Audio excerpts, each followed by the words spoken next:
I am Savina Altrotter, also known as DJ Gremlin Lala on both the NA and the EU.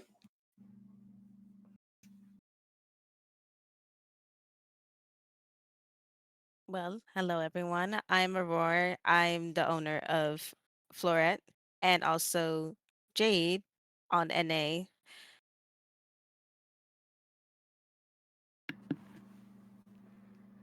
Hello, my name is Plushy, and I own Afterglow, a little event bathhouse over on Dynamis. Hello everyone, my name is Nia Aticha Nara. I'm the owner of Plastic Nara and I'm from EU.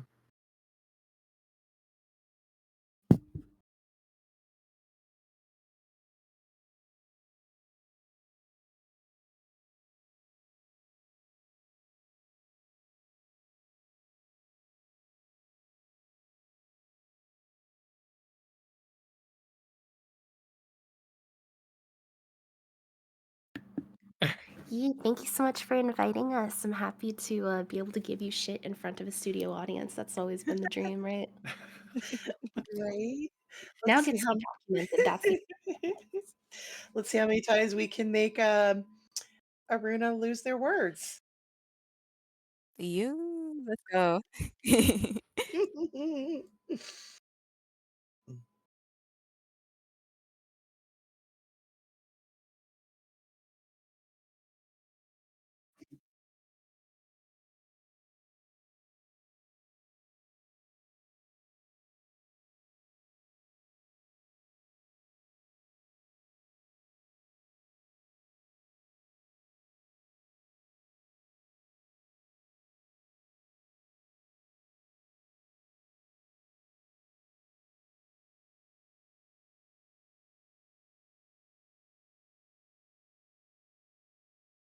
Super Yes. excited. yeah. Yup.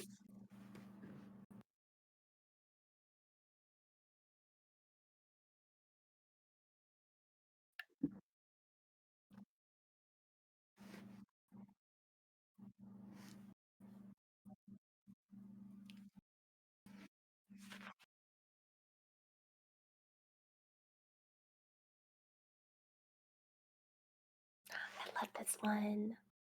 Well, I don't actually run any venues. I am just a DJ, but I actually got into the scene by a fluke. I wanted to see what was out there after I completed content. Found a small club. I think it was called the Allegan, and started hanging out, and then started working there as a bouncer. And I started doing their shout runs. After that, I just kind of progressed from there. I worked another club, and they said, "Hey, you were a DJ," and I said, "Well, yes, I was a DJ." And they're like, "Can you still DJ?" And I said, "Yes, I can still DJ." They're like, "You have all your stuff still?" I'm like, "You don't lose it, you just migrate it." They said, "Well, our DJ called off on Friday. Can you DJ?" And I'm like, yeah." And I had nothing. I didn't have any fancy starting screens, anything like that. And I went in and I got addicted. The crowd, the amazing people. This was about 3 years ago.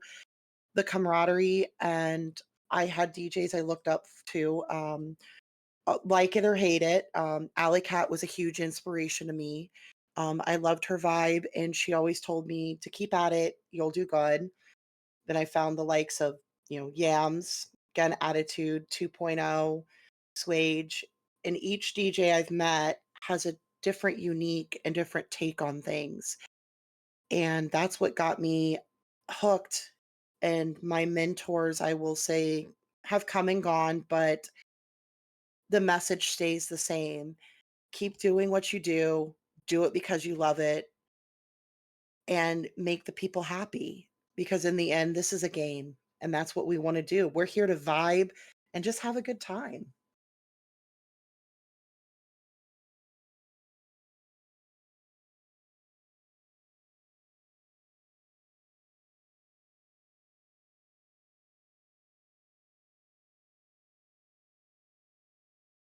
Ah, about me. Okay. All right. I wasn't expecting so fast in the turn. Yeah, but I do clubbing since yeah, kind of 2016 or 2015. And I got into venues of a friend of mine. He said to me one time, "Hey, Nia, do you go doing party?" And I was just thinking, "What is party?" And then he showed me, yeah, a huge house with a lot of peoples in there, and I was just, "What the fuck is here going on?" I was not understanding what's going on here. And then he was explaining me that's a new thing. You have DJs here or people, they started the Watch Together playlist where you can enter in your own song and also offering some services. And I was very addicted to it. So, and after some years later, I opened my own venue because a lot of venues in Europe having the mostly meta-based theme. Like, for example, you're having a lot of rock and metal venues, a lot of EDM and techno venues, and I just opened my own venue just because I want to hearing the music I personally like, for example, jazz, blues, or sub house genres, most slow stuff. And I also want to open a safe space zone for everyone. So everyone who want to chill out, hang out, they can do it with my venue. So that was the reason why I opened my venue.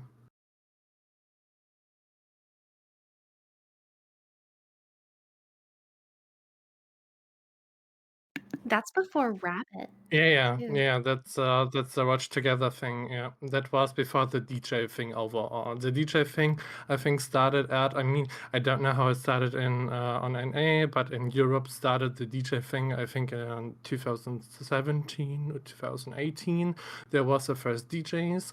But yeah, we was doing actually at first we watched together, very basic, very casual, and very fancy.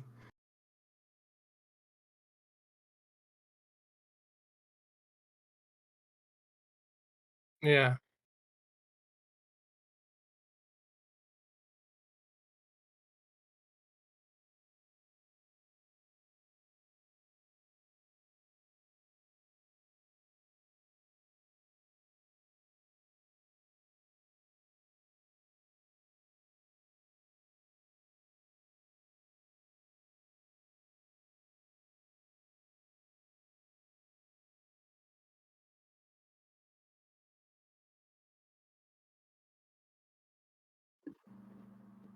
Yeah.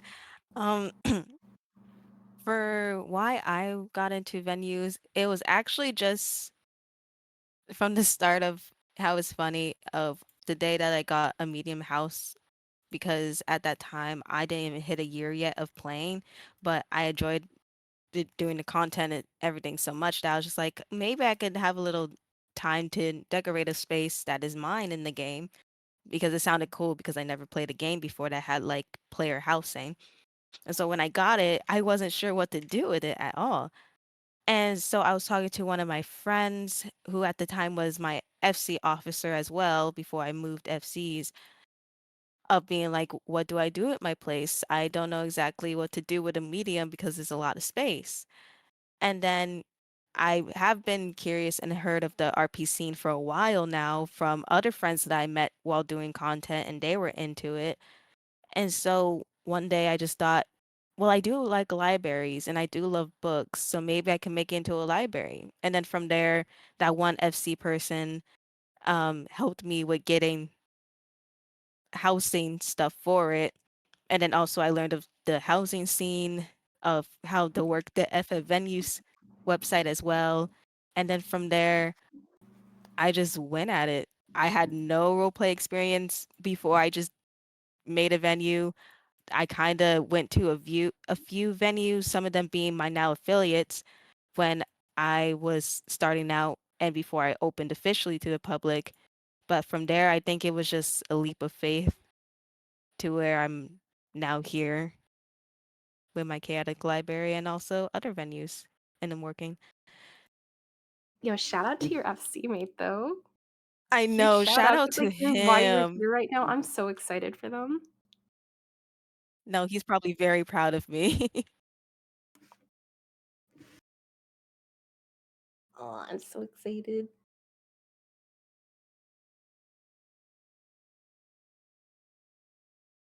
Yes, our anniversary coming up in the mid of March.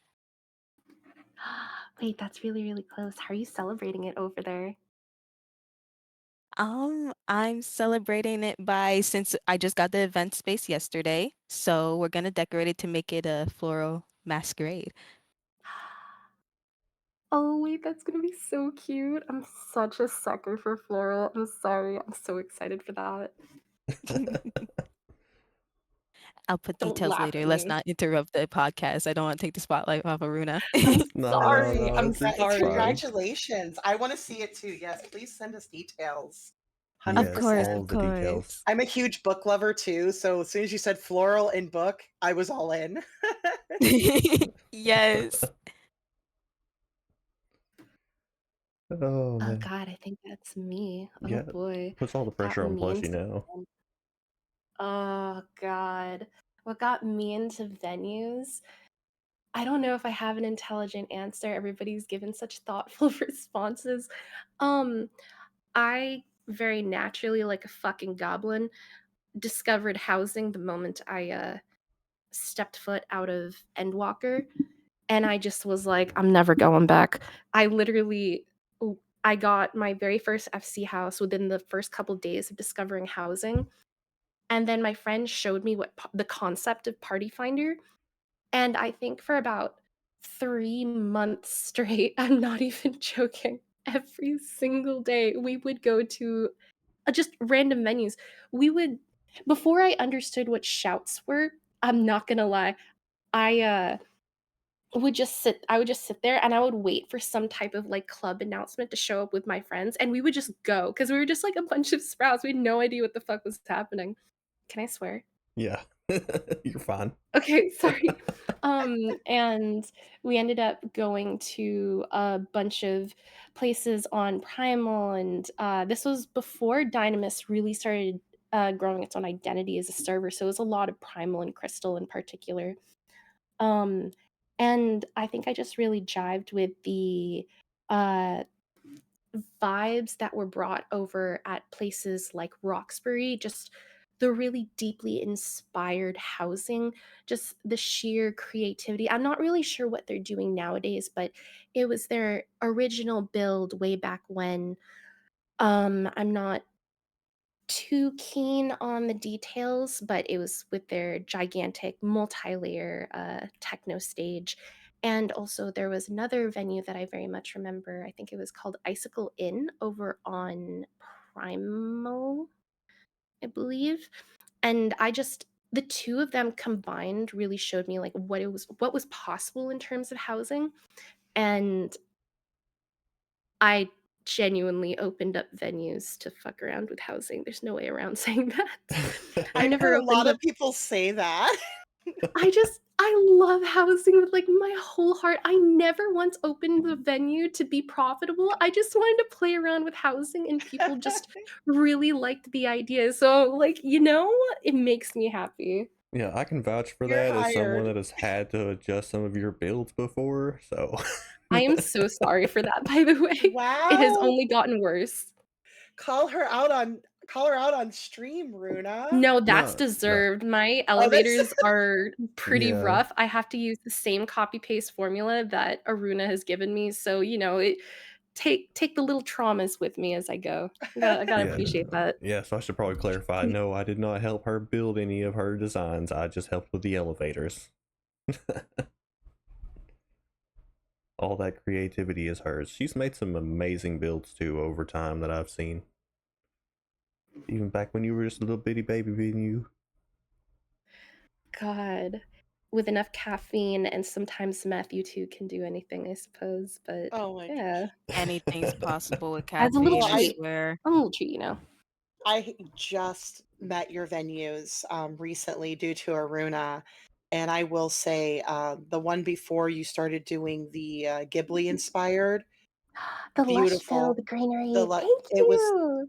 that was gorgeous, and then I was like, oh, Afterglow's open, and then I saw that you did the Spirited Away bathhouse, and the fact that you had all of those elements, it was cozy and it was intimate, but you still had the space that the people needed so you weren't claustrophobic and crowded. Amazing how you managed to incorporate the intimacy and coziness of Ghibli, but making sure you had enough room for all of the people to be accommodated.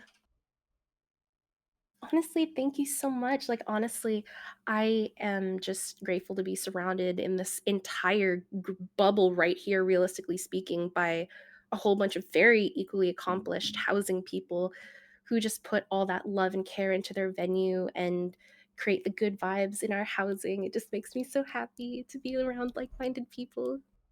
I can't build a paper bag, so I have faith in you. You'd be surprised. Yeah, don't worry, I can't build either, alright? Oh my fucking god. I'm trying to get him to help me build an apartment, and he keeps declining. I've done way I've too much traumatized him. building. That might be it. Yeah, Right, I I've hear that a traumatized. lot. I've done too much. Oh god. Oh, but that kind of makes this next question a little bit redundant, though, since, you know, like, how long have you been a venue owner and how long have you been in the venue scene in general? A lot of that was answered along the way, but if anybody wants to answer it, you're welcome to.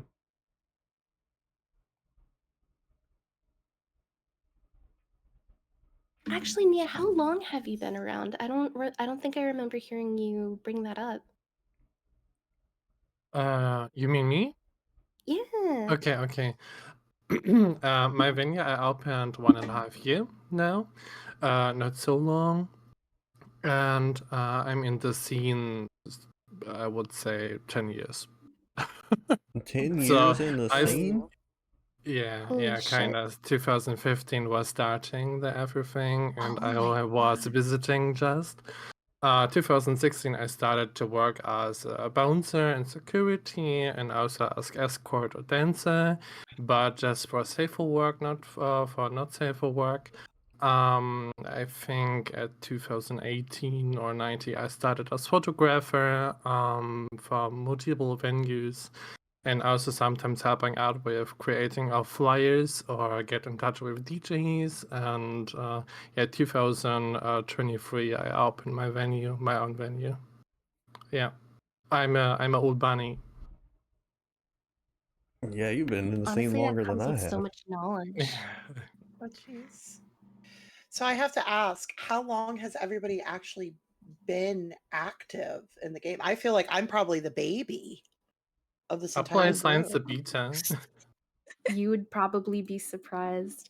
This is my first year. We haven't hit 1 year as a venue, and this is my first year and a half in the game. I don't Oh, know Really? shit. Yeah. cute. Yes, same here, like a year and a half. I'll be 2 years in June.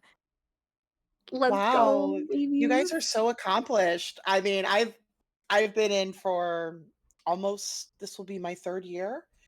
I the way you speak and how, eloquent everything is with your venues and the scene, I figured you guys had been in since I would say beta or, slightly after. Nah, I'm Yeah. just an organization freak. That's it. Okay, well, when you're also talking to like somebody coming up on a 1 year anniversary of a library, I would expect that pristine elegance. Just tossing it Mhm. out there. Refined individual, by the way. Thank you. We're a chaotic bunch, but I love all my staff members equally. Aw. As for me, I've been playing since A Realm Reborn, and I'm still just as casual as I've always been.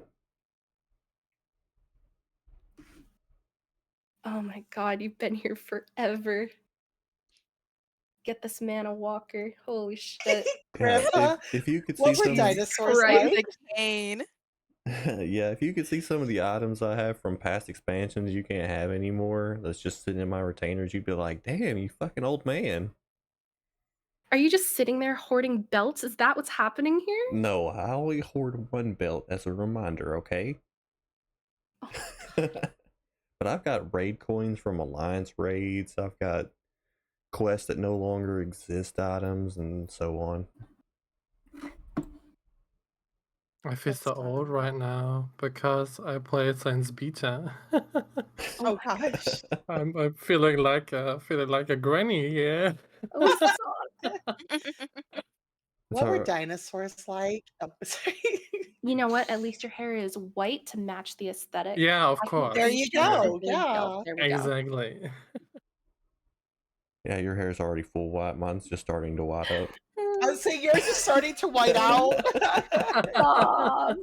Oh goodness. Well, since we're on the fun and the humor and everything, I guess we can move on to the next question of what was the most iconic interaction you've had with a patron, or something that happened that stuck with you over time?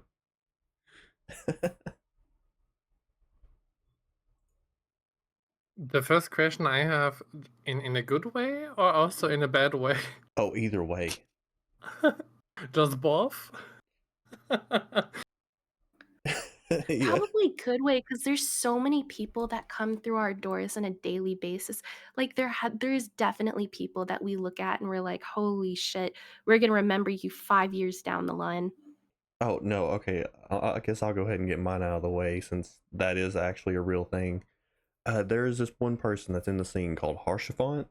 You know, like the guy from Heavenward. I know that guy. Yeah. Yeah, he's been in the scene for freaking ever, and he used to always come to my venues, and eventually, was like, we're just gonna keep this guy around and have fun with him. So he ended up joining us for all kinds of raids and party content and stuff, and we would RP that he was like Harshifont and stuff. It was the greatest times, I swear. So if he RP'd as Harshiphant, I'm gonna have to ask the real question. How did he get around it? How What? did he get around spoilers and all that? Oh, I don't know. He just literally used the character's persona and his quotes from the game. And then, like, one of his I love favorite that things, for him. one of the favorite things he would love to drag us into is the vigil, or actually, no, I don't remember what dungeon it was. Whichever one that was correlating to his The death. vault? It was whichever one that correlated to his death. He would just say like some of the Yeah, the most vault. ominous things. I think it was the fault. Mm-hmm. Yeah. That's fucked up. He would make you relive it over and over just for his own pleasure. I can live with that. 10 out of 10. Madman. No, but if you ever see Harsh Fun out there, he's a great guy. Give him a pat on the back. Excellent RP person.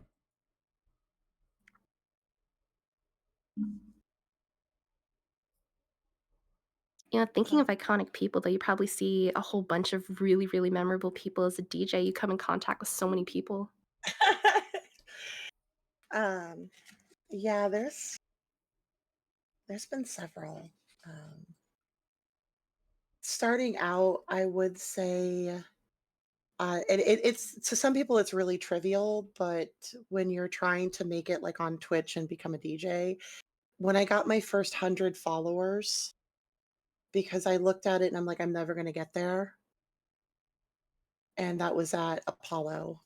And then when I went into, I know kind of it's gonna sound silly, but when you're aspiring to do something and you get recognized by a big name and they see you pop in, Yeah. doing an emote, and they call you out and they say, it's Gremlin Lala, and you get that notification of you just got shouted out by like 400 people.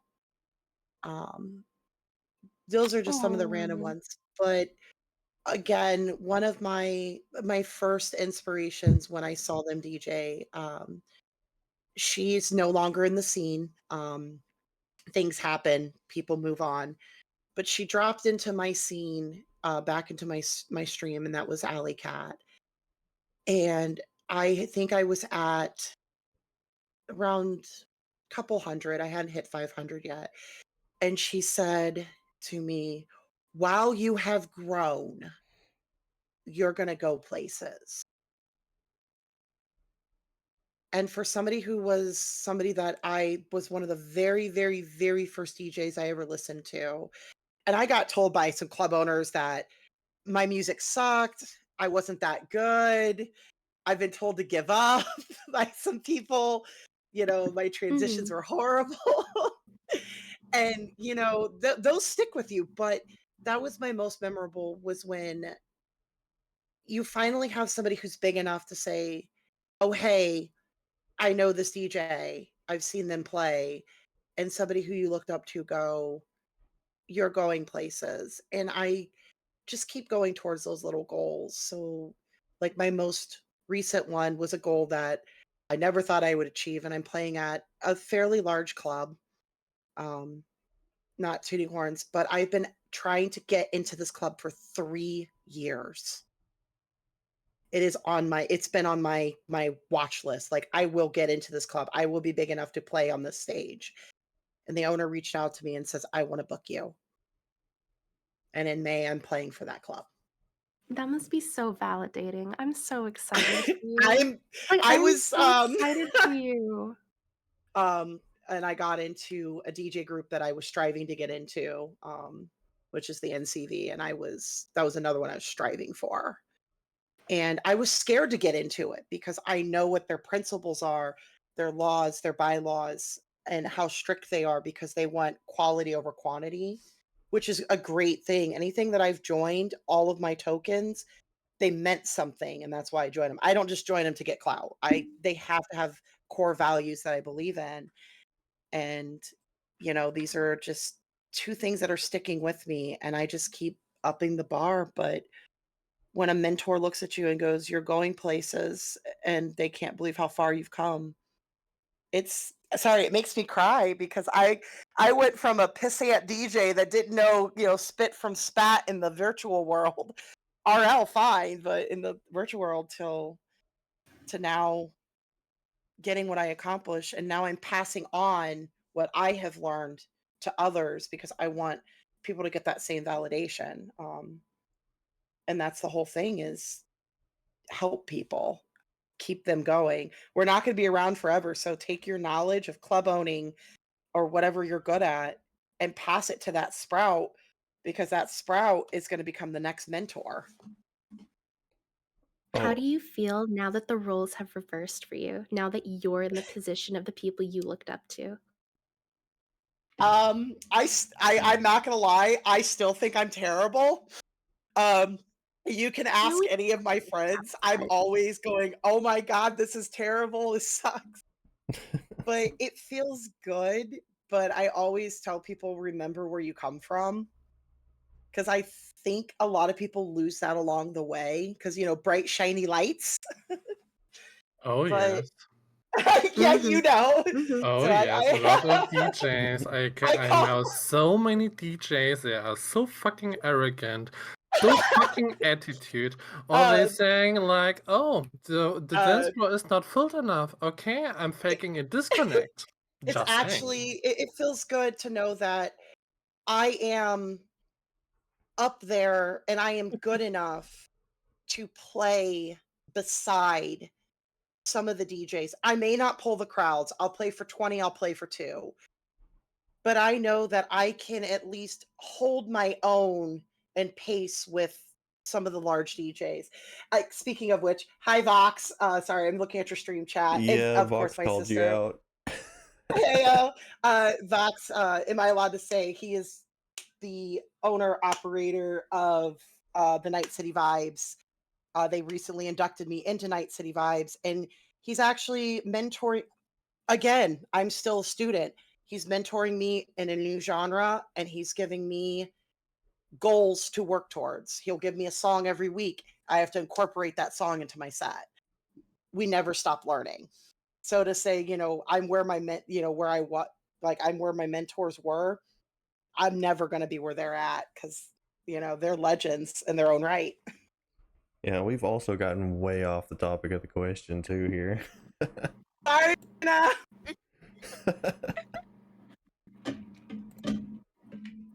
Most iconic interaction. That is certainly the most iconic one there was.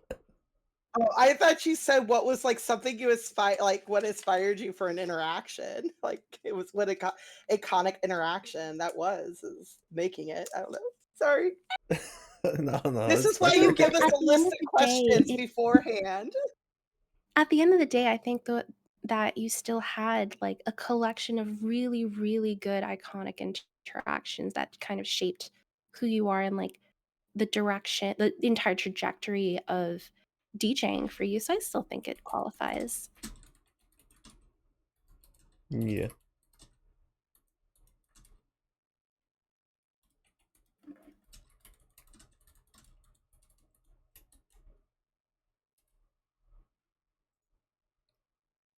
I honestly forgot which order we were even going in, so I don't know if it's my turn. We're really good at this. Very professional. Very Yeah, very professional. We're very professional. professional.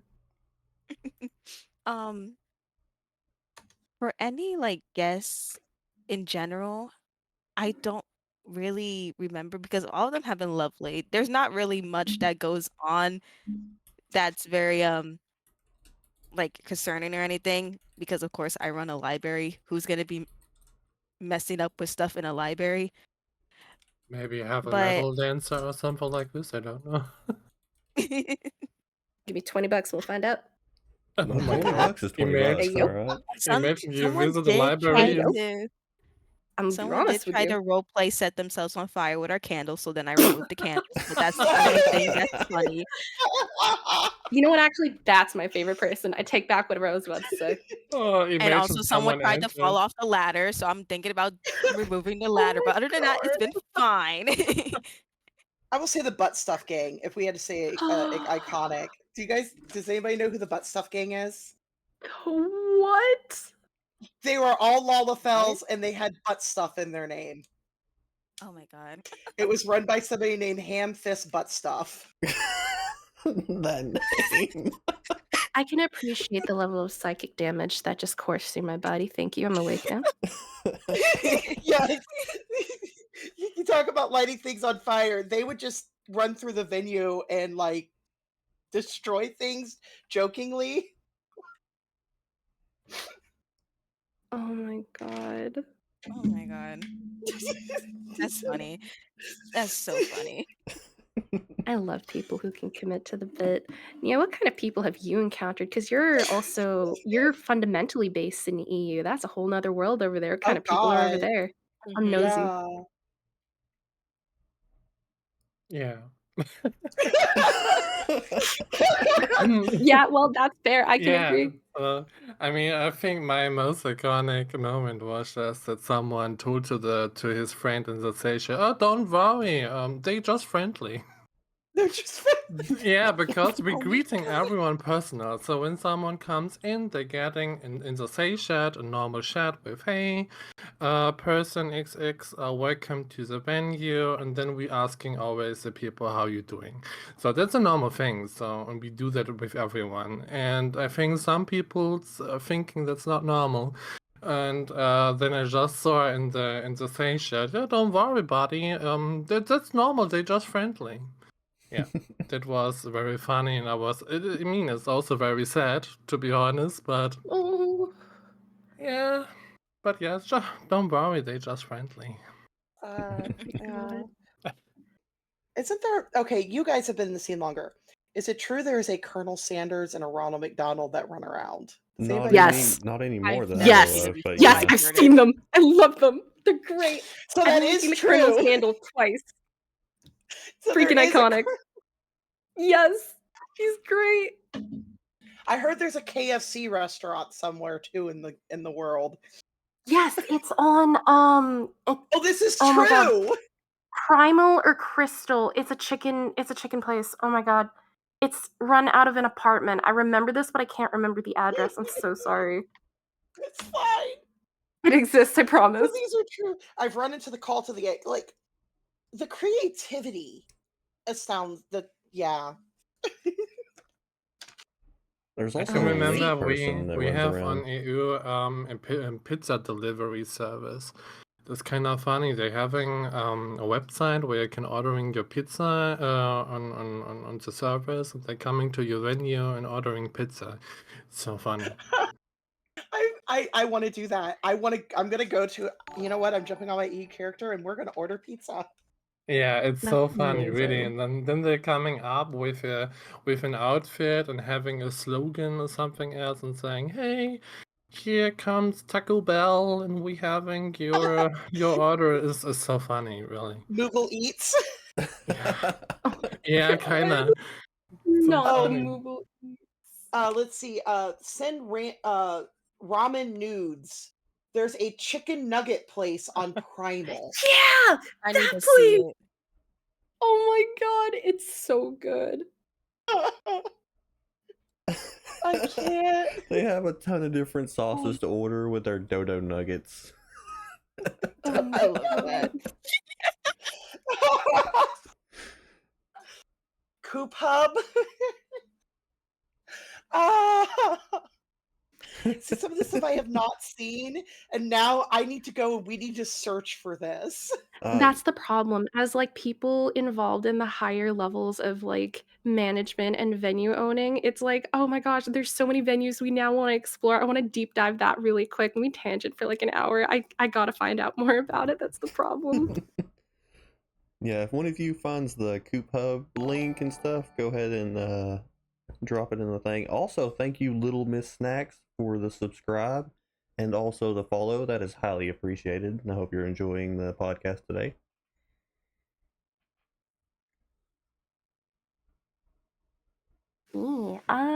God, you all have, like, really good stories in terms of, like, iconic people at my venue.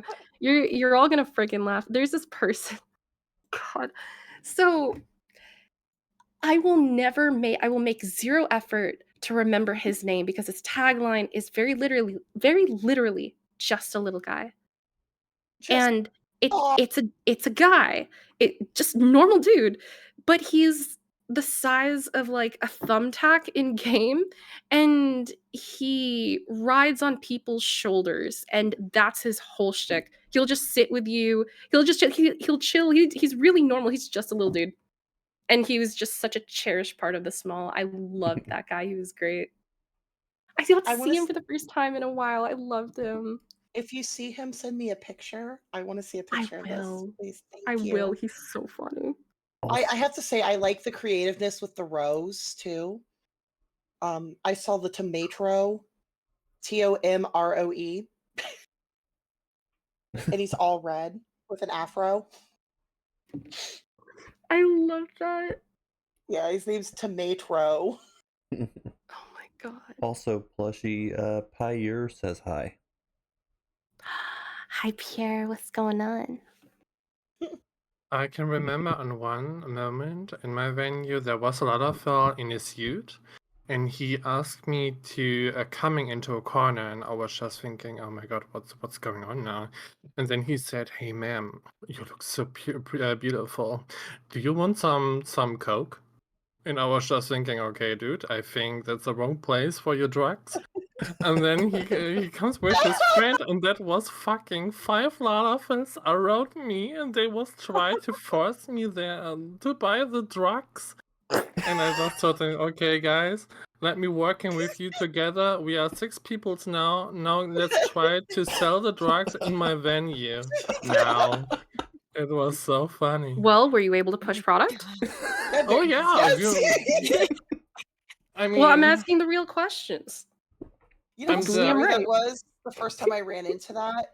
They asked me if I wanted to buy cookies, and I said, "Sure," and I gave them 10K, and they gave me Coke, and I'm like, "What is this?" They're like, "Those were fucking drug dealers." I'm like, "I was a sprout." I'm like, brand new, like, a month in the game, and I'm like, "Wait, There's drug dealers.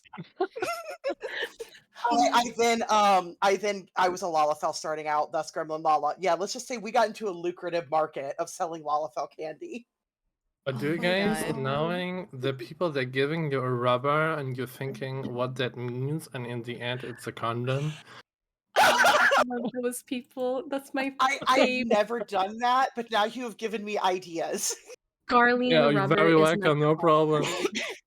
Oh, I just thought of the iconic line in my library. So how it started was we had this one person, I don't even remember their name.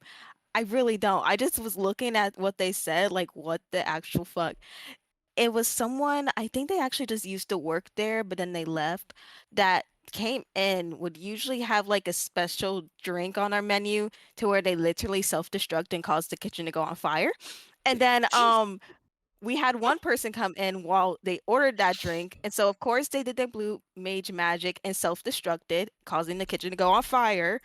Um, and from there they're just like, "Oh, cool, we have a dead body in there." I'm just like, "Okay, guys, please, sir, this is a library."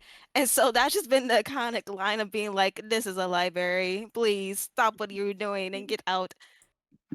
Was this before or after the candle guy? Just for clarity on the timeline here. This was Supposed before to the be a candle guy, thread but here. it's the same month as the candle guy. Funny enough.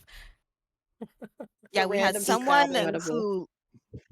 who self-destructed in the kitchen, setting it on fire. We had someone accidentally burn their dress on the candles. We had someone fall off the ladder. And we had people try to go within the books or on top of our fireplace and being like, I'm a nap here. We had like a good 5 people who just went on our couches, stayed there for an hour, and then left. Like they just RP napped there and left. And I'm like, okay, okay. Yeah. Yeah. Oh, All right, I guess that's a good time to swap over to our sponsor today, which is Aorsian Insurance for your venues, okay? right. What was it? Health department. No, don't call Uh, OSHA. We don't need OSHA in here.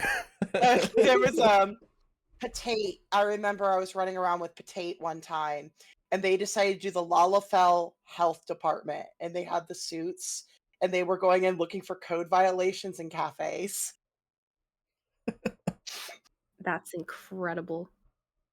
I love that. I love people who are just little funky bastards in this game and just do little funky bastard things. It makes my heart so full. Right? Every day I log into this game, you know, every day. You never know what you're going to get when you log in either. Right? You really don't. Going to a club, somebody dies, and then there's just random stabbing. Like, why are they stabbing them? It's just a normal Tuesday. Yeah, Okay. it's Tuesday. It's just a Tuesday. It's a casual corp, no worries. Oh, man. Well, I guess now we can start doing a couple of shout outs for our venues and everything. So we sometimes end up working with a range of different people, but over time, is there a member you had that left a lasting impression on you or went above and beyond for your venue? I have so many. I have so many staff members in my venue. I mean, not so many peoples, but many funny peoples. And they are so special in their ways. I have a security, his name is Adam, and he's so iconic. He is so stupid. But stupid in a good I way. love that. But I stupid. love that. But stupid in a good way, you know. For example, one of my staff members was standing behind peoples, and he made the point emote and touched by mistake the peoples, and the peoples was raging up in RP and thinking, "What are you for a creep? Are you touching us?" And he just, "Oh no, I just want to point the person behind you guys," and they was fighting in RP. It was so funny because it was just a stupid situation. And I was just thinking, Adam, why are you doing it? I have also other staff member. I call her she's the cleaner because every on the last half hour of the venue, she's starting to clean everything. So I have always a clean venue. Also very iconic, and yeah, in general, I have so funny staff members. I really love my staff members. And yeah, they're all a bit stupid, so it's great. They Sounds like might be stupid, but they're ours stupid. Maybe just the owner's stupid, who knows?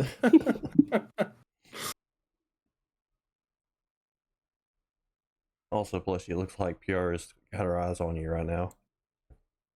Oh, oh. Is there a guillotine She says coming for me? No, she's gonna pout. Oh, careful, your venue might catch on fire. Oh, God, here we go. Time to Oh, rack up the insurance money again. oh. Yeah, so make sure you invest. I'm gonna have to start running ads by Raid Arcadian Legends, or sorry, my bad, Raid Lesbian Legends at this point, if we ever clear through, God knows. But since I'm being put on the chopping block, I mean, I'm gonna be honest, we've really seen so much evolution in terms of our staff team, and especially this latest group of people right now more than ever. Like, honestly, I'm just so intensely proud of who currently represents Afterglow, both in just our fundamentally what we stand for, what we believe in, and the atmosphere and vibes that we bring, that I couldn't really pick out a it would be very difficult for me to pick out a handful of staff members and say, like, these people are like the core, these are the people that, like, I'm only going to choose to highlight. But now that I've been asked to do exactly that, um I have a bit of a non-conventional answer for it, and I I think love what my management team. I think what Pure said was probably spot on for it with her little shout out to the group of them. Yeah, that is very true. um I actually want to shout out our resident crafter and headache alleviator, Fiora, which is a bit of a funny offshoot. I'm gonna get so sentimental, I'm gonna cry, oh my god. But he was one of the first people to kind of push me to create the venue and say, like, yeah, you know, I support what you're doing. Especially because we put together the FC house literally within a couple days. Oh my god. We became, no, actually not even within a couple days, within probably 12 fucking hours, we put together the FC, put down a bid, and literally won first try. And I had to tell everybody a little bit later, hey, I'd like to open an FC here.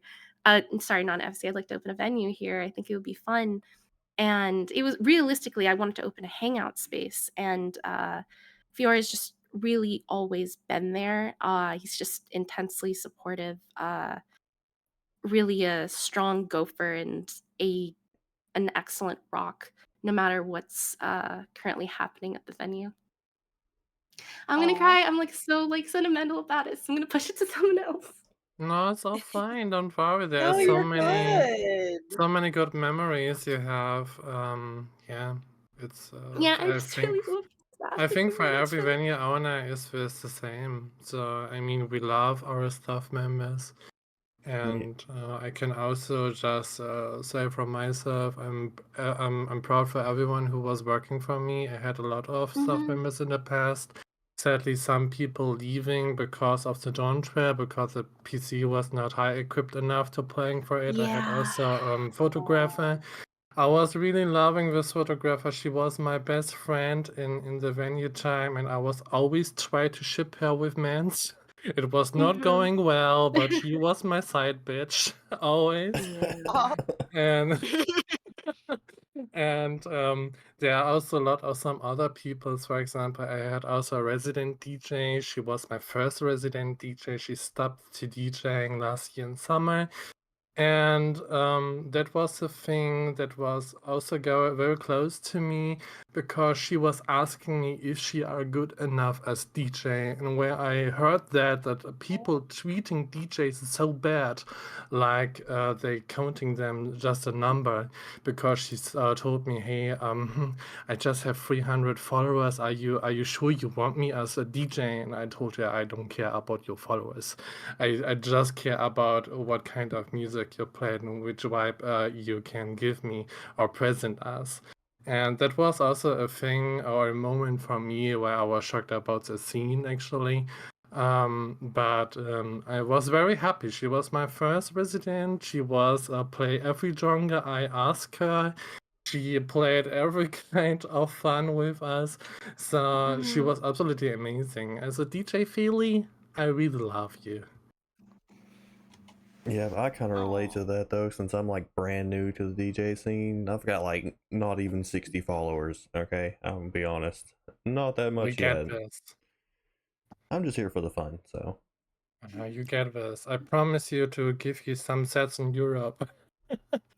You Oh, But get the your nice chance to play part rock. oh True. The yes. nice part about starting is that you've got the ball rolling. That means you've taken the first couple steps, and then you will literally never be prouder of where you are than when you're looking back 6 months later, or 2 weeks later, or 2 months later. It doesn't matter. You can put whatever amount of time, like whatever kind of shit you're doing now, you will never be prouder of it than when you're looking back on it because you'll be able to say you're looking back on it. So, like, taking that first step, honestly, fucking 10 out of 10. Most people don't even make that step. So give yourself a little bit more credit. Well, I mean, I had to do something after I retired from venue owning, though. What, And open up another venue? no, no, no, no. I just want to play music. You could have, though. I mean, yeah, I could have just started up a whole nother venue. I could have went the club route and been like, all that, but no, I didn't want to do that. I spent 5 years running venues. I'm good.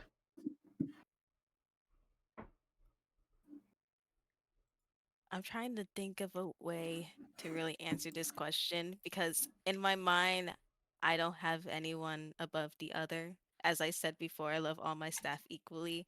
But I Mm. think there was this one moment that really struck me when it came down to my staff. It was during a time to where I was going through a really bad um like relationship breakup thing, and so I had to take like a whole maybe week or two mental thing just from the game just in general. And so I came back to be like, okay, I'm gonna come pay you guys. I'm so sorry for being gone. Please don't be mad at me. And then literally all of them said, we don't really fucking care. We just care that you're okay and that we miss you and we want you here. Oh, sorry, I'm gonna cry. Oh, you're fine. To be honest, if they had said anything less, that would have been an entirely different conversation. Yeah, because And you that's absolutely deserve to hear that after something difficult. I just didn't expect it because at the time I was worried because I just wanted to make it a place to where everyone felt they didn't have to put too much time in it but still had fun, because at the end of the day I just wanted this venue to be a fun place where everyone, both as guests and staff, can enjoy themselves. And so in my mind I was like, okay, maybe I'm asking for too much, but just the fact that they said that they miss me and from that things just made me really happy. that's one of the greatest things I love about like some venues. Like if you treat your staff as more like a family than like a staff or a business, things Hmm. go a lot better and everyone's a lot happier. And I think And more venues, patrons can feel it. yeah, they can. Hmm. I can guarantee they do because as I've been running venues for years, always treated staff and even the patrons as family. It carries through in shockwaves. All right, it goes a long way. Hmm. Actually, I want to steal the mic just one more time. I want to shout out. So maybe I'm a bit of an outlier here amongst everybody, but I'm actually a Bard exclusive venue. We Oh, just hosted DJs for the very first time in our history last Tuesday, so it was a very new experience for us. But we're typically Bard only, and because it's just such like an intimate interaction every single time, and I've built this portfolio of just incredibly skilled talents and just really dedicated MIDI people. Jesus Christ. I just want to fucking highlight the scale of people it who are in my bard teams. The fact that that's an S is just that's an incredible concept to me as a person, because I love barding. I love bards. I think bards just make my personal world go round. It makes me so fucking happy. And I will still now even hear from my bards, like, yeah, when I am booked to go play at Afterglow, I'm excited. Like, I look forward to do that. If you are asking me to play, like, I will drop other things because I want to go play at AG. I like playing there. I like being there with you. I like being at this venue.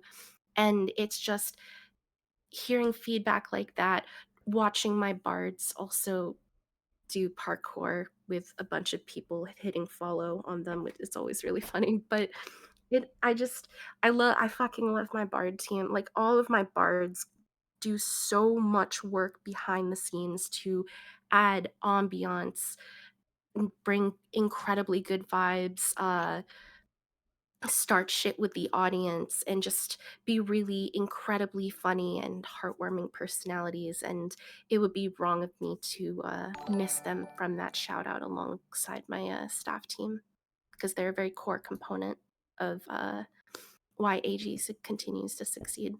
And I just want to make sure that I shouted out my birds. Yeah, bards are amazing. All right, as ironic as it is that now I'm a DJ, I actually spent the last several years running venues that was bards only. We had no DJs whatsoever. And one of the future episodes we're gonna do is actually bards and DJs for one of the podcasts.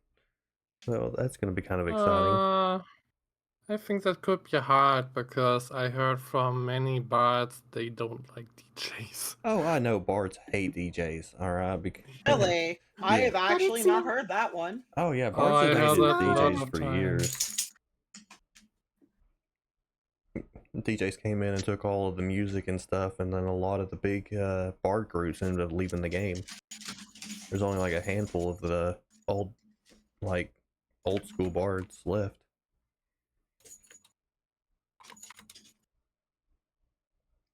And I guess I was that's trying to build up my venue also with bards. I mean, I have a bard in my staff, but it's actually very hard to get them actually in a nightclub or in a lounge.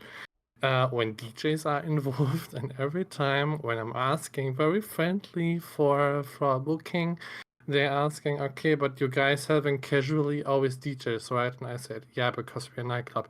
No, we don't play for you. Yeah, it's always hard to talk with bards. I That's think really it's difficult sad. because your type of venue makes a huge difference, right? yeah. It's Yeah. nightclub versus, like, I'm a bathhouse, for example. So the expectation might be very, very different. It just really depends what your history is and I all think of it that. But I'm sorry depends. that's been your experience. I think it depends where you're actually playing on which data center, because I was also That's a true. DJ in bathhouses, and there was the same thing. When the owner was getting in touch with bards and they knowing, okay, DJ played before in the venue, they always dislike it. It's I don't know why is there a conflict, because I think it's nothing bad with DJ, but somewhere is there a true war, but I don't know why really. Yeah, See, I that feel goes really way back. bad because I respect bards, like highly respect bards because I bard just singly. But when I see a whole group of people and they're like, that's controlled by one person, I'm like, how the hell? Or Yeah, just the coordination involved. yeah, it's I a lot couldn't of do work. that. It's a I lot of I work. no. So Hmm. like to me, I have so much respect for bards and bard groups and what is it? Mm. Eorzea's Got Talent. Yeah, I love that. Amazing. And that's really sad that bards look down on DJs, but I can understand it, because they think, we are taking, but at the same time, I will say as a DJ, it kind of hurts my heart because I like to do both. Like I've just dabbled to see what it's like, but I know that I would never have that type of talent that bards do. I Yeah, actually I want to. cannot understand the conflict, if I'm honest, because Yeah. you have always the people that preferring bars and you have always the people that preferring the DJs. I think there's nothing wrong to shows with. So, but I respect bars 100%. It's a lot of work. I have some people's or friends, they're having bar groups of 8 Lalafelds. And every time when the person tell me how much work it actually is for just to play one song, I have a lot of respect of those things. But yeah. yeah, that's I one actually that's want to provide like a middle ground here, just to kind of have like a medium here. I think what it boils down to is that it's two entirely different skill sets. Mhm. And when you have two different skill sets vying for the same entertainment space, it is going to encourage that, red versus blue, Coke versus Pepsi, Bard versus DJ. It's going to encourage that. It's going to encourage the conflict in the whole 9 yards, right? So I would think about it with that sort of perspective. yeah. Luckily now there's like a bit of a middle ground where like you know that nightclubs are going to be DJs, and then like bars, dens, lounges, stuff like that. It's more than likely going to have bards. But occasionally Hmm. you do find a bard in a nightclub, but it is very rare. Maybe at least for the NA servers. Yeah, this is just from the NA Maybe. side. But that will actually take us into the next question, though. Is like, how do you think the venue scene is doing in its current state? More so after the change of the travel system, making it more difficult to travel some places.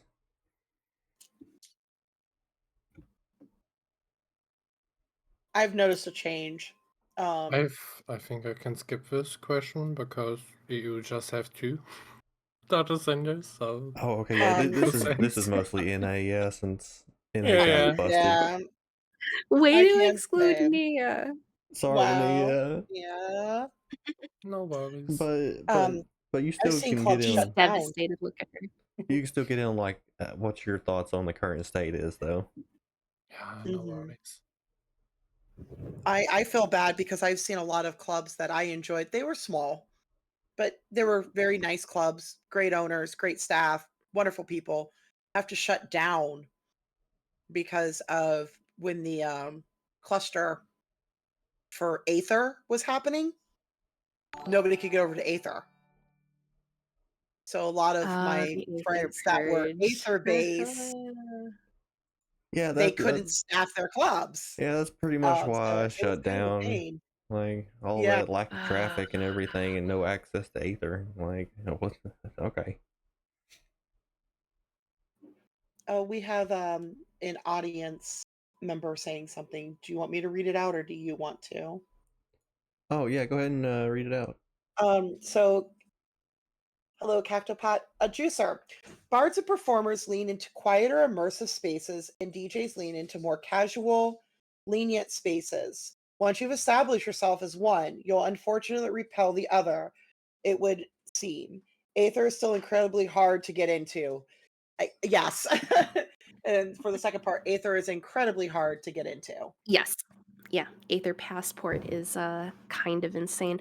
I'm gonna be honest. I actually reopened directly onto Dynamis, mostly because shout out to the Final Fantasy devs for fucking up my build. Never gonna let that one go. I'm still angry about it. So I had no choice. I literally could not reopen even if I wanted to. Um, but I sat there and I just waited. I knew that with the change of the guys, here's the new X Pack, go have fun. I knew that was going to fizzle out after a couple months. I knew that it was worth waiting around and hanging out. And it was a really interesting slide to watch from the beginning of Dawn Trail to now, how very slowly Aether has been drained of all the venues that called it home. Pretty much everyone has moved to Dynamis, Crystal, and Primal across the board. Overwhelmingly Dynamis, obviously due to housing, but Aether effectively has been left with uh I don't want to phrase it like that. That comes off as negative, and it's actually not a negative thing. Um, Aether has opened up for smaller venues to really establish a foothold. Actually, I want to really think about it in that sense. It's easy to look at it as a negative, but all the Aether people who don't want to leave Aether because that stereotype's really strong, Oh yeah. and I also fall into that. It's pretty bad. I'm really sorry. But it's really like, what options are there? If you are on Aether, there's like nothing, there's very little that is consistently open now, especially with Titans like Red Moon finally leaving Genova. That was a huge, huge, huge, huge thing. I never thought they would move. Even during the lockdown, they were still pulling substantial numbers every single night. And granted, things aren't about numbers, I know that, but they were still performing exceptionally well even through that, and they still made that choice to jump. Once the big dogs left, we have kind of seen a flourishing of small, like, couples are starting up babies first venue, bathhouses are opening up, little bars are starting, little tiny jazz clubs or babies first club are popping up. There's been such a wealth of new talents entering the scene that, like, I just want to give the flowers to those people, very justifiably so, while also acknowledging the fact that there has been a really unfortunate mass exodus from Aether that kind of encompasses me as well. I guess I didn't have a choice. I was already heavily established before this, and I saw the opportunity to go to Dynamis, took it a little bit late, but in taking advantage of that transition period, it was almost effectively like we were following the trends, right place, right time type of thing. Same thing with what every other venue was doing, because you had so many places who were sick and tired of either not being able to have housing or just not being able to get anywhere. And everybody would only go to Dynamis. That was the last place you could go to get anywhere. So that's where people just ended up flocking over time. And now Dynamis has, I feel personally, has really been established as this, as it's been said to me, outpost for venues. Um, it's working its way. It's where I feel like Dynamis is currently working out the kinks on what it wants to be versus what it currently is. So it's just an odd little middle ground to be at, but that's kind of where I want to leave it. Yeah. Yeah, I from being a Ether native myself and probably never moving due to FC restrictions and also just friendships in general, uh, I also experienced that needing to move because I tried my best to open on Ether. And granted, at the time that I was gonna try, I didn't have a working computer because college and I'm broke. And so from there, once I I was can finally respect it. able to get, yeah, college and money do not go together. So when I was finally able to get a working computer, and I saw that majority of my staff still could not get on Ether because, granted, I do not deny people off of like where their native DC is. So I had a lot of like Crystal or Primal people instead of actual Ether people. Although we had a pretty even mix, it was still like majority of the ones who were constantly showing up were of like Crystal or Primal. And so I was like, okay, what if I just get a house on Dynamis? And so I took the leap.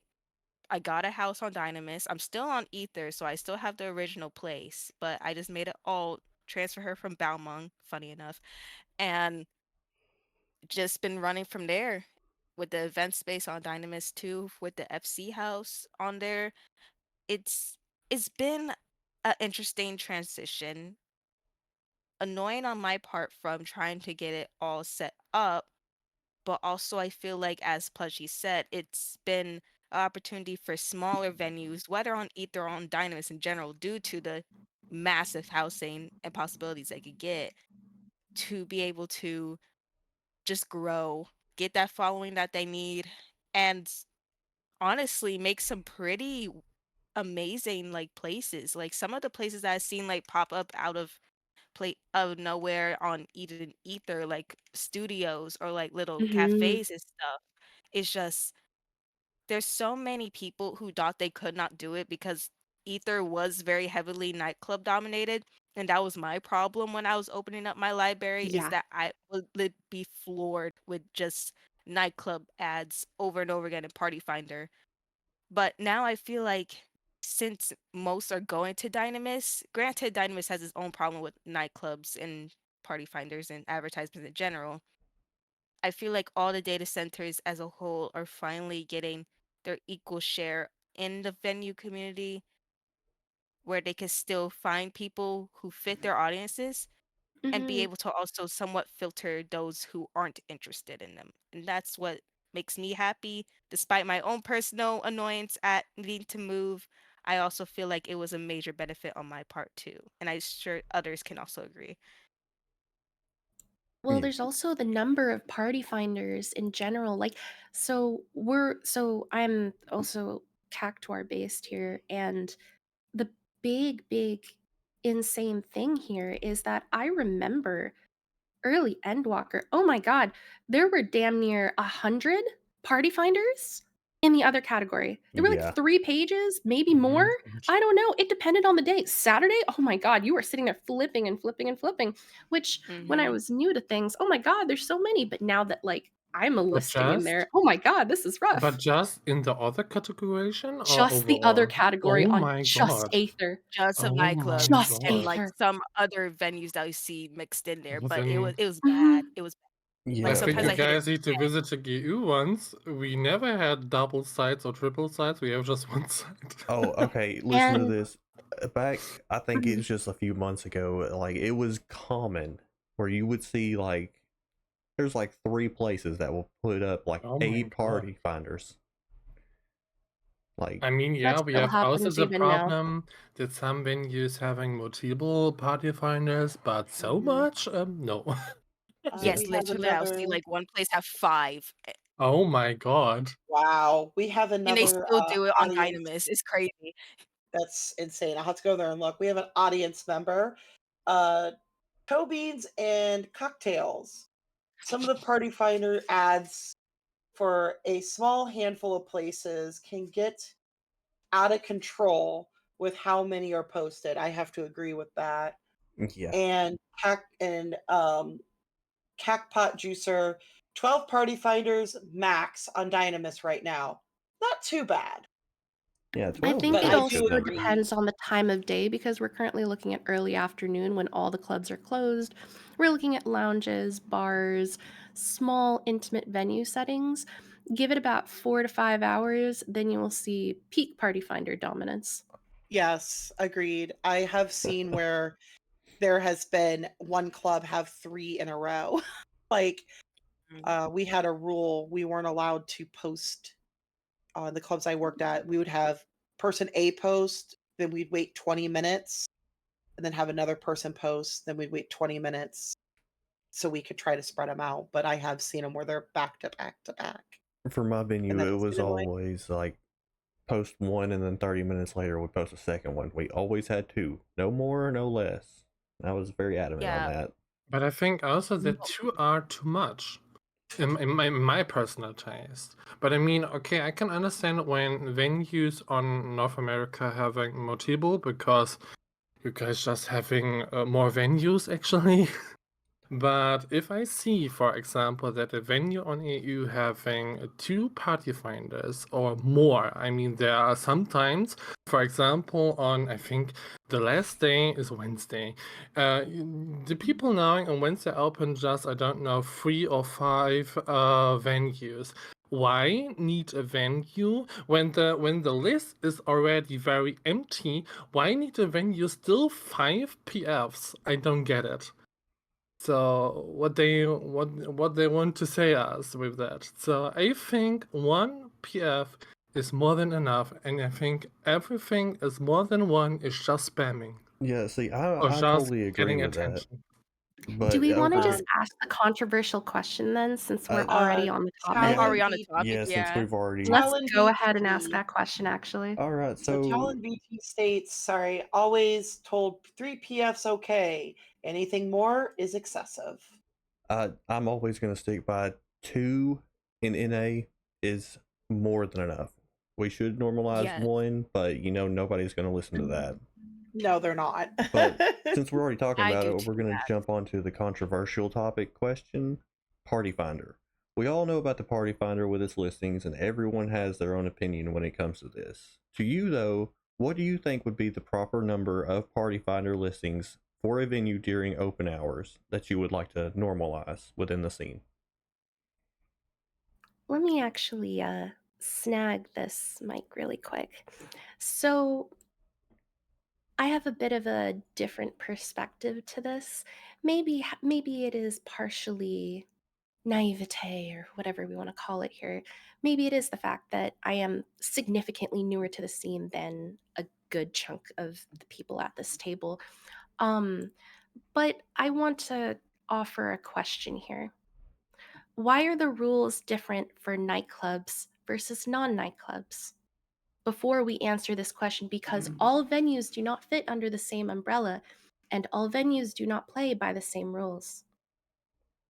I'm I not. think if I think every venue having the same rules. I don't care if it's a cafe or Mhm. a bathhouse or anything else.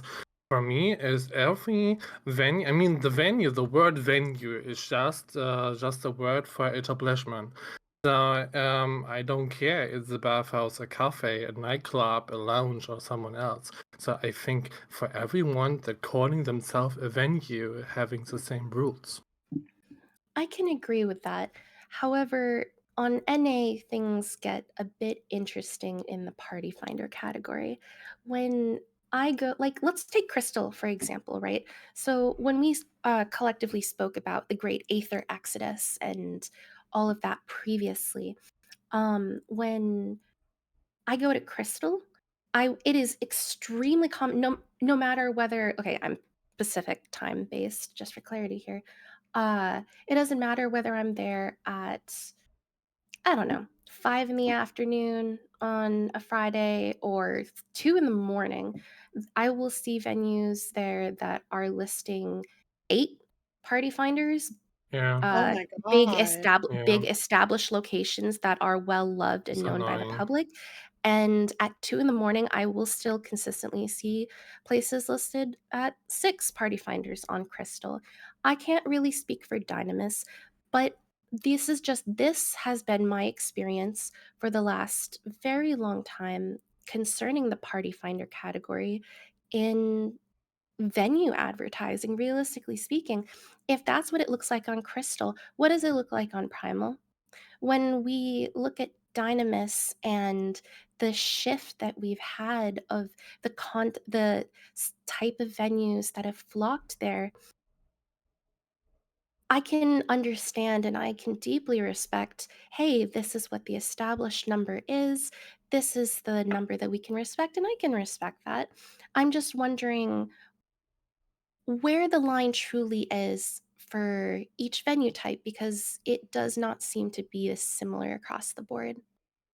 No, but it certainly should. Given if you want to know a number, I can according agree with to that. the last audit done by FFXIV Venues, there are currently 1,337 venues across NA and EU and Materia. And Jeez, that's Oceanus. Yeah, insane. Oceania. Yeah. This- Um, Cacpot states advertising is always a sore spot. I find spots purely through the Party Finder or the XI or the FFXIV venue website. The only thing I can say from the EU part is 1 is more than enough. I don't understand I why agree. venues. I mean, yeah, you played, I think, also in EU, I think.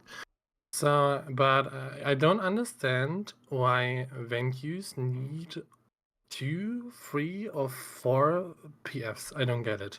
I think as user, if I'm going into the party finder, I want to see what kind of shows I have to go in a venue, and if I see multiple times the same venue in the party finder, that annoys me. That's for me something like, okay, I close the party finder. It's enough. I don't want to looking for different venues. Thank you. So I don't get it. I Ye- don't get it why people are having multiple of those Yeah, things. I think that's I a lot of the agree. reason why people stopped worrying too much about Party Finder and started using the venues website to find places that are open.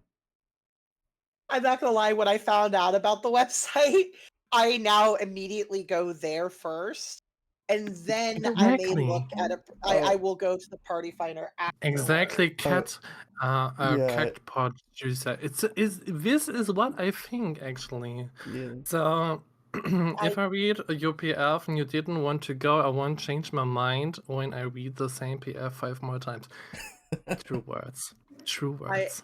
Uh, True. yeah, okay, I for would say 1, but ramen that's it. nudes, with the sometimes with the website not being accurate, at the Yes. moment, Kana runs an audit every 3 months, as far as I know. So usually it stays up to date for the most part, and 3 months is about all that she can do at the moment. We'll go over The some of the problem is stuff that Kana said here in a little bit too.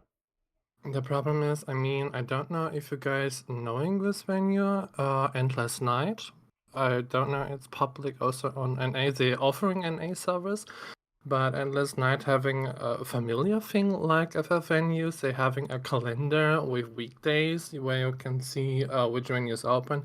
I think it's impossible to updating this every time because some venues closing, some venues going in a break, some venues do 1 week a break. I think it's obviously totally impossible to keep those things up to date. I think FFXIV Venues has done a great It is job of that really since they use a bot and everything that like you can use to update, and then it also DMs you to keep your stuff up to date and everything. Yeah, but those things are fucking annoying sometimes. Yeah, I yeah, get a lot of times those messages where I need to accepting if we are still open. yeah. Sometimes it's a bit too much. I mean, yeah. Oh, trust me, I get it a lot worse because I get manually audited by the moderator team because they like to bully me. So I see it like all the that's time. But justifiable. Do your job, you won't get bullied. Sorry. Wait, Yes. what? Don't send me messages, please, bot, please. No more. Okay, Uh, so just oh, did you want to say something? oh no, go ahead. Okay. Um, just in my opinion of just like party finders, even just shouts in general, I guess, if to get into that area of advertising, I do agree that maybe since every different type of establishment slash venue is technically just establishment slash venue in general, regardless of their theme, regardless of what they do or their type of community, it should be limited to a certain amount. Well, yes, I understand nightclubs, they want numbers, they want a lot of people, they want people to have fun at their events. I can understand that completely, just like I can understand small venues like my own, just wanting a cozy place and to do the less, I guess, confrontational or less in your face type of advertisements like shouts are with just Party Finder. But I also feel like if you're going to advertise for a place and people are going to read the first party finder that they find of your Mhm. venue and then have their opinion from there. I don't think if they see it again, they'll really change their mind. Like Nia said, if I or like someone in the chat said actually, of if I see it once, that if I see it 5 more times, I'm not going to go. Which yes, that is very true. Mhm. Yes, exactly. So I understand of if we have that many venues and we have that many servers and data centers as a whole, we can probably find a way to collectively agree on maybe a set number for each venue. But also, I know not everyone's going to follow that either because of just conflicts Yeah. and also different That's themes. that's There's the so fundamental problem, right? So I'm sure this problem has been tabled again and again and again by Yes. multiple people who Mhm. either have the influence or have the experience, the wealth of knowledge, the whole 9 yards. But the difficult part about this is that once we speak in figures of if only everybody adhered to this, it's not a solution. That's the problem. Getting everybody to agree on the same concept can become difficult. That's just what makes it a whole mess, really. There was a community once, I don't know if you guys know it. I think they closed last year. They was calling Seven Heaven. And Seven Heaven was a community I Discord remember for that. RP players, mostly based for North America, and I think for 1 year also for Europe. And if you want to have a partnership with them, you need to accepting rules. And there was also a community they was following the rules. And if you had, for example, one of the rules was, for example, if you do city shoutouts, then please every second or third hour. If you do a party finder, then please just once party finder, but not more than 2. And if you was doing, for example, 3 or 4 party finder, they was outcalling you in a partnership. They was pinging you and say, hey user, please take the party finders down. You don't need 4. So, and every time people getting, I think, 2 or 3 warnings, and they was getting kicked out from the full community. That was actually good, and I really wish something like this would be also happening with FF venues. That would be awesome. We actually used to have something like that, like back in the day of the old school venues before we got into this new age that we're currently in. There was, I think it was PVR, and it was the Kimura Empire that owned, like, I'd say 70-80% of the venues in or in yeah in NA for Aether, and they kind of had the same kind of rules and everything, which was really nice until they left. I think the people and the venues need rules. Simple, fair treatment rules. It's stupid that we need to thinking about this, but for me, is this just a normal thing? It's just to be polite for everyone, fair treatment for everyone. But Yeah. some venues are just greedy or scared of. I don't know, Mm. or it's a competition feeling. I don't know. But I think if we having a community, I mean, you need also, of course, the people for the community to tracking this, because not everybody having the time, or you don't have enough people they can doing it actually. So that was the reason why Seven Heaven was closing, because they don't had enough people for checking, and also no one want to work in for this. I think that would be very helpful if you're having a community where everybody do communication each other. It's mostly just communication, but then most of the venues don't want to communication with someone else. It's totally stupid. Why we need to fight against each other? Why we cannot just be one? Yeah. That is, we just want to have fun, everyone. Why do we need to fighting against? That's totally stupid. I don't get it.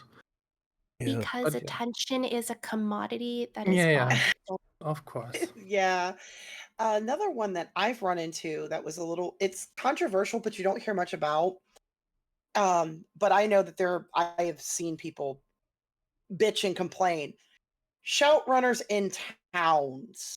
That's one of the controversial questions. So we're gonna go ahead and get that out of Up, the way too. down. Oh, I'm sorry. I tied it in. I No, didn't know let's if you go. No, I mentioned it earlier. You're like I so s- fine. like I did not get, any notes, so you can blame Aruna. No, we gotta. There's How a dare you not channel. prepare your co-host? I Go with the did. flow. Well, I guess since we're doing this spin, I guess we'll just head on to the next controversial topic. With the I'm sorry. differing Just Well, get you the can hard stuff out of the way. with the yeah. differing opinions in the community, what is your take about shout runners and promoting venues in the main towns? I have a bone to pick with this one. Not a very heated bone pick. It's just ugh. But shout runners, I understand them. I completely have nothing against them really personally, although I'm not a biggest fan, nor do I use it for my own venue. I do find them a bit excessive though, Yeah, from just how many times they post in the main cities, or even not even the main cities. Sometimes I see some in like Shirogane, not Shirogane, Kugane, or like Imperium. It's weird. I don't know Oh my why, god, they're but I going do. there? They're yeah, going there. It's yeah. Really? weird. Holy. Yeah, and apparently, But Wow. Cactpot Juicer was like on the ball with this too, and put I muted the words venue, nightclub, lounge, bathhouse, Mhm. etc. So I just do not have the city shout problem anymore. Can I say what also very fucking annoying is? The long block messages of shoutouts. Why? Yes! yes, Why or do three people message of the needing same thing. so many block messages in the Yes! screen chat? I don't get it. People don't Oh, reading this.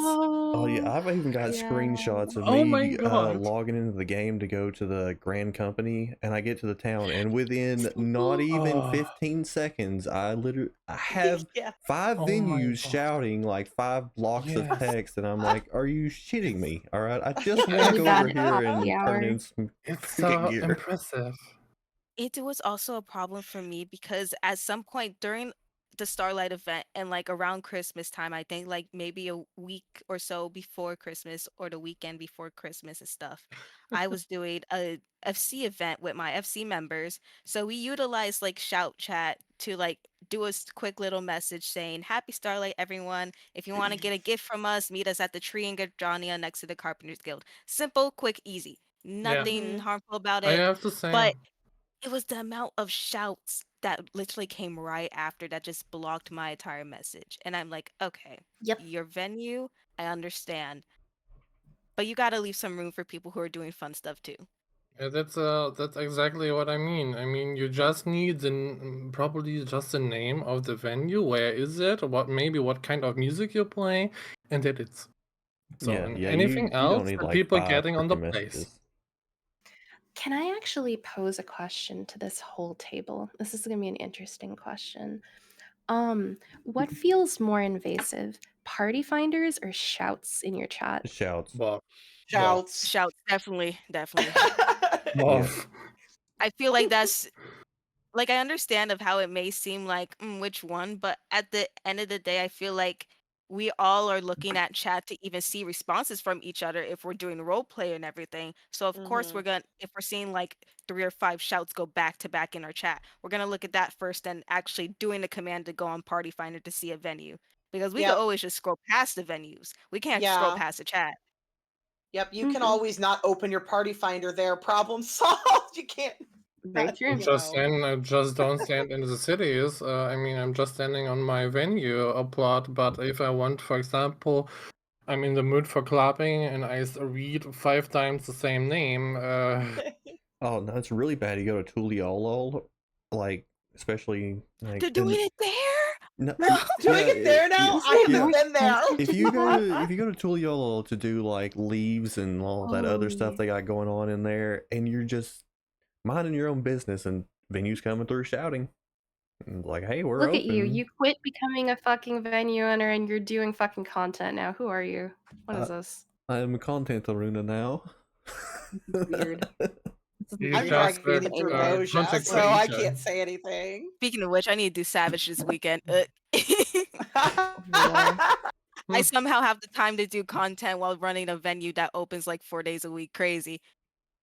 I felt that. I don't get this also. I don't get why venues, for example, need multiple venues and open multiple. I don't get this. Maybe I I'm don't stupid, but I don't get this. No, you're See, not I was stupid. always I don't I didn't know understand the people were purpose going of to do shouts. those. Ugh.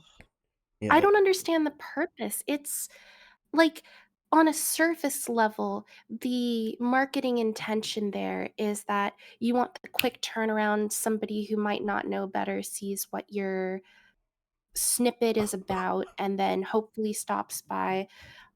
But what if the snippet is like 4 paragraphs? Because I've seen that happen before. I've seen that Or like happen two and a too. half paragraphs seems to be common. Wow. yeah, Two I and a haven't half Cactpot. is seen Like super they that. literally common. have like Oh, four say cat pot paragraphs of just just information. And I'm like, you're Mhm. one venue. You don't need 4 paragraphs. What are you giving me your entire lore story or something? Lore drop in It's chats. Lord Throb in It's chat? pretty aggressive. It's pretty aggressive. It Wait, depends. It really depends. Corthus. Wait, they're in the Western Highlands. Yeah, I The think most offensive shout location for me has been the Corthus Western Highlands. Bruh, ain't no way. In the middle of that snow? Bruh. I can't. I can't. That's That's my 13th reason as crazy. well. Holy. Why? I've only seen okay, so when I was a shout runner starting out, I know. I was told Olda, Mist, Gridania, and that's it. The three major Yeah. cities. I And thought then it was come just the home. big three. Yeah, I Yeah, thought it was just the big 3. and then I was supposed to go out like an hour later. It was like every hour. But I have seen it where I'm seeing them sometimes. I've seen 15 minutes. I've seen 30 minutes. Like, are you just like not Oh, coming back and just like making the loop over and over and over again? Like, what the they hell? probably are. moon Yeah. magic probably helps. That's pretty. Ooh. Well, I guess that's gonna make this next question a little bit easier. Then it's like, is there anything in the scene that seems to be common but you'd like to change? Oh yes, a lot. Oh my god. I think what we just went over actually, but also I Yeah. feel like We the just thing kind of went of all over it. yeah, what we went We over can basically is the multitask. same thing. But I also have something that is a bit, I guess most people won't think about, but something about collaboration events. Ooh. I've been Yes. trying my best with collaboration events, and granted, I love all my affiliates. I think they're amazing, but I do know sometimes it just doesn't work out, and sometimes it could get very, very, very messy very, very quick. And Mhm. so I feel like there should be just a general thing of, or not even a general thing, just like the venues come together, they give the ideas to one another, they make a list, and then go off of that. I Uh, understand things could change. They could always edit later. But I also feel like most people, they think of a collaboration event and then they just go for it without having any solid plan. And then it just goes to shit once it happens. Because I had that happen to me when it came to a beach party. I made a list, I sent it to my affiliate, and then it just went completely haywire in the middle of it. It was supposed to be Mm. a safe for work beach party that had roleplay in it. And it turned into like everyone having their titties out on the beach with DJs. And I'm like, how does this happen? How does this happen? I really um, wish collaboration, to be How honest, this is happening.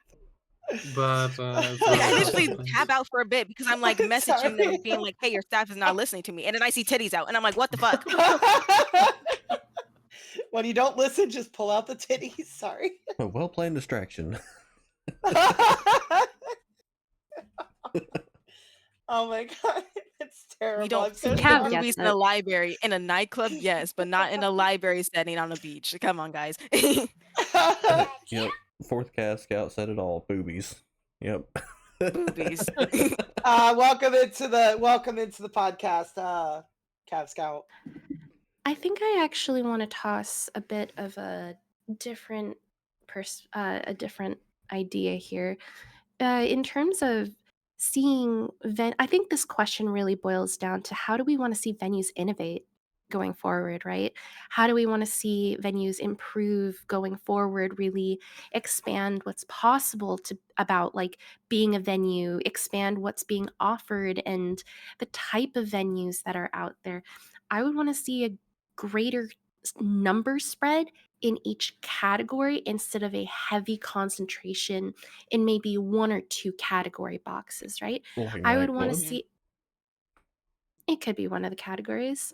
I would want to see more variety in Yeah, what's me out too. there Me too. because Yeah. yeah. We need more. I mean, I don't know how it is on on NA, but I can tell you guys, we have for every fucking weekdays maybe 1 or 2 metal and rock venues. We have so many rock and metal venues on EU. That's fucking amazing. So I really want to have more varieties in venues, and we need this because not Mhm. we cannot compromise everything at once. I mean, yeah, you can, but it would be more cooler when you're having more little niches, like, I don't know. Let's toss out some sarcasm numbers, right? Let's say we have, like, 10 new, nightclubs opening up per week. Okay, but, like, That's a what about sarcasm little number? I bar think that's realistic. Oh, Yeah. God, I'm gonna drink. Okay, well, I unfortunately, I am not very Uh, much a nightclub goer, so I was just tossing a number out there, and, oh god, I can't believe I was right, but You let you were you were right. I don't go to nightclubs either, oh. but there's a lot. There's a There's lot. There's a so lot, and I many. can appreciate the allure of something like that, right? So XIV shares a huge overlap with like Chill Out VR, VR Chat, and IMVU communities like that. So I can understand the extremely natural flow to that type of venue. I can understand the attraction there, but I would just, I guess, as a housing designer, and only a housing designer that I care about in terms of this question, I would just want to see more variety. I don't want to see the Yeah. acre copy paste. I want to see little bars. I want to see mom and pop shops. I want to see fucking Gilligan's gift shop where you go in and a row dressed like a huck yells at you for 10 minutes. Like, I'd pay money for that. That'd be yes. fun as shit. I want to see venues where the personality of the staff members is very loudly up front and on display. I want to Mhm. see creative, highlighted staff members. I want to see events that really expand the traditional concept of what kind of events you normally see. I want to see different types of collaborations, not just within the same, I don't know, same little bubbles that I typically see. I'd love to see people expand more and be open to collaborating with different venues. I want to see growth in that respect. Like, that's how I personally want to look at that question. That's also like one Yes. of the reasons why I had like different kinds of venues, like the bathhouse and then the I'm maid service, and then there was also SNL. I mean, if any of you remember SNL, that That's was still a going. yeah, that was a board game brought into the venue scene, and it's still around, you know. Mhm. I need to I'm go check that partnered out. I'm partnered with a venue, they're calling The Grow. But I will not say it's just a venue, it's more like a venue community because the owner had multiple venues. I think she have 20 venues, and What the each fuck? venue having an own logo and an own theme. And her designs are absolutely amazing. She have a Viking designed M-plot. She having a pirate ship. She have a jungle venue. She have something like how it calls rockabilly venue. So she have kind of for every each genre she actually playing as DJ. She having a venue for it, and I really love this kind of idea. So she's not open everything on different days. She always open on Monday, but she is switching the venues. So actually, you have every week a different venue, and I really like this idea. And I wish I could do also the same, but I don't have so many FC plots. But I really love those things, so that keep the peoples and the visitors more varieties. And I wish for other venue owner they doing this also and just try to do something new. So why you need to do a casual metal venue when you know okay there are I don't know tons of others. So why you not trying out something new? But I think that most See, of people are just too scared to doing it. in the Exactly. NA, it's more, I would say, like high energy, like dance club. I was uh shocked when that I went over to the EU. I just started in the EU probably about 6, 7 months ago, DJ, that you guys had more of the Oh my underground god, metal it's and so stuff. much.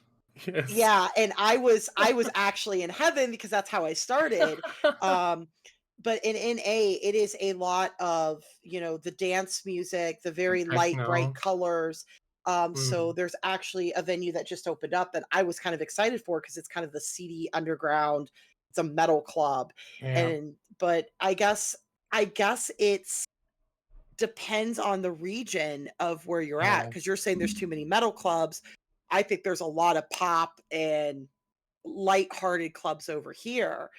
So it's an interesting take to hear how, the EU and the NA different on the style of clubs. It's Um fucking. I mean, I have still. We have still a question left just for me, where I'm explaining you guys the difference from EU and NA, and I can tell you guys that's a lot. Yeah, we have Cactus But Pot. it's yeah. That's crazy. Like, because when you're saying that, I'm like, wait, there's not that many. Oh wait, it's like, oh wait, EU, yeah. I think Cactus it's Pot just a different Juicer. culture. Yeah, agreed. From my experience, the most interesting venue concepts are completely closed off and disinterested in collaborating. well, Cactpot Juice, you probably would have loved my venues because I hardly ever did collaborations and kept to myself to have fun. I would like to have Honestly, that's the one collaboration, but thing. it's so hard to You get know, collaboration. the It irony is. is, like I've been around a long time, all right, but when it came to affiliations and stuff like that, I'm affiliated with 3 venues. Only done Are you That is collabs with a counting? handful over the years. All right, Okay. so I can kind of vibe with what Cactpot's saying. It's like more cut off, more focused on your own venue rather than trying to focus on a whole bunch of hmm venues with collaborations. I don't know how it That's is on NA, but did you guys having a lot of collaborations, or it's more Yes, like something? Okay, okay. In It EU, is. it's most of the just time like I see nightclubs collaborating with each other. In my personal experience, I try my best to talk to all my affiliates. Runa can mm, actually agree because I literally have my manager go to them. yep, And I really like I try to find that idea because I love event planning. I love doing anything Mhm. event wise or just creative me stuff. too. And so I literally look at the theme of their venue, take the main parts of it, take the main parts of mine, and then think of like, here's the idea. Do you want to do it or not? And then go from there, see if we can actually do it. And if we can't, okay. If we can, cool. We plan around it. But I also feel like other places maybe don't want to take that leap or are scared to take that leap because it's like if you're affiliates with a venue that's completely different from your own theme, you're kind Mm. of thinking, how do I incorporate their values and my values of like their of our how our venues operate and put it together into an event that both of us can enjoy and that But both of our communities can enjoy. I'm going to toss a different perspective on that exact question, right? If you're opening up the conversation for a collaboration with another venue like that, you're likely going to check them out first. You're going to vet them. You're going to probably visit there maybe once or twice. Maybe it's with Mhm. management yeah, or with your staff. So if somebody comes into that kind of situation, I personally think that could be a reflection on management maybe not checking out who they've signed up for it with.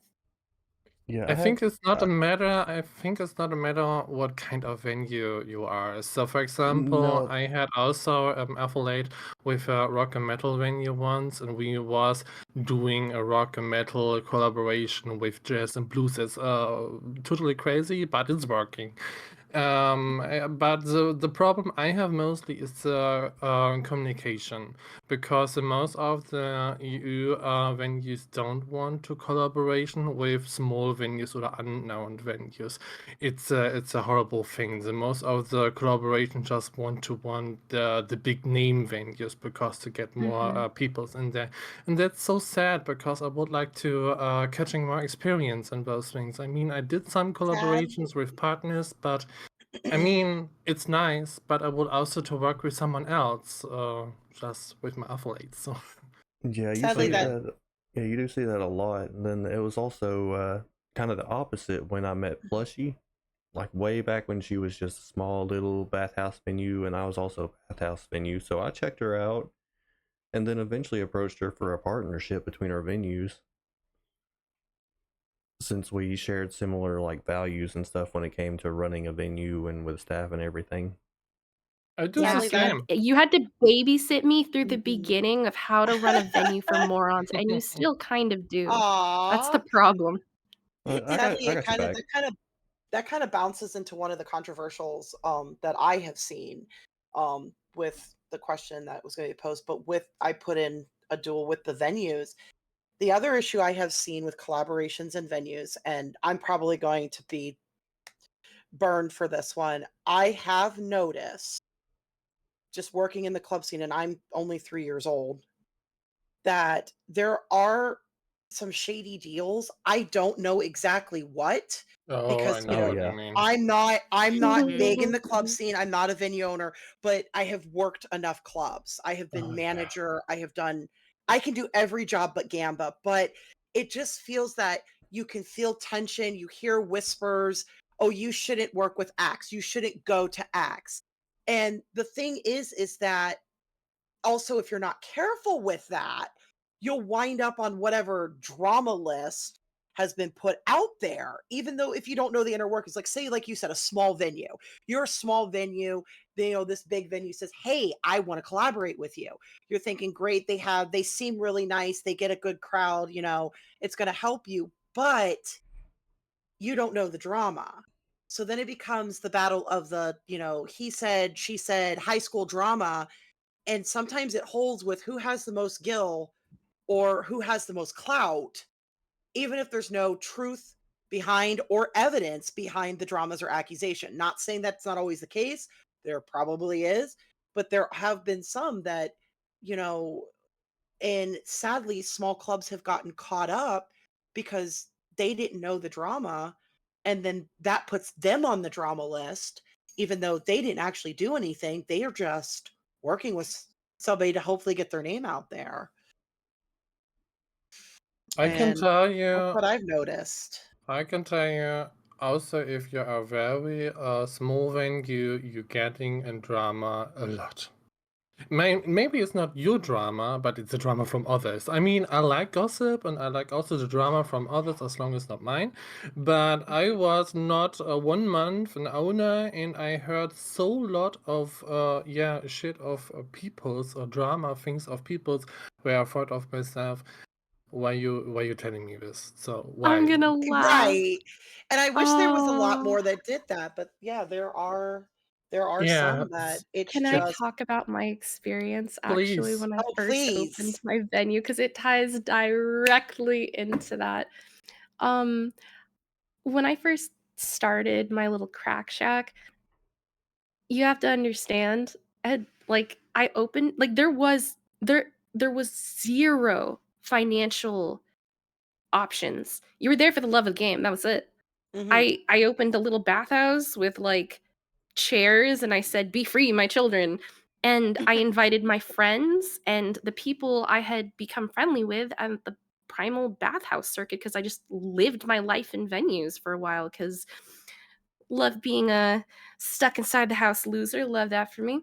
Um, right, so around, I think, oh my god, 1 month into opening, I had to remove quite a few staff, and when I say quite a few staff, I'm talking probably 6, 7, 8 staff members, um, from my, roster for scamming me, literally spreading what all like XYZ, all these sorts of things back to back, and you have to understand, like, me now looking at this, I would understand how to handle that, but I was, like, brand new to this. I had no idea how I was supposed to even approach this. All I knew is that friends were telling me, like, "Hey, what's going on? I'm hearing all of this." Like, it was freaking crazy. What, like, 1 month into opening? Oh my god. The things that I happen to you when you're a small venue, holy. This Yikes. I actually understand because at the time, I think I was what, maybe 2, 3 months in of having Fluorite open. I went to work at a different cafe, which I really enjoyed a lot, and I even was affiliates with them for a time.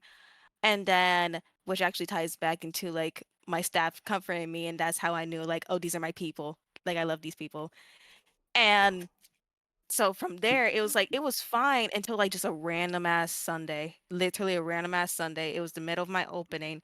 I get like a tell from like the owner of that one venue being like, "There's a problem." I'm like, "Okay, what's the problem?" They didn't explain to me. They ignored my DMs, and then I heard from another person being like, "This is the problem," and I literally freaked the fuck out.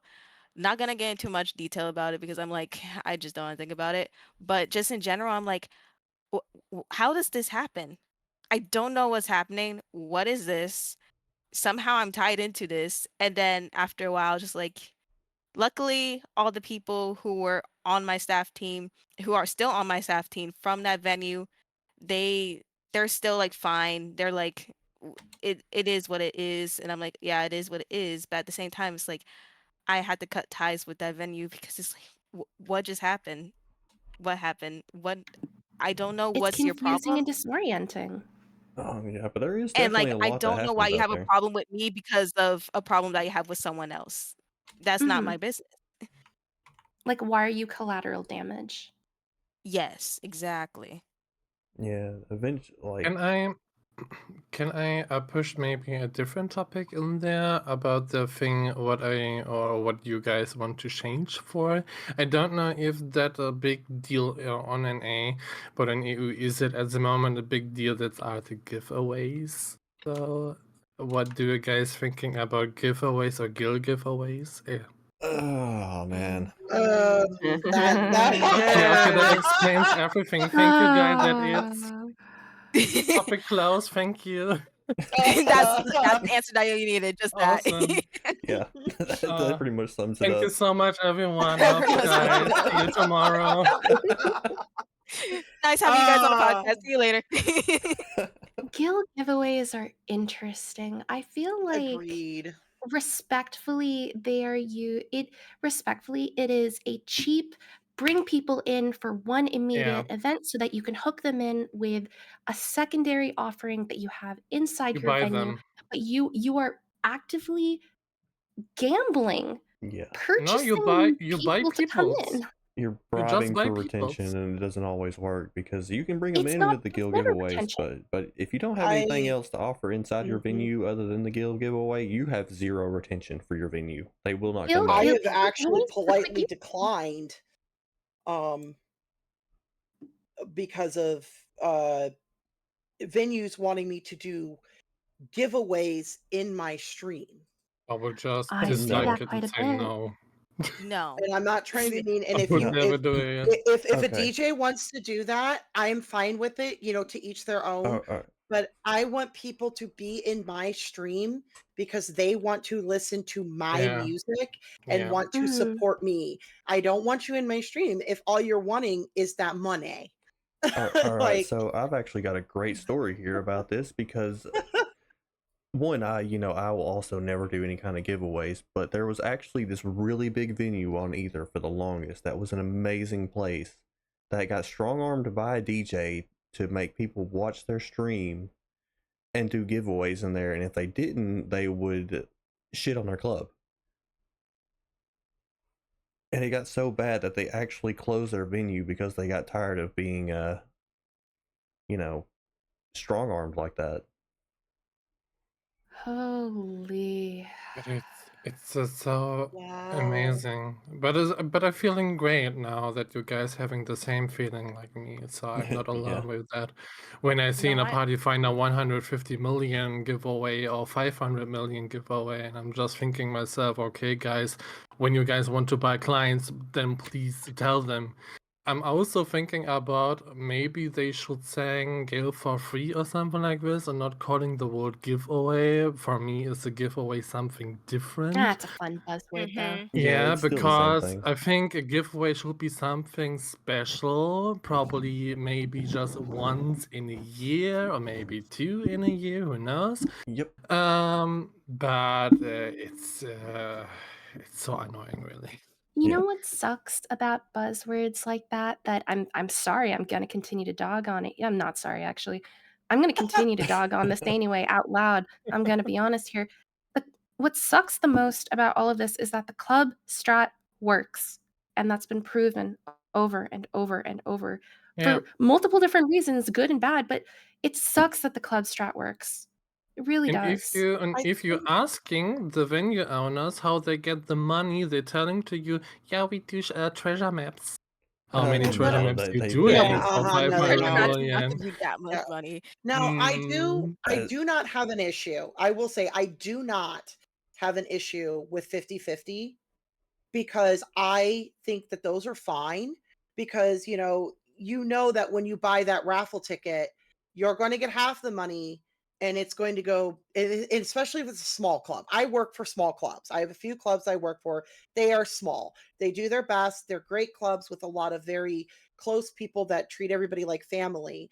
And I know that when Mhm. I enter that 50-50, half of that is going to go to that staff to pay them to help keep the club open, basically keep their lights on and keep the entertainment flowing.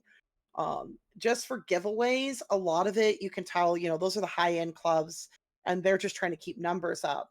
But 50-50 for like smaller venues or like if they're doing giveaways, like if somebody has a little mount or they can craft something, I'm fine with that because they're just trying to make sure that they can survive another week where not going to mention names, but there are massive, massive clubs out there that pull hundreds of people and they don't need the money.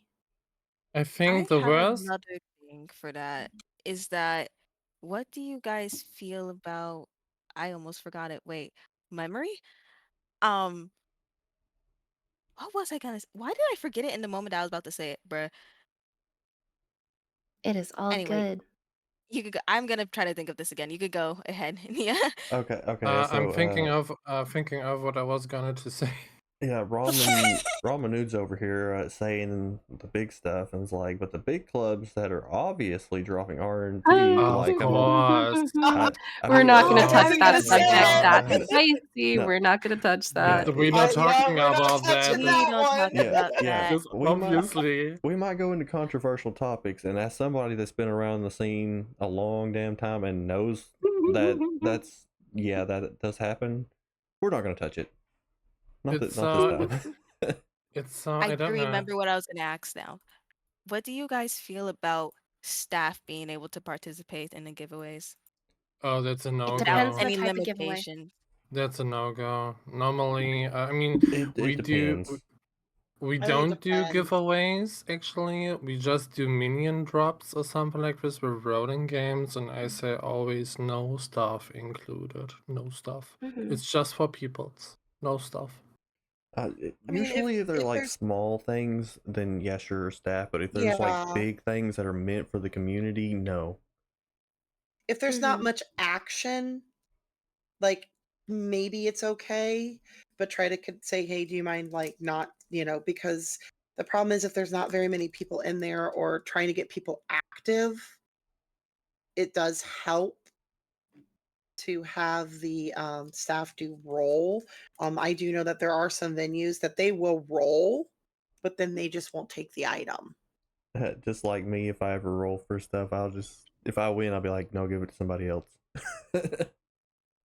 Well, I want Yeah. to kind of address the core component of that question, which is it depends on how an item is won. Because if something is pure RNG, it's anybody's game.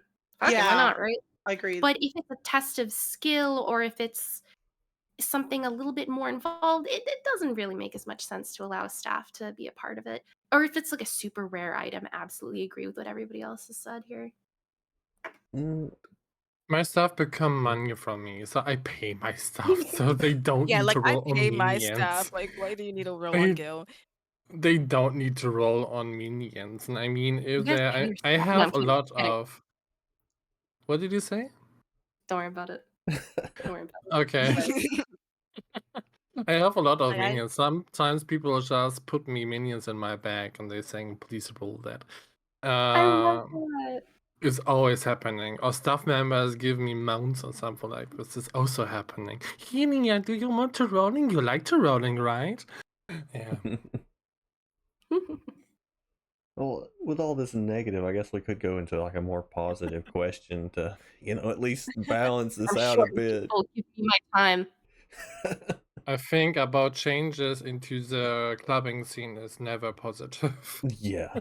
Sadly. But like, Just changes in the scene in general is not positive. It can be, but most of the time people are just not gonna think of it in a positive light. yeah, it's gonna be an uphill battle for sure. But over the time, going out to venues and everything, on a more positive thing, do you have any favorites out there that you've really enjoyed? And also, if you do have any that you want to shout out specifically, please drop their info in the chat and I can share it around the Discord.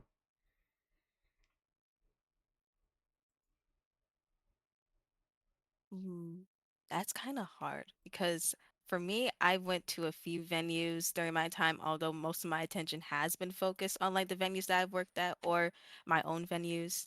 But there's this one venue that I've recently been going to with my dearest, and it's this one venue called Bar Downbeat. Of course, Oh it's not for yeah. everyone, but it's yes, you posted in there, but that uh lesbian bar place, which I really enjoyed it. All the people are so nice there.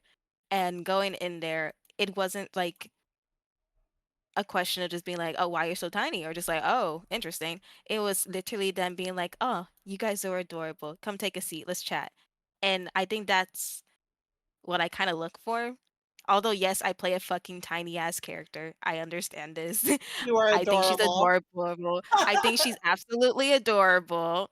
But I do enjoy people being able to highlight how I interact her with other characters instead of just focusing on, oh, she's a tiny little elf dragon.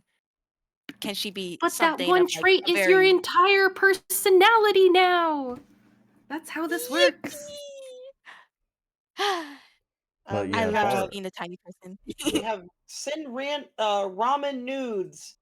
Shout out to the Tranquil Tiger for being a chill place. and then we also got Midnight Cat over here that knows Bar Downbeat is what's up. It's a really great venue. I've known Kaya for years. She Yes, I know even they're that she name even amazing. helped with some of actually. my projects too. But she's great people. Always has a great design for her place. I recommend it too.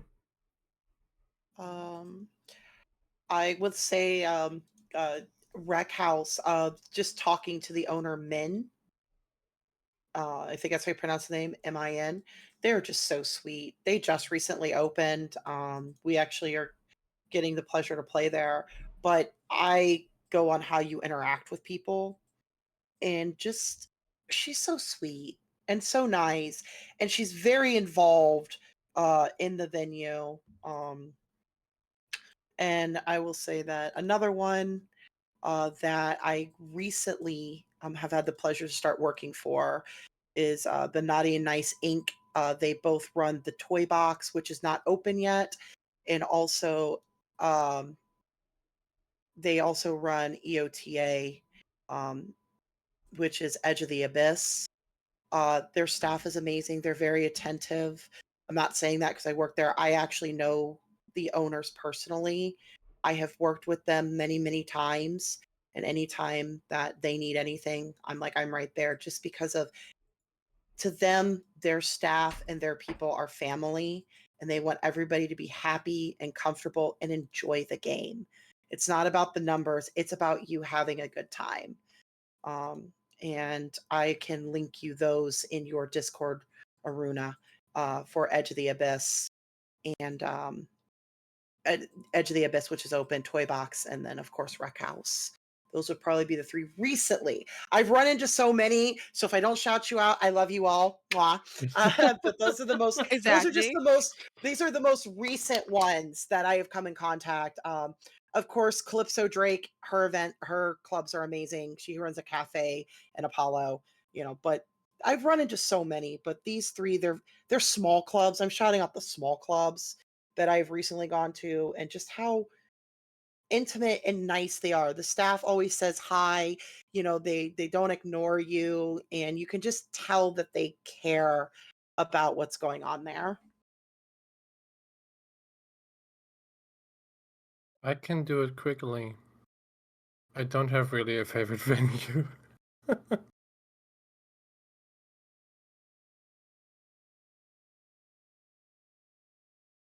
I think the big question for venue owners is how often do we get to leave our own venues? Oh, a lot, a lot. Oh Yeah, I my think that's the god. problem. I go a lot of venues. I really love to looking for grand openings or grand openings or something like Mhm. this. Yes, So grand openings are like to Big see agree. fun. I the love grand openings. design and how the people are acting. I don't know if you know that or is also on NA, but I really don't like the venues where the staff members ignoring you or not interacting Yeah. with you. Yes, Mhm. I hate that so much too. I That try my makes me best to so be like, sad. please just talk to people, even if Yes, we're talk having a to me. small I'm place. alone.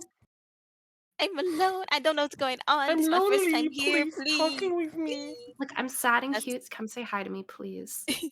that's one thing Yes. I really enjoy and value when it comes to running my own venues and also venues that affiliate actually, making sure that they talk to their guests, whether they're a new face or a returning face, doesn't matter. But if they can have like a good conversation with them, or Yeah. just in general Mhm. being able to help them out, even if for a little bit, if they don't feel social, that's all I care about. That's all that matters. Mhm. Looks I like Because at the end Cindy. of the day, we're here for fun, not for peace and quiet and just a pretty place. I have Mhm. extra staff member for this. And I mean, we have different kind of people and stuff. So some more are more socialized, some more are more I socialize. That's totally fine. I have for this extra a staff member. I call this role people pleasure. She is also a people pleasure. She talking a lot with people, and I very appreciate this. But I'm someone, if I see someone in my venue, he's, for example, sitting alone on a sofa or somewhere else, I'm sitting next to the person, I'm talking with them, just to take care. And also, it's just, if the person are AFK, I don't care. I just sit next to the person and just try to build up a talk. For me, it's so important that everybody have a great time in my venue. And I miss this in others. I getting ignored so many times in venues where I was standing 2 hours on a dance floor and no one was really asking me if I want to have a drink. No one was asking me to want to have a dance or anything else, and this is so sad. I really miss interactions. Yeah, Little player Miss engagement is a Snacks. big thing. You know what venue I miss? It was called Roadhouse. It closed after COVID lockdown lifted. It was so chill and ramen noodles. Oh, Says if I walk in and people ignore me, yeah, row house. I'm gonna walk out after like 10 minutes. I'm picky though. No, that's not Yeah, picking, I that's said row normal. That's not house. picky. You just value your time. That's it. Yeah, I agree. Yeah, row house.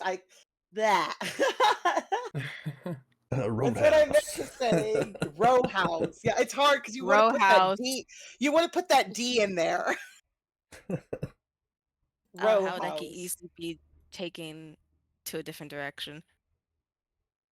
Oh my god. Excuse me while I turn as red as my hair. Texas Roadhouse moment. Let's I talk I'm hate just about it it. here. saying, it is very similar. It's Hang on, very similar.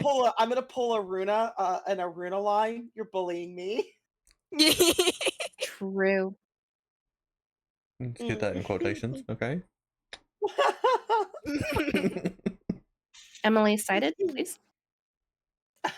uh,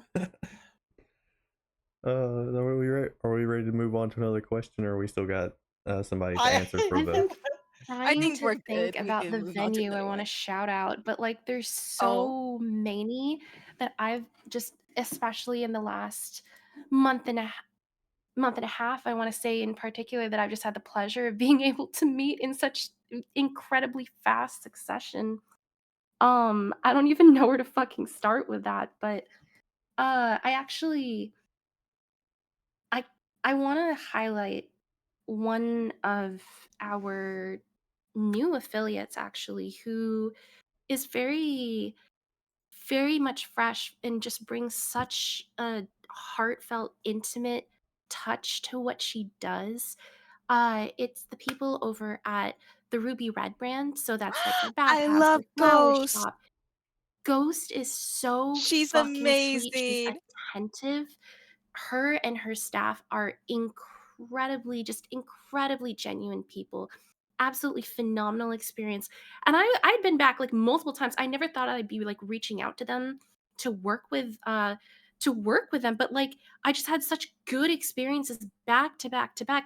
It's the same thing when I visit people like the Aether Entertainer, when Scarlett and her team put up little stalls at I don't know, Foundry Fest was a good example at their recent awards. Just going out and meeting them, freaking phenomenal.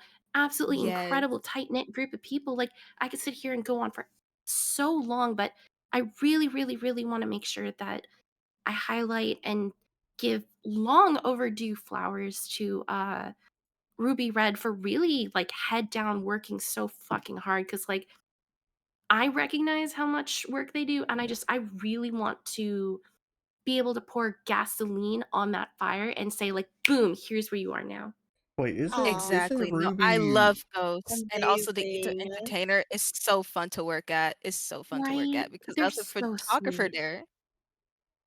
You're making me wanna go to these venues even more.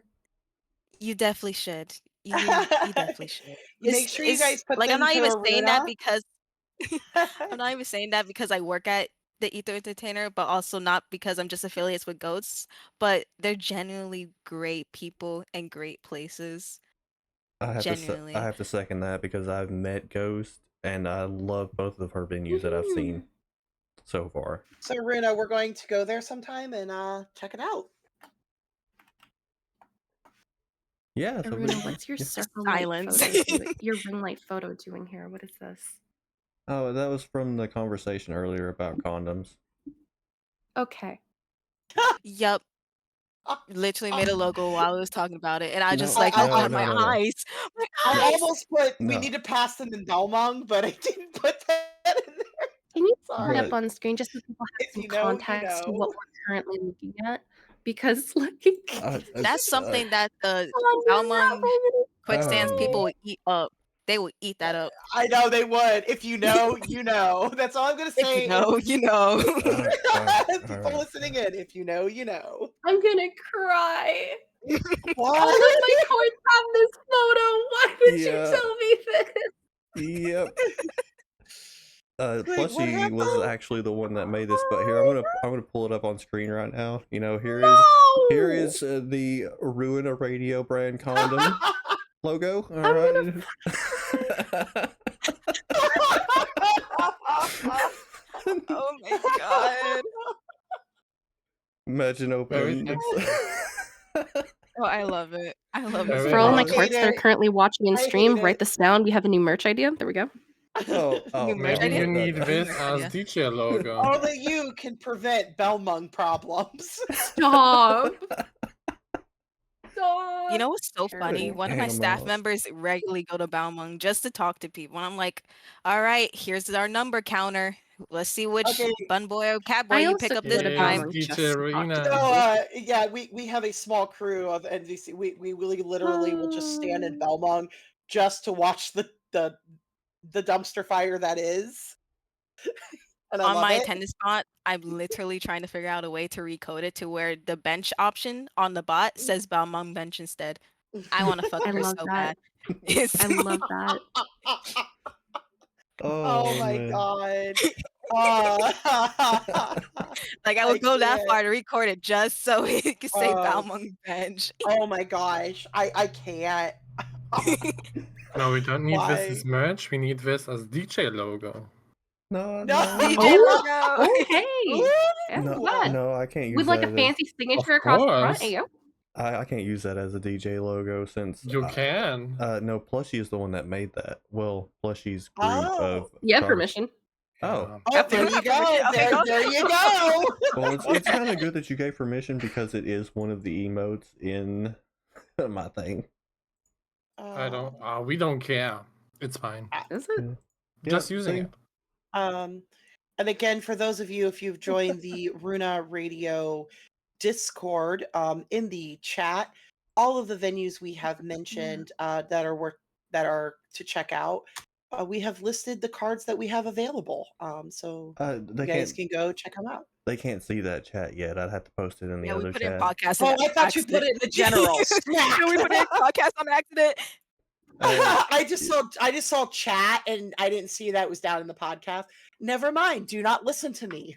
Yeah. If you want, you can drop them in the community recommendations channel. Okay, so yes, they will be in our community recommendations channel. Wherever that Are we is. hitting with the I found downbeat? it. Let's go. All right. We Of got Ruby course, Red. just for the NA venues. Please, if you have cards, please put your please put your EU. We have I know for a fact that I have people that go both to NA and EU. I'm one of them. Although I have to get teleported around most of the time, but I know that a lot of people I run with, they do both. So please, if you have any EU, don't be afraid to put them in there, and we'll just put EU beside the information. Nia, this is your chance. For promo for myself. Oh, Yeah, yes. true. Copy paste that link. Let's Yes, go. promo We're for trying to myself. promote Big brain you Scott. Let's here. go. Woo! 5D Recommending thinking. ourselves. Let's go. Yes, play. Oh wait, send random nudes. Plush idea. Oh no, we're not Custom reading that out shirts. loud on this podcast. We're not reading that out loud. Yeah, I totally I did take notes though, and I do love you. Yeah, irony is I Glowing. also have a merch store, but just don't use it. I have one Didn't for you my make a DJ branded butt stuff. plug? What? Okay, I first of think all, that's Runa? something you don't should say in the stream. yeah. So first of all, the No. store, Answer the question. the Answer the question for the people, Aruna. the store did not expand that people are much curious. yet. All right, it was very simplistic. At least I think it was still simplistic. Didn't you explore the idea? Yeah, How far did this get? it was actually planned to do. Hold on, let me pull it up real quick. I'm gonna cry. I'm so done. I have a merch store and all mine's like safe for work, and then we got a Runa here talking about All right, so for the brand, items for meant for the insertion. for the brand stuff that we did, we had like shirts, pants, panties. Yeah, we had some panties in there too, and then we had Panties. Branded butt plug, just to make sure you Yeah. caught it the second time. I got you, buddy. I think yeah, we I got think the you bikinis and everything. say I knew there's bikinis. There was Oh, skin Interesting. moisturizer. God. Oh my god. I'm terrified. There was also a mouse pad and a bumper sticker. That's as far as we Condoms. got with the merch. Amazing. A lot of rubbers. So we did not get to the butt Oh plug my- or the rubbers. Oh my God. Well, you have the packaging for the rubbers, buddy. There you go. So what's Chop, the chop, next let's go. So what's the next question on the agenda? Yeah, so What's next on Aruna's merch? Clearly, that's the follow-up question here. Rapidly moving Anyway. on. I'm being chaotic. I'll Oh step my back God. here. I love it. I can do it also, no A problem. branded double-sided toy. Like, And I okay. can also make a A random perfect tattoo Titan. for this. What's no the next Mhm. branded eggplant? Incredible. I'm sorry. Eggplant.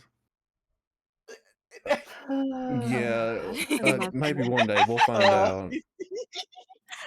Oh, Okay. wow. For the next question, though, and it's one of the big ones. As we have all done venues or explored venues, what are your thoughts on the FFXIV Venues site and Discord functionality? And do you use the site to find venues when they're open and want to explore? Now that I know it exists.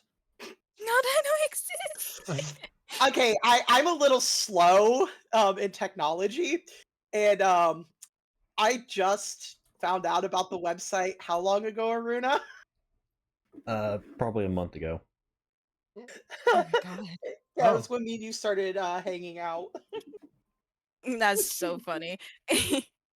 Don't feel bad. You're one of today's lucky 1,000 that got to learn something new today. Why did my roommate tell me that yesterday when I learned of a new meme on Because TikTok? Aruna's Little mean to habit. you. Wait, what? Yeah, Aruna's a bully. Very true. No, I didn't do this. Yeah, casual. Oh goodness. I mean, I can start if you guys want.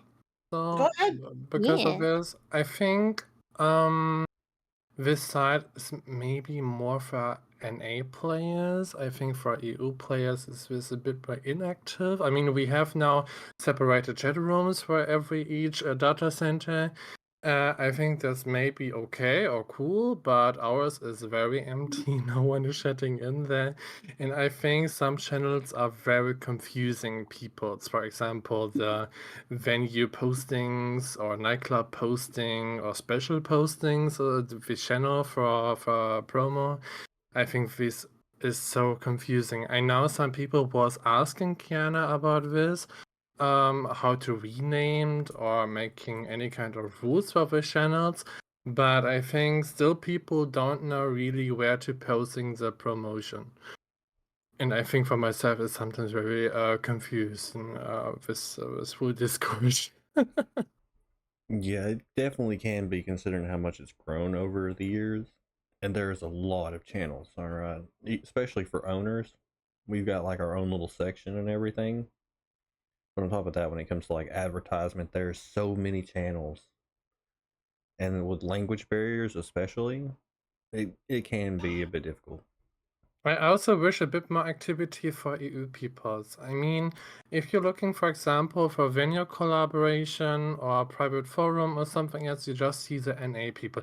I don't mind NA people, but sometimes I'm thinking that the EU peoples are too scared or too afraid of to using this Discord, just because I think it was at first just for NA and just added the EU one time, I think, I don't know. But I think the most of the EU people's not liking this Discord. They're just using it for promo, but I don't think that people actually really caring about the posting channels or the website, for example. I think the most of guests I get, they're coming from the PF or from the shoutouts or from my Discord, but not from the website of FF Venues. That's my take of this. Yeah, I wish it was used a lot more, or was at least a lot more known, because it can be pretty useful, especially for venue hoppers. But yeah, not everyone knows about it. But I can remember on one thing that someone was visiting my place, and it was someone from the FF Venues admins, I guess, or leader.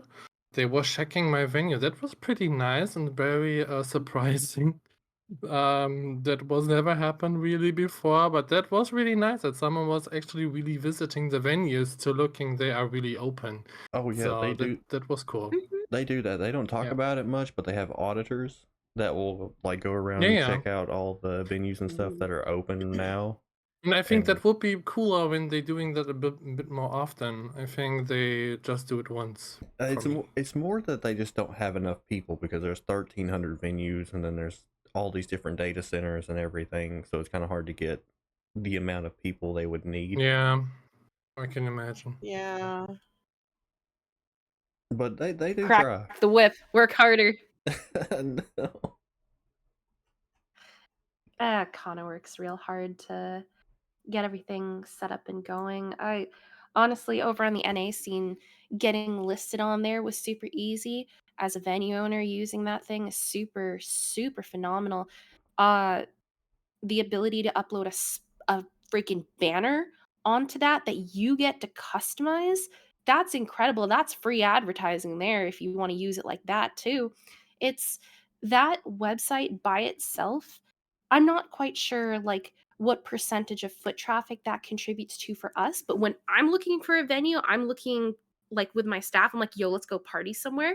I'm 100% going to that site and hitting Russian roulette and just spinning the options to see where I can find. I freaking love that site. It's so good.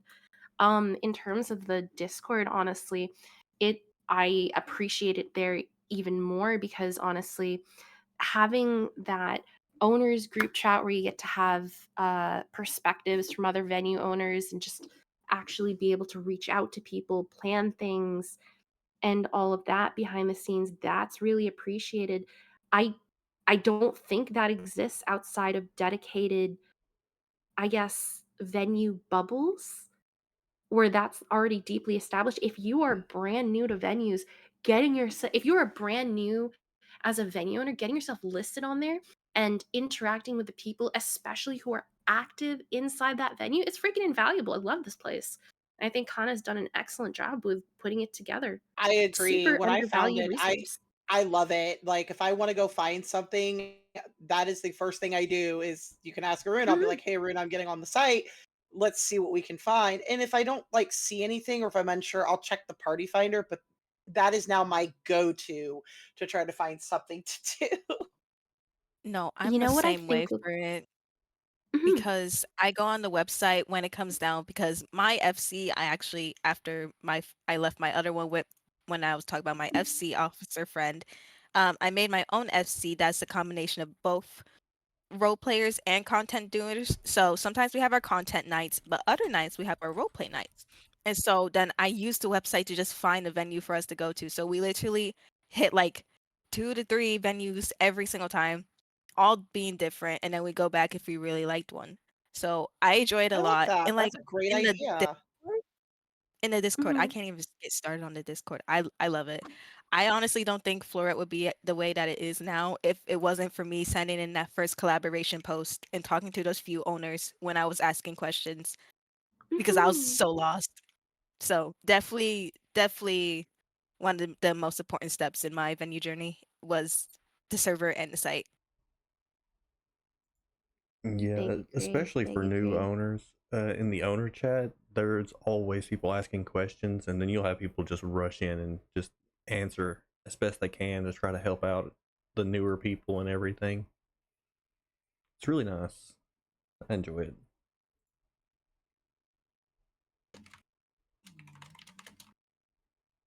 They really facilitated in at least the owners chat like a very helpful, informative community there, which is really, really appreciated, honestly. Mm. Hmm. Yeah, and I guess now, if we've all said our piece on that, we could probably move into the Kano's questions and answers. To oh, thank you for the follow. And so, are we ready to see what Kana has to say for her questions? Yeah. All right, you ready? Yeah. Are you ready, Sav? Yeah. All right, here we go, everybody. This next section is dedicated to Kana and the FFXIV venues. We sent her some questions and she sat down and answered them for us. Unfortunately, we couldn't get her live on the air with us since, she's a bit shy. But that's okay. So the first question went out was, when was the FFXIV venue site and Discord originally established? The site was established on August 8th, 2021, in the Discord from February 2nd of 2022. And then as my own little piece of take from this, before this, she actually, oh wait, never mind. It's in one of the questions, but there's definitely more to it. What inspired you to create a catalog of all the venues in one place on the website? I discovered one venue back in 2021 called the White Hare by a shout in Limsa, a tiny cafe in a small house. I had not been to venues or RP before that time, so I was completely transfixed in the experience. The cutest experience I ever had to sit in a virtual cafe and have someone act as a maid, and one of an and later one of the artists drew my character. I stayed up to visit it every time it was open. Later on, I discovered a nightclub via their Discord and went to visit that. It was definitely a unique experience. By way of partnership, I discovered one after the other, and after several of them, I decided I needed to keep a list for myself of them. Hence, I made a simple table in a Word document. I shared that with a couple of friends, then a couple of randoms that were interested, and it seemed to get shared around a bit. I turned it into a proper site a bit later, putting it online on August 8th. From that point, I ran around Aether asking venues if I could add them to it. It grew naturally from then. And if any of you remember back in the day, her original site or little Word document thing, it was so simplistic, but it was still so well done for a simple document. And this was also like back when card was still extremely new to the scene. Oh, card. Where would we be without you? Yeah.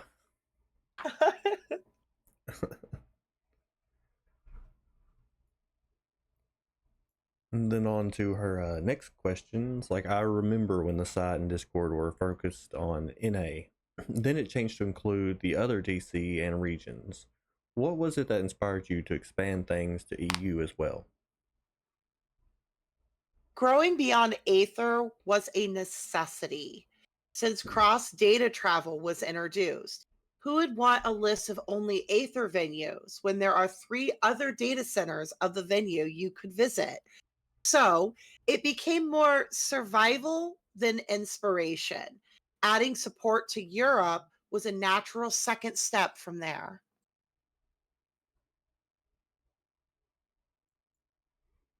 And that actually wasn't that long ago either. That was just what, maybe a year ago that she added EU. It was whenever she ran into Zeppela HQ. If anybody, Yes, any, sadly, she didn't put when she did that. She just stated how it grew. We'll have to ask her on that. yeah, I don't remember. I just remember it had to do when she had the encounter with Zeppela HQ, the FF streamer, about the site and stuff, and then she wanted to expand it to the EU, and she went and did it. So that was pretty nice. Then our next little question here: FFXIV Venues is a neutral party when it comes to things, as we have seen over the years, and you have maintained that professionalism over the years, even in some of the most challenging situations. Has there ever been times you wished to do more but didn't due to the neutral stance? Yes, many. I've always believed in community supporting one another and being a family of venues rather than a competition. Friendly competition is fun though. So naturally, had many emotional urges to get involved and help over the years, particularly during the days of venues being attacked. Very tough. I've never let emotions control logic, though. I don't regret the choices to stay neutral. It kept us very stable over the years. It kept things manageable, reputable, and protected staff. And she still remains very neutral on things as it is to this day, which is good because when you're running Mhm. something like this, it's definitely good to have a neutral stance on things.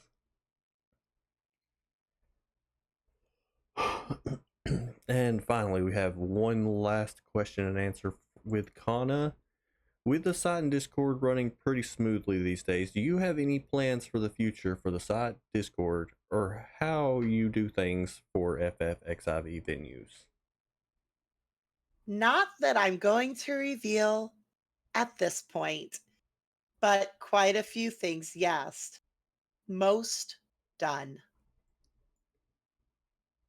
And I can say that yes, she does have a lot in the works right now for the site and the Discord and everything. That's exciting, though. Mhm. Like, So it'll be nice whenever she gets around to announcing these things for us.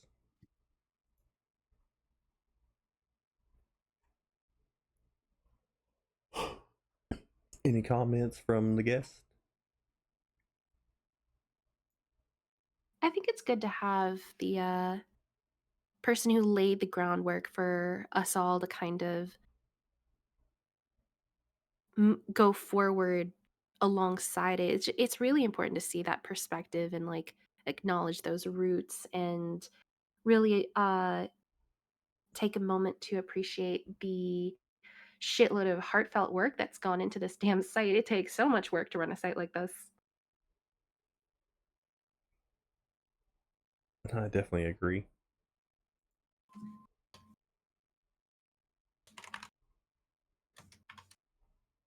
Anyone else with some comments before we move on to the directed questions?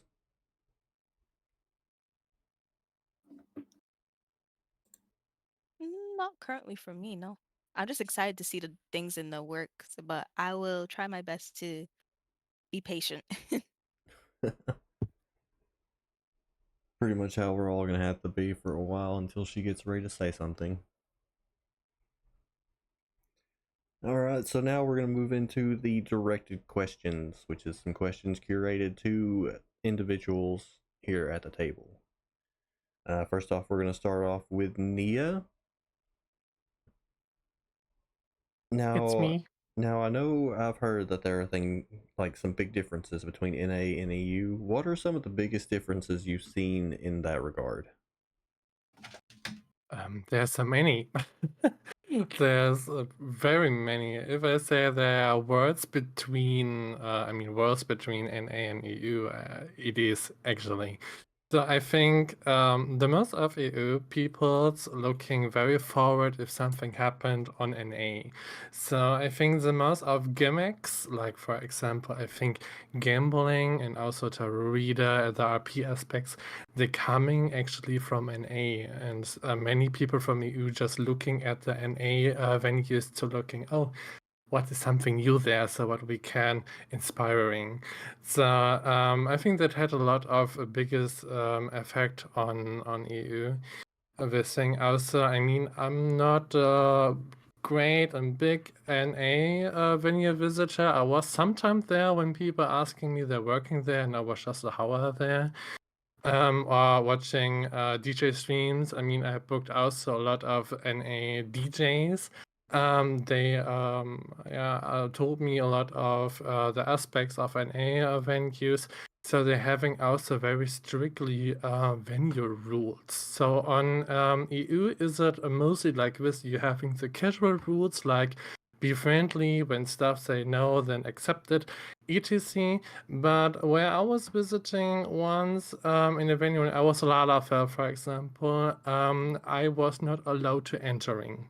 It was not the first venue. It was many venues where I was tried to entering as Lalafell in a nightclub. They was actually saying to me, "No, I need to Sorry, was return." this NA? What year was this, by the way? I cannot say which venue it was, but it was I think Was it 3 or 4 venues on was NA. it on NA? Yeah, it was Yeah. on an NA. Yeah, On EU, you that's don't have this. the reason I'm actually not a Lalafell. Was Yeah, I kind of got sick of it. yeah, it's pretty amazing. If you do that Yeah. on EU, you're getting cancelled if you do that. And I on actually great point. Yeah. and on I NA, it's kind of normal. Uh, I actually have had to do that at EU venues. It's habit to go, "Oh, hey, by the way, I am a Lalafell.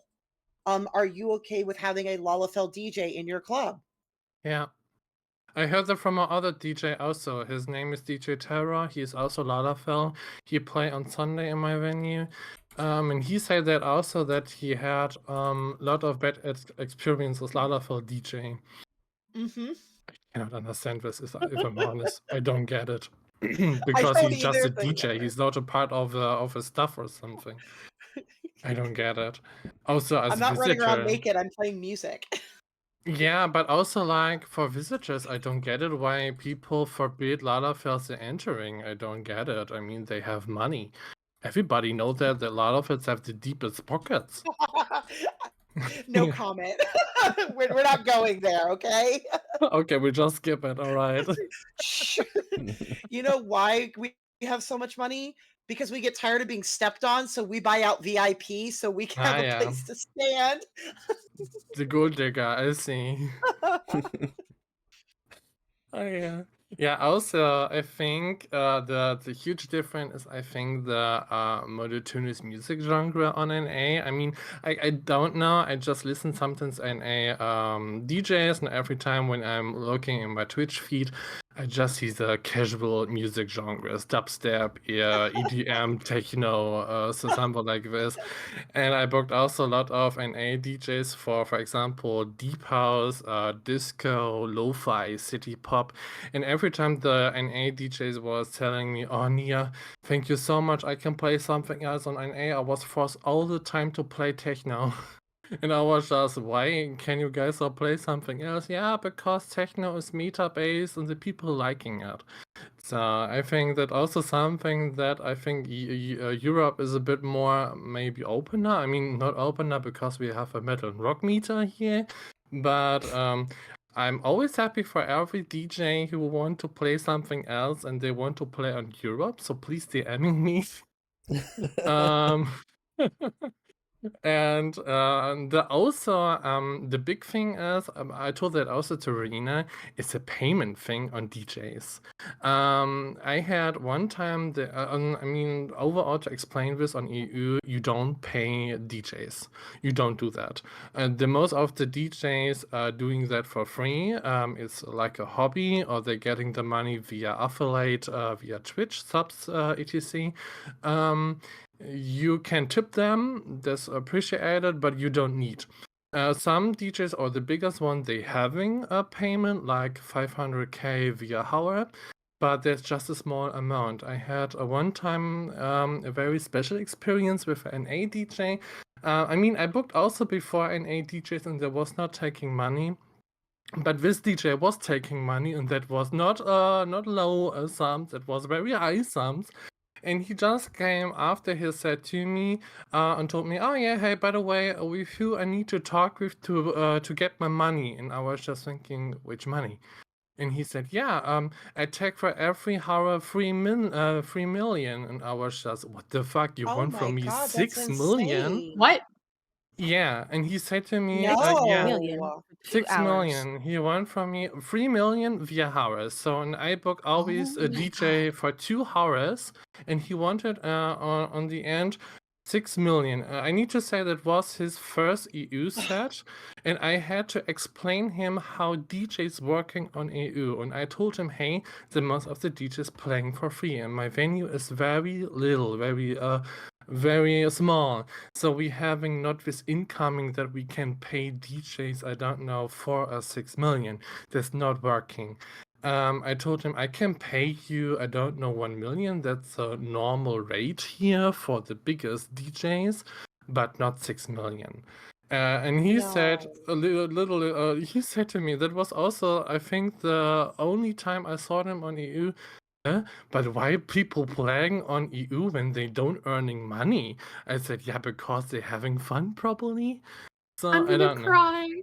Yeah, and that was Me. very the special Mm. experience ever. And I was talking with other DJs from EU. They was playing on NA, and I was asking them, "Hey, is that normal that people taking money?" And they said, "Yeah, that's normal because on NA you're having always a salary rate, and if you don't accept the salary, you just get it. So you just get the money." And I was just okay. Mhm. That's very weird to me because on EU is it is not like this. So it was very confusing for me.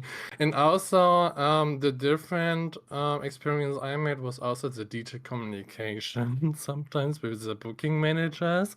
I think a lot of NA DJs don't get in touch really with the server times correctly. We had a lot of the struggle with the server time issues. So I mean, for me is now at the moment soon. Yeah. Now we're having 11 p.m. So and sometimes DJs from NA don't get in touch with the real EU time, and they're having struggle to get them or get in touch with. I mean, you had also struggle with the time gremlin once with intoxicated, if I remember. Oh, yeah, but I will say I triple checked with them, and we saw where the mistake was because when we used the converter, something happened with the converter. Yeah. And I said, "Are you sure this is the correct time? Are you sure this is the correct time?" And she said, "Yes," which would have been 11 p.m. my time.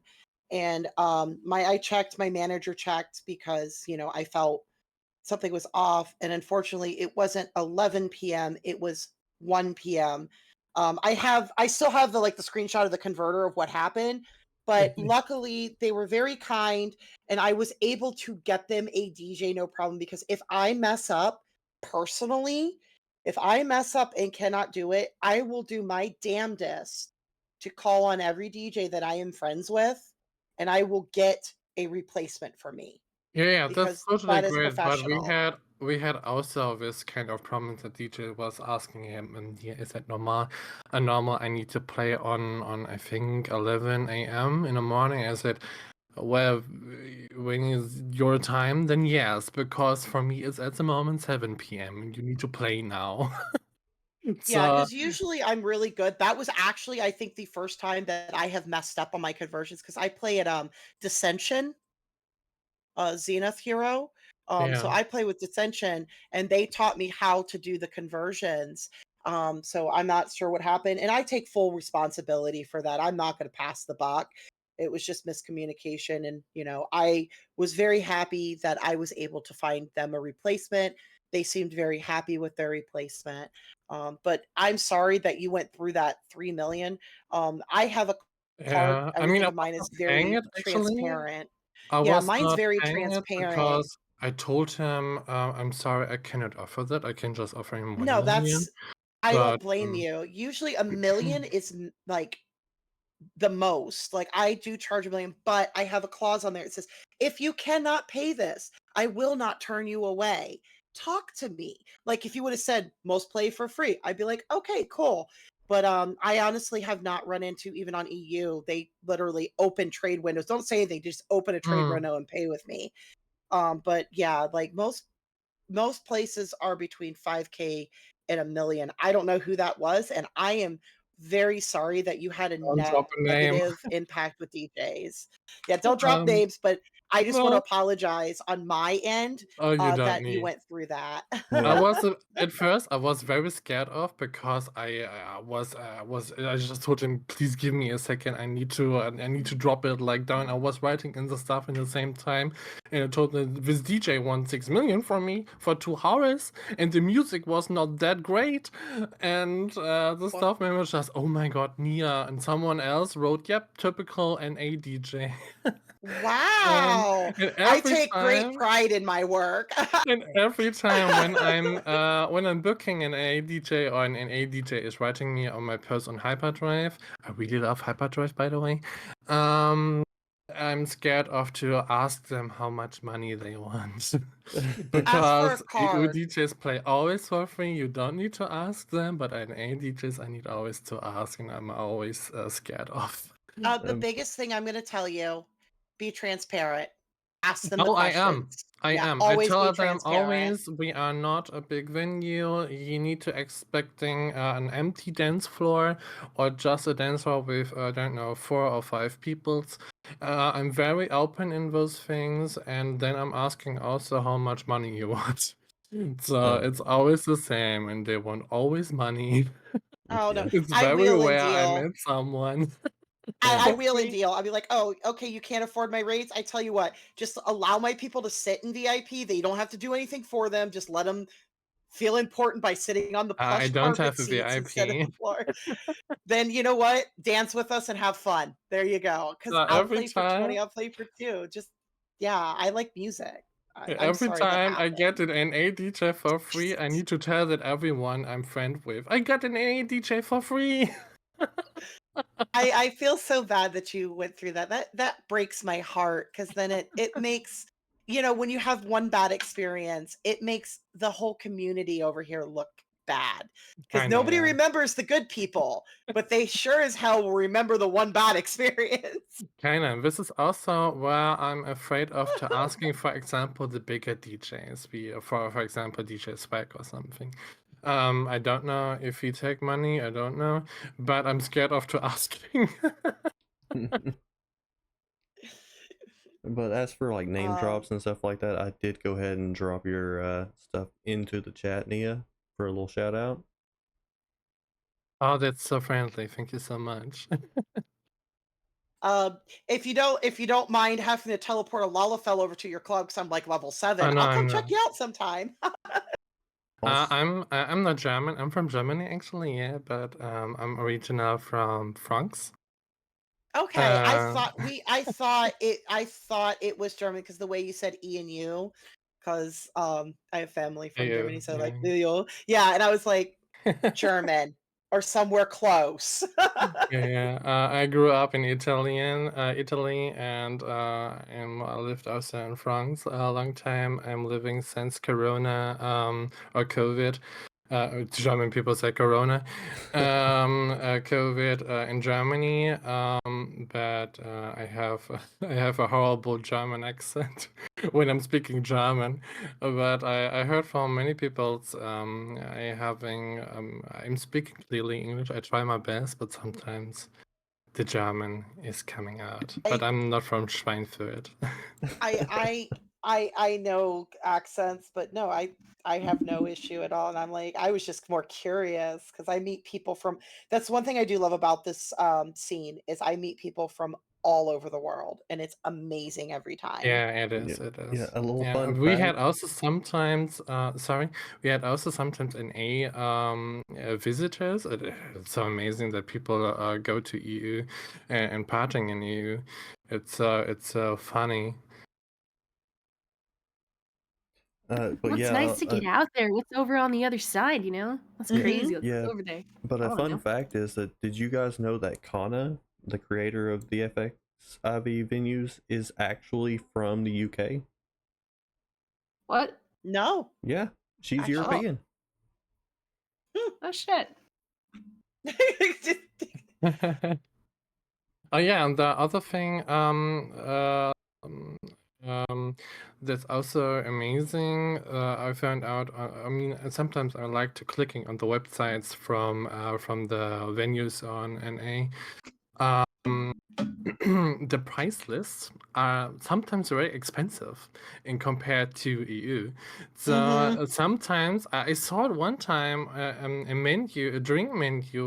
One drink was I think costing I don't know 100,000 gil or something, and I was just thinking, what the fuck, guys? What is going Yeah. on with you? For us, just one drink, maybe 5K or something. What's going on there? Okay, you guys understanding how to make money actually. Maybe I need to put my prices also up. Oh But my I will god. say anytime that I am offered to play in the EU and I am, able to me, it's an honor to be able to, come across and do that. It shouldn't be a right. I think it's honestly an honor when you guys invite us over. And that's just my personal Yeah. take. I had in the past a resident. Vox of NCV states NA is saturated in Gil. Yes. Inflation.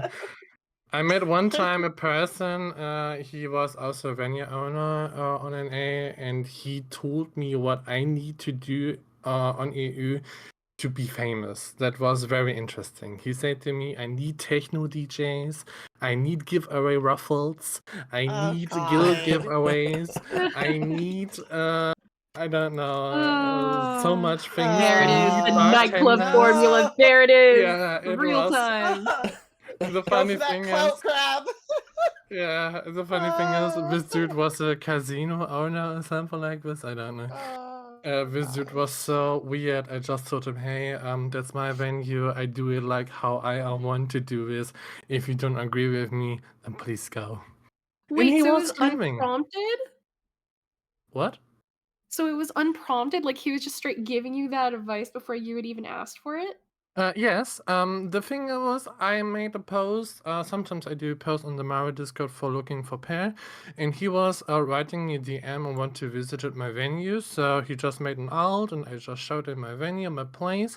He said, "Oh, your place is so pretty," and then he just said to me, "Oh yeah, and if you want to make it more bigger and more famous, then you need techno DJ, then you need Uh, giveaway raffles, Okay, then you need to raffle in amount where no. people buying tickets."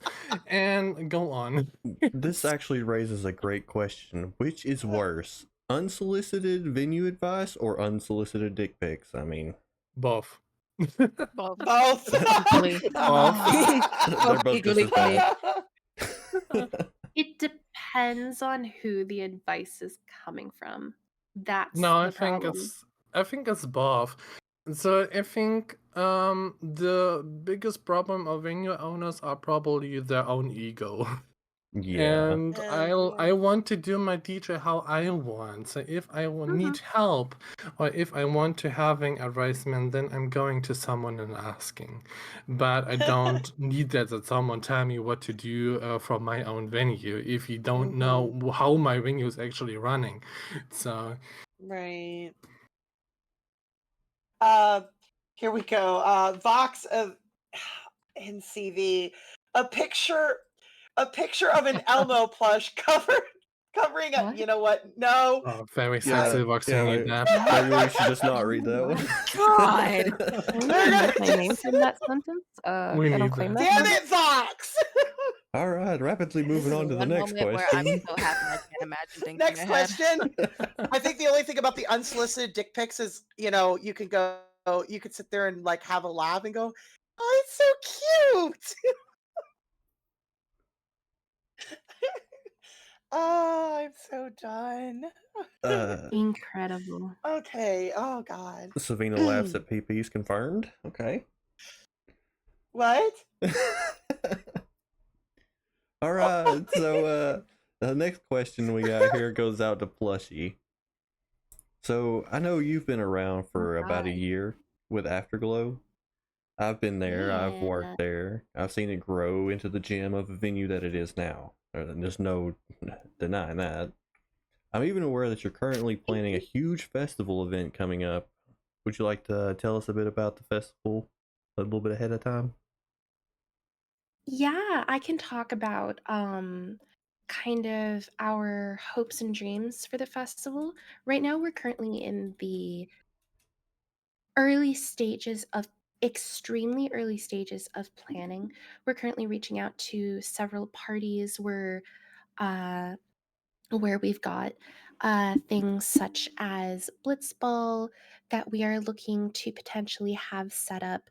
We are looking at working with casinos, fight clubs, cafes, just a whole plethora of of types of venues across the board. And we're just really early into that process. Right now, we're currently putting together our housing team, which I'm very, very proud of. We just got everybody locked in and everyone's currently working on it. But to get all the rambling out of the way, yes, we are currently in the process of hosting Sakura Matsuri.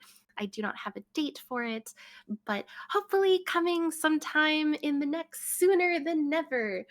Um, because we are so early in the planning stages, currently what we have is a lot of excitement until I have some definitives, but it'll be the very first event that I host at that scale.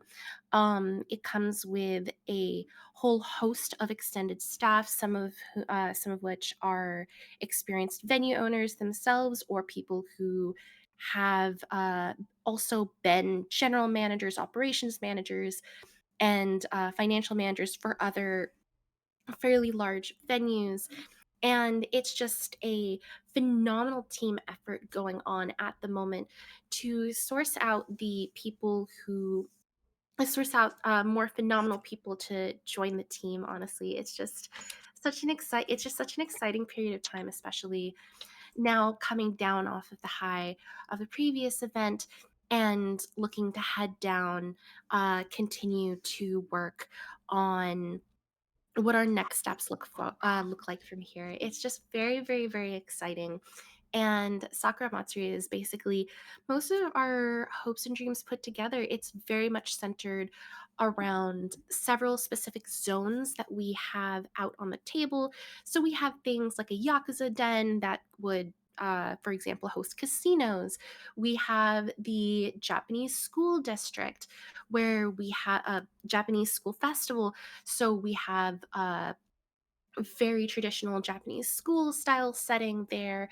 We have the spirit world and many things just really dialed into those themes, to really just kind of put together this beautiful collaborative event that I'm really, really excited to be working on with everyone. It's such an exciting project, and I really look forward to being able to share more at a later point, honestly. I wish I had more to share. I really do. But that project just makes me smile down to my heart because I get to build some phenomenally creative builds. I get to make a couple of G-Post studios. Actually, that's going to be really interesting. I'm really new to the concept of building G-Post studios, but I'm a big fan that I'm a big fan of just creative housing that really amplifies that vibe, that intimate atmospheric setting, and really making sure that we dial in the vibe for every single location. And it's just a housing dream on effectively crack. It's everything and more. It's just everything and more. And that's where I'm going to leave it there. Coming soon and all of that. Yay. Yeah, I'm excited about it too. From the little bit that I've seen, thanks to my little preview window in the chats, you know. Hey, speaking of, that's right. We are going to be hosting SNL there. I know, I'm That so is gonna be excited. so exciting. That's gonna be so freaking exciting, especially because one of my most notable experiences with you was actually at I think it was Pirate SNL. That was one of the very first maps that I joined for, I believe. It was so much fun. I loved the way that it was operated, and I can't wait to bring a more traditionally oriental variation of that map to the festival just to give people variety in terms of the games that will be planned and things like that. Because I mean, you're going to be a part of this festival. We have the housing we have the housing team from Mogstock working on this, working on my housing team. We have Tygan. I always pronounce his name wrong. I'm so sorry. Tiggy. We have him working on our housing team. We have Feather Taria working on the housing team. You got We just have Feather? I do have Feather, and I have Cutest Fox making jump puzzles for us. Oh, Like, this is truly just the love child of every single special interest I have concerning housing. I got to finally get over that internal, I don't know if I'm good enough to reach out to these people humps, and shot these messages out to people and said, hey, would you consider working with me? And I got so much positive feedback. And so many people like threw the door wide open and said, absolutely, let's talk about what we can do. And it's just really exciting time. I'm currently working with people who I idolized very when I was very early into housing, and now I'm standing up there with them shoulder to shoulder, and I'm just like, "Oh my god, my work is going to be up here at that level with them." That is so fucking exciting in every regard. So, just every part of this is a dream come true, really. well, I'm certainly looking forward to it. And whenever you do some more reveals, we'll probably have to get you back on here for another episode of the podcast to talk Yes, about I'm it. excited to come visit. I really, just like I said, I've only been to your to there a few times, but every time I'm excited because I don't know what you're gonna do next. Well, every time you come back to a new venue, that's the current running joke. Yeah, especially It's there. I mean, it's actually always really funny. changing. My fuck you. My court manager. So my court manager right now made the freaking joke a couple months back of like, sometimes I log in and I'm like, what's my house gonna look like today? And I'm like, you're so correct. That is such a correct response to the batch of things that I do. I tend to change up our house like every month and a half. Just keep it fresh, keep it flowing. Somebody told me I should commit to a theme, and then I snorted some crack and said, "Yeah, absolutely." And then we decided to say, "Let's do a whole ward dedicated to a theme." And I'm living my best life right now. It's freaking amazing. Every part of this is amazing. It's just a dream come true. But anyway, I'm gonna stop gushing about it. I love what I'm doing right now. No, I like hearing. See, this is why I get happy is that when people accomplish something in this game and they're so proud of it and they want to share it with others. This is why I play this game. It's so freaking exciting. Every part of this is so exciting. I'm so happy to be working on these projects with people. It's just the collaboration I've always wanted. Like, yay, we're doing it. No, Neo, we're not gonna have no Dino Nugget venue. There's already a Nugget venue somewhere on Primal. Why not? You can never have too many. Everyone Uh-huh. likes Dino Nuggies. Mm-hmm. All right. Yeah, you make a fair point. I mean, there is some moon magic that turns your flower shower into Dino Nuggies. What? If you hate people with frame rates, maybe. Yeah. This is true. Fuck you and your frame rate, you stupid Dino Nuggies. Signed, somebody who has a 10-year-old PC, all right? Don't do that to me. I'm crying. Oh, I'm sorry. Holds you and pets you. They're there. They're there. Flower shower is the bane of my existence because my PC can't deal with it. I'll cry in my corner. Nerf the flower shower win? Please. Next up, we got a question for Aurori, too. If I'm saying that right. Aurora, but it's Aurora, alright. yeah. All right, Aurora. I got it right that time. Glad he messed it up and not me. Oh. No, that's a common mistake. It's whatever. And there's my signature. I'm being bullied. Trademark. But Aurora. Damn it. I'm Sounds a bit like a crying Scottish for accent. look at her. How could you do this? Look at her. I'm so sorry. Crying. It's okay. He doesn't like you like I do. Oh my god. Aurora. All right, got it that time. Yeah. So. You actually like my ex-boyfriend, and my You know ex-boyfriend what? was from Scotland. Just call him Rowena, and we're good. Oh, Stop. all right, the bullying intensifies. But Aurora, You can spank me later. I've known you for like Oh not yeah, we that make it long. last time. A couple months probably, maybe a year. I actually don't know. I can't keep up with time apparently. But I know It's you. been like 9 months probably. Yeah, that sounds about right. But I know you run some safe for work venues and affiliated with the mate service. What do you enjoy the most focusing on the safe for work and RP scene side of venues? Like in English. It's alright, you got it. What I enjoy the most out of it is just the fact that I feel like when running a safe for work venue, there's just so much that you could do about it. And most of the time, I've encountered people who are just absolute sweethearts, absolute kind people. Whether it's like a flower shop, a cafe, a bakery, or even my little library, or even other libraries that I've seen actually. It's so lovely to be able to see just all the different types of things that in every day you probably won't go to that regularly, but it's just cozy little places. And also being able to see what people can come up with their characters. Like I've seen knights, I've seen princesses, people who have like generational wealth, aristocrats, just royalty in general, just common people of like artists, bakers, just what they could come up with and also talk about to other people in just like a space that is just all welcoming and cozy is just so nice to me.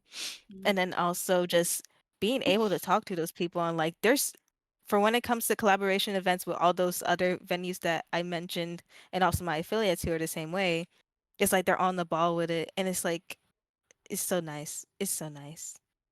And I'm super excited because of our 1 year anniversary event being the Floral Masquerade.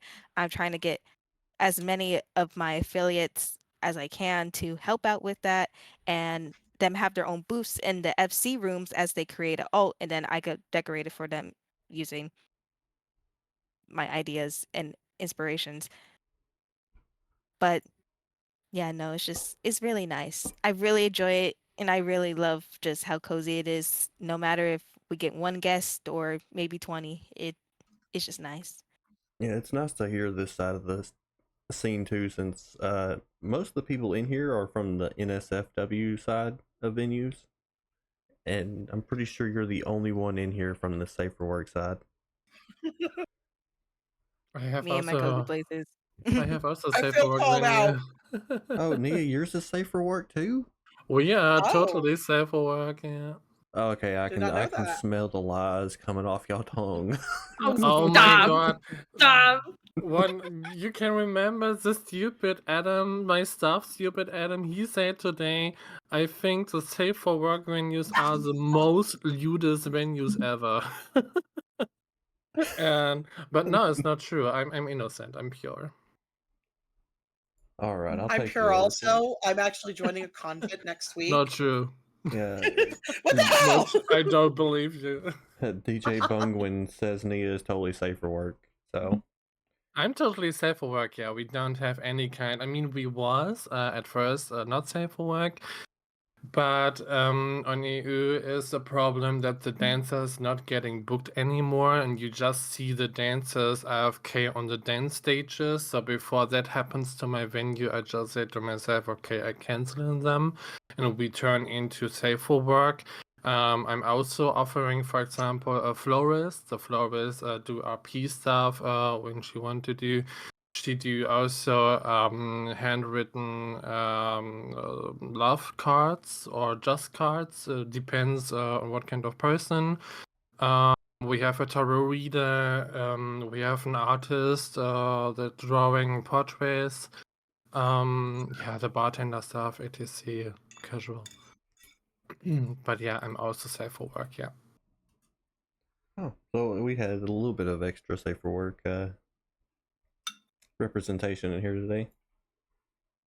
Yeah, but I think many venues turning into safe for work. I think that's I don't know. I think as a person, I don't need to see so many types of skin. Yeah. Let's say this. Especially when they having special magic on. So I think lots of people are a bit annoyed about that. When they're I mean, I connected to do that like Wi-Fi. some notice, like there are DGen hours where they say, okay, it's after a certain hour. So, as long as they give notice. Yeah, but I mean, as DJ, you are always vanilla.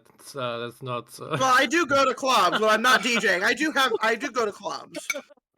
But, Yes, I have a social life. She's earned her DGen I do have a card like the social rest life. of us. Like, hold on. It's becoming very small, but I do have a social life outside of DJing.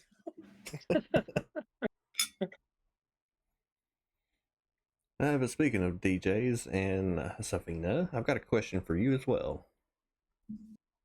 Who, me? Yeah, you. Hi. Are you ready for your interrogation? Oh God, here we go. Of course. All right. So, Sav, you've been a DJ I'm for bullied. yeah, you're about to be bullied, just a little bit, respectfully. But you've been a DJ for a long time here in the NA. Played at many venues too. I may not have kept up with the DJ scene closely over the years, but I do still remember the issues of the past with certain DJs and groups that had done some pretty shady stuff. Do you think these days the shady stuff and the dramas have become less of an issue in the scene for NA compared to its past? So I've been in the DJ scene for 3 years. This is going to be coming up my 3rd year as a DJ. So I actually started streaming 2022 of July. Happy anniversary coming up. So sadly, no. Um, the problem is that there's always, even before I was a DJ, I was still kind of around the scene, and there's always been the whispers and drama. And I've seen a lot of people break due to these. A lot of great DJs, some that some of people have heard of, some that may have forgotten, leave due to this. The problem is, I don't think there's any less of it, but it's becoming more public. So before it might have been hush hush behind the scenes. Now it's people going to club owners or attacking their fans or attacking their family if they have, because people have in-game families, or they're attacking. I've seen managers get attacked, like just their managers that are trying to book them. And I do feel times that in certain groups, like I'm not going to say any in particular because there's not one in particular. So there's no with that, but there's some favoritism.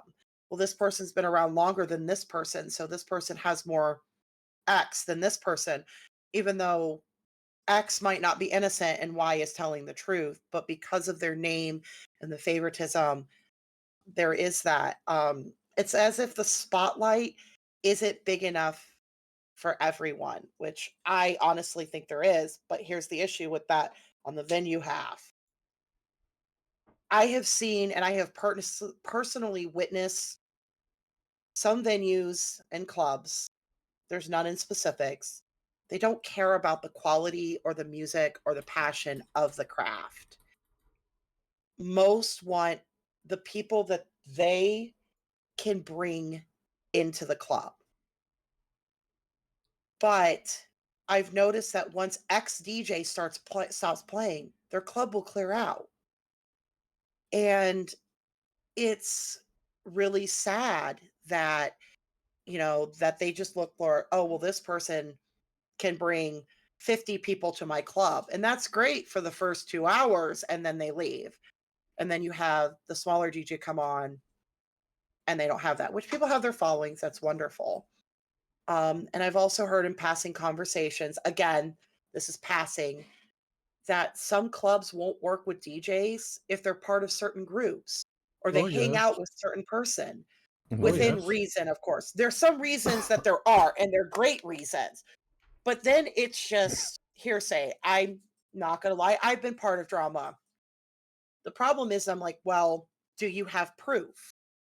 And I've asked them, do you have screenshots? Where is the proof that I did X, Y, and Z? Oh, well, we just heard from, so you just heard it, but you don't have any screenshot. No, but so and so who's been in the community for a long time said, I think and this I'm not the only depends. one. Yeah, this is And the I But that depends on the proof. I mean, there are some DJs, probably you guys also know, yeah, I don't call a name, but when the DJ, for example, are famous for that, for DCing, also disconnecting, because not enough dance floor filled, then I don't need a proof of this to avoid the DJ when well, the person is actually doing it. well, if they're actually doing it and there is a lot of record, but what Yes. about the DJ that hasn't done anything, but somebody doesn't want them to what's the word I'm looking for? succeed. Succeed. Because they feel that if, Billy Bob is starting to get gigs and they're getting booked 6 gigs and I've been here for 7 months and I'm only getting 2 gigs, well then But they're that's a taking my problem. spotlight. But this is a problem of a generatic people. It's the same like, oh, did you heard of owner XXX? The owner XXX is pedophile or something like this. That happens also to a DJ. That's equal depends of DJ or a normal person. So of course everybody should do their own picture, for example, but not many people are doing this, and this is equal of Exactly. DJ or a normal person. So. And I mean, it's very sad, but there is a lot of clicks. There is a lot of I hate to say it, high school drama. Oh yeah. And and Aruna can attest to some of that we have seen Oh I've where seen it all. there was absolutely no proof. Luckily, the drama that happened, it quickly dropped off a cliff Mhm. because one, there was ways to find proof. Yeah, based Two, on trust me, brother, base. yeah, No, yeah, you two, always got to have proof for stuff, otherwise it just didn't happen. yeah, and Yes. so that's the worst thing is that I don't think that it's becoming less. I think it's becoming more sneaky. Yeah, they're starting to learn from their mistakes because I could tell you stories all day long about drama So that can there's I. been proof about, and there's places that have closed down for like I'm three open for months, everything. and then they just Mhm. pop right back up like nothing happened, thinking that everybody forgot they were child diddlers, and like, okay, well, no, that's not how that works. No. Do you not I just remember? want to make sure that we collectively understand that, like, we're collectively clarifying the difference when it comes to serious Yeah, topics that's the thing. of, This like, is what is serious versus drama, air quote, stupidity. versus, like, sincere, these are Yeah. genuine pressing concerns, So and I'm I not feel even like talking oftentimes about it just gets serious. dismissed. That's the problem. Everything gets dismissed as quote unquote drama when there is serious things happening. And And I that's just want to I make sure that gets agree clarified. 100%. If it's something serious and it's something monumental, then yes, by all means, rip that person apart. Not to, because no children diddler. But if somebody comes up to you and he goes, you shouldn't hire that person because they're drama. Well, why? They're just drama. Trust me, you just don't want to be around them. And that was actually said about me. Well, what did they do? Oh, well, and they actually put, and I seen it. They're like, well, I just heard that they just bring a lot of drama into clubs. That was it. Yeah. Like that was it. Ironically, in case anyone was not aware, there is actually a Discord that is called the Archive that collects all of the drama that has happened Yeah. within venues, and it categorizes it into like based on the Really? venue or the venue owner, DJs, you name it. I need that. No, I can't Hey, share it. Aruna, I Please, thought I you need couldn't the talk invite about link. that Discord I message. can. I have- Okay. I can talk about it now because I got kicked out for revealing that its existence and everything.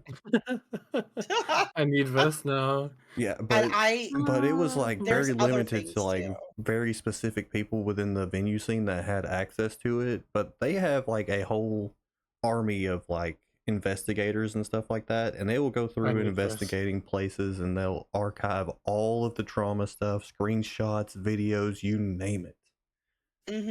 I need this. And the funny part is that I have my own ways, and people are like, honey, you're not on any of the lists. Yeah, Quit worrying. yeah. But I was so afraid. I had actually spent like a year and a half, like almost every week, trying to convince the owner to make it public so that people would be more informed. And he's just like, "No, we'll go public when we're ready."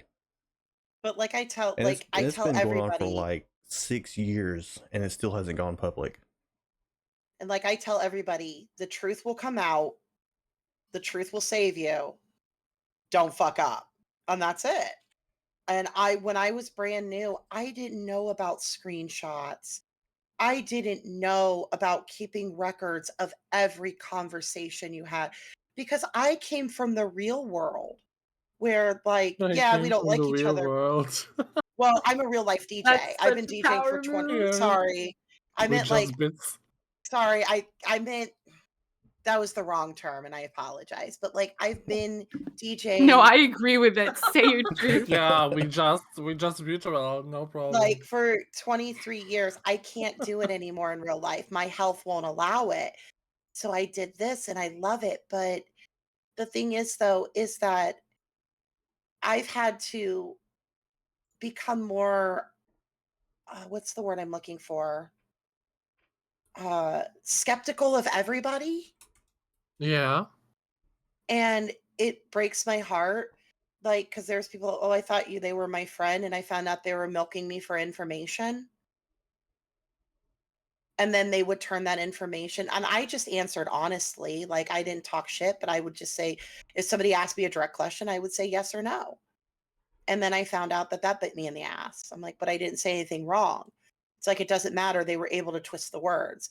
And I'm not the only one. I've seen so many people have this happen. I've seen brand new DJs fresh off the list wanting to just have fun and DJ quit. I've seen venue owners who just wanted to open a venue for their friends quit because they said or did something that was stupid. And it completely ruined them because the person who said it had more clout and more of a name than they did.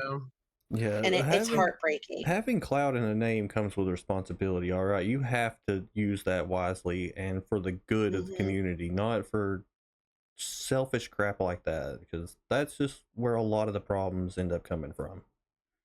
I've Sometimes learned. I wish I've grown. also to be more honest because sometimes I have the feeling that DJs Yeah, not lying at me, but probably just go away from me. Every time when I'm asked them, for example, for a booking, and I really like them, they told me, "Oh, Nia, no, not working. I cannot work on Sunday. I cannot play on Sunday, but I see them on Sunday somewhere else." So And I then, hate that.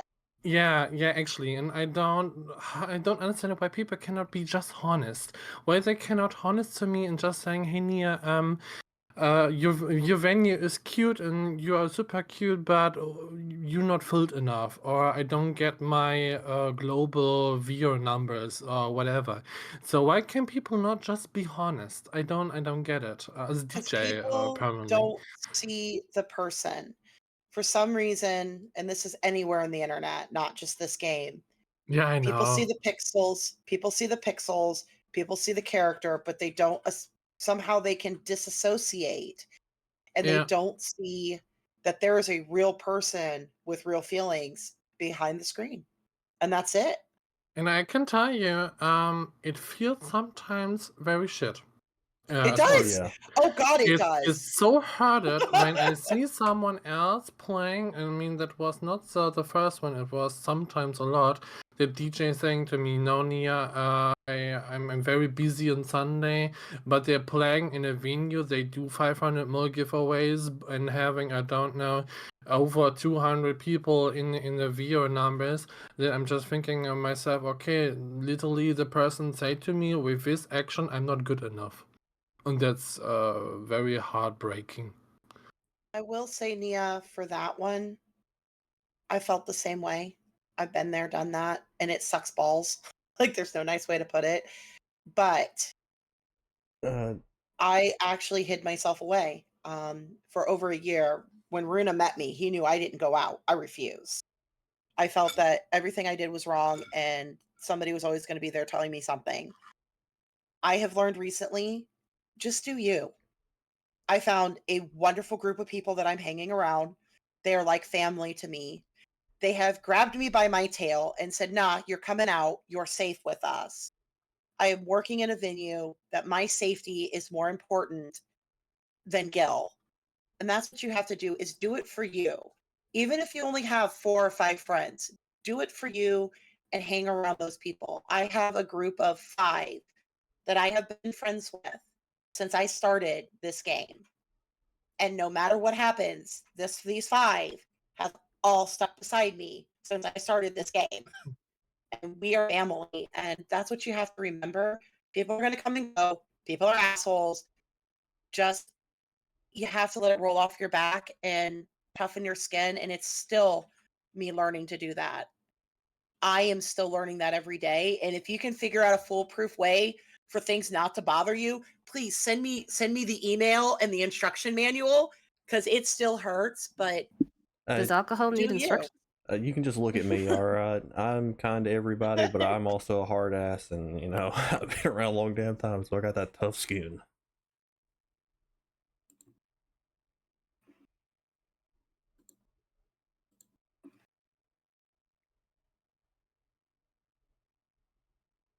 I'm trying to follow what Love was saying with, yeah, I don't like that either. Also, when you ask bards to play in your venue too, I I'm just don't shocked to see understand. bards brought up in that sense. I'm sorry to jump in No, there, but I like just I've want never had that people. experience with bards. Neither have I. Not Sometimes not to diminish that that's happened, but it makes me Mm-mm. sad to acknowledge that it has for you. I think it That's just yeah, that's the thing. I think it just the bard they also having a live stream. I mean, and some bards having a Twitch link. I mean, That was probably also the first time that if I happens. know But that somebody is a bard in my stream, I will shout them out and say that this person, and I'll say, "What is your bard group?" And I'll shout out the bard group. That way, if yeah, they are there, I will more than happy. I believe there is enough freaking space in Eorzea for everyone to just fucking be happy.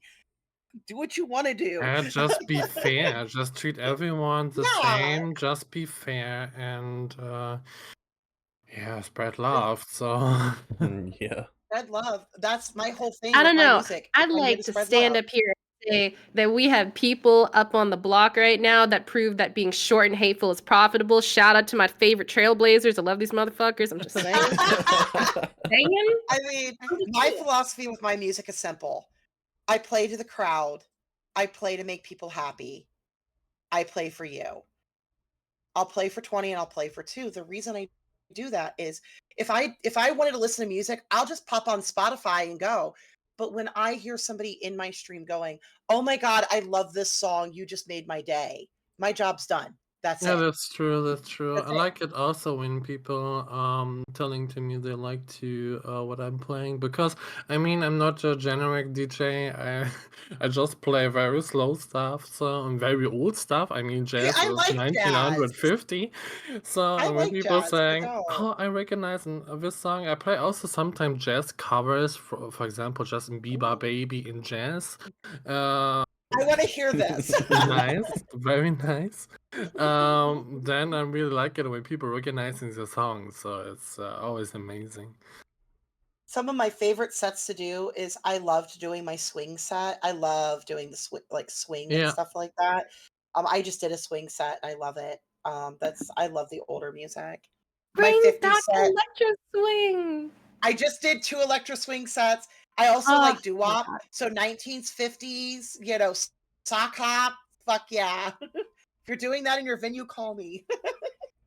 there's also my resident DJ is in the chat. Her name is DJ Bangreen. She also plays sometimes on NA, and Oh, I've heard of Penguin. she is an awesome person. She's also an awesome DJ. She play also a lot of electro swing. For example, tomorrow she played jazz for me. Ooh. She is absolutely amazing. She had also some venues she owned where they are actually playing, for example, rockabilly, electro swing, and some stuff. So it's an amazing person. I really appreciate every kind of DJ. They like to try to something you out, and they also like to try to play some slow stuff. So it's I really appreciate those peoples. Speaking of appreciating people, are you guys ready to move into some questions from the viewers? Oh, goodness. Sure. Yes. All right, you hear that, Don't viewers? roast us to that. Oh god. What's I know, I'm up? Yeah, scared. this is chat's Help. time to pop off and let us know what kind of questions you'd like answers to.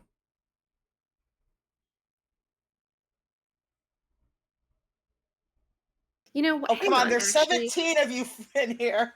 Well, no, actually, while we're waiting for chat to take the wheel from Aruna, we're going to take the wheel from Aruna first. So, why the Love fuck did you. you stop being a venue owner?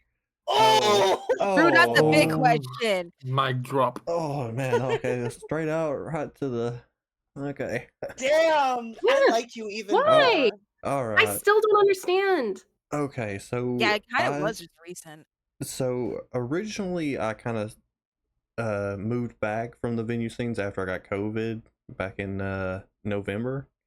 It kind of took a lot out of me, and then when I got back into moving the venue and stuff, it was approaching my 5-year anniversary, and at that point I was just so burnt out because I mean, those of you that do know that I used to run like one of the biggest clubs on Ether for a good while, and then I sold it off and then went to something relaxing, hoping to deal with the burnout. But the burnout just kind of stayed. So eventually I was like, okay, on my anniversary, I'm going to start DJing, going to close the venue and try to, be less stressed. More relaxing, more vacation for you.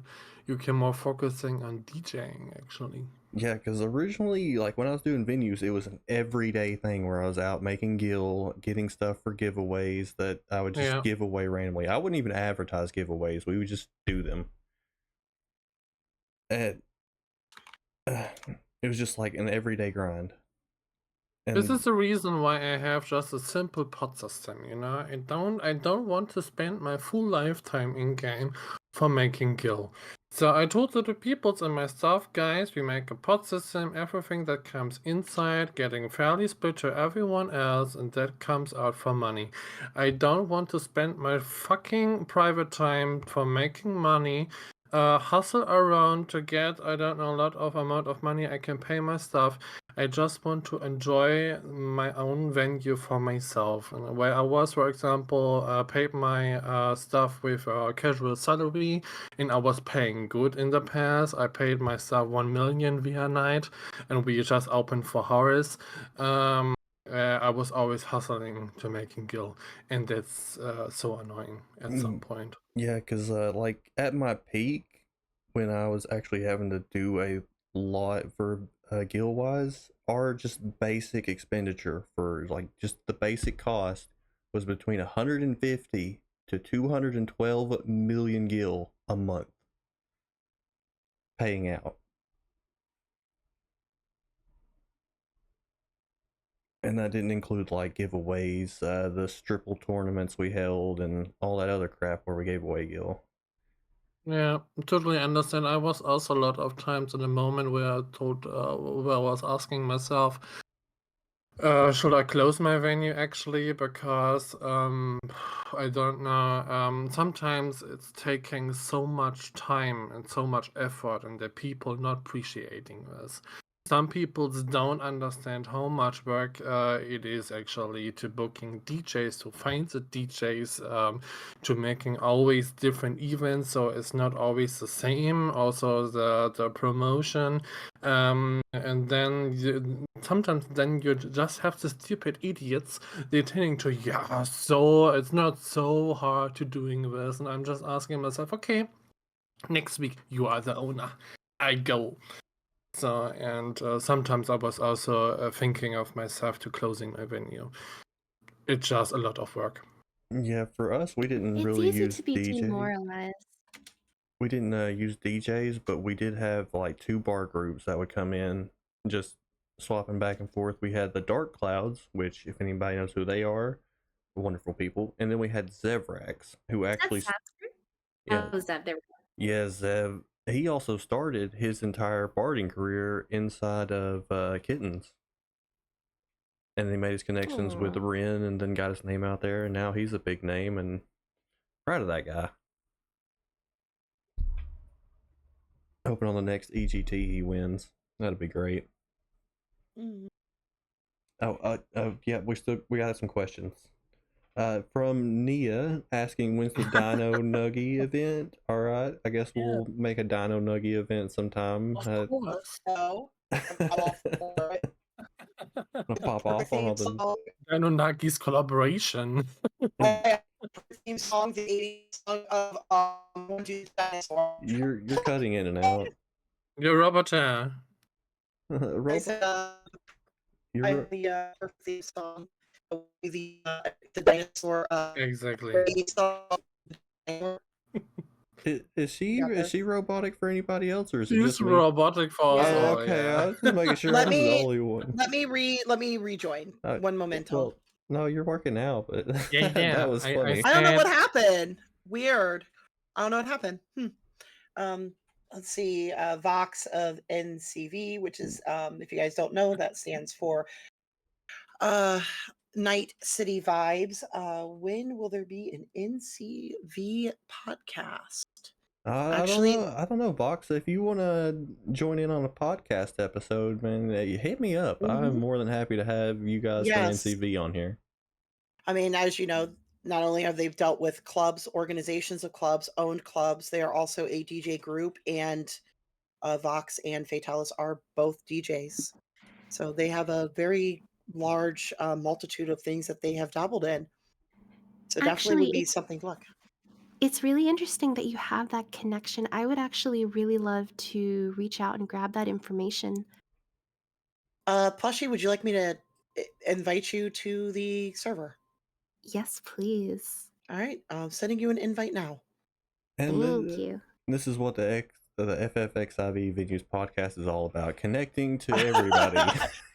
Yes, we are. They are a group of.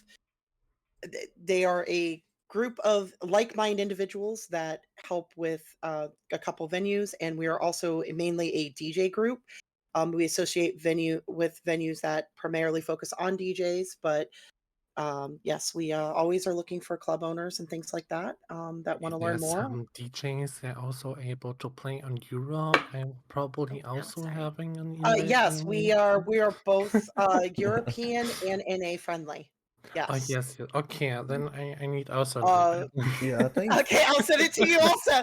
Yeah, they are like we have Flannis. I know is from Scotland. We have people in the UK. So Oh, you said just you send me wanted. an invite link. Yeah, sending it now. Give me one momento. Uh, Give Yeah, it me. I had to get whoop. all of them in on the DJs and Bard episode. And that would be great. Like random Titan. I heard Dino Nuggies. Dino Nuggies, yes, Dino Nuggies event. Does any of the Dino viewers Nuggies. have any more questions, by the way? We're still taking questions from you guys. Yep, this is question and answer time. What do you want to know? Oh my god, Huntress is also on the server. Yes, Huntress. Yep. Huntress is my resident. Yeah, Huntress is amazing. Yeah. The first person I see is just Huntress. I say Huntress is everywhere. What? It's nice to see familiar faces wrapped around the community, even spanning data centers like that, though. That's really, really nice to see. I will say, they are.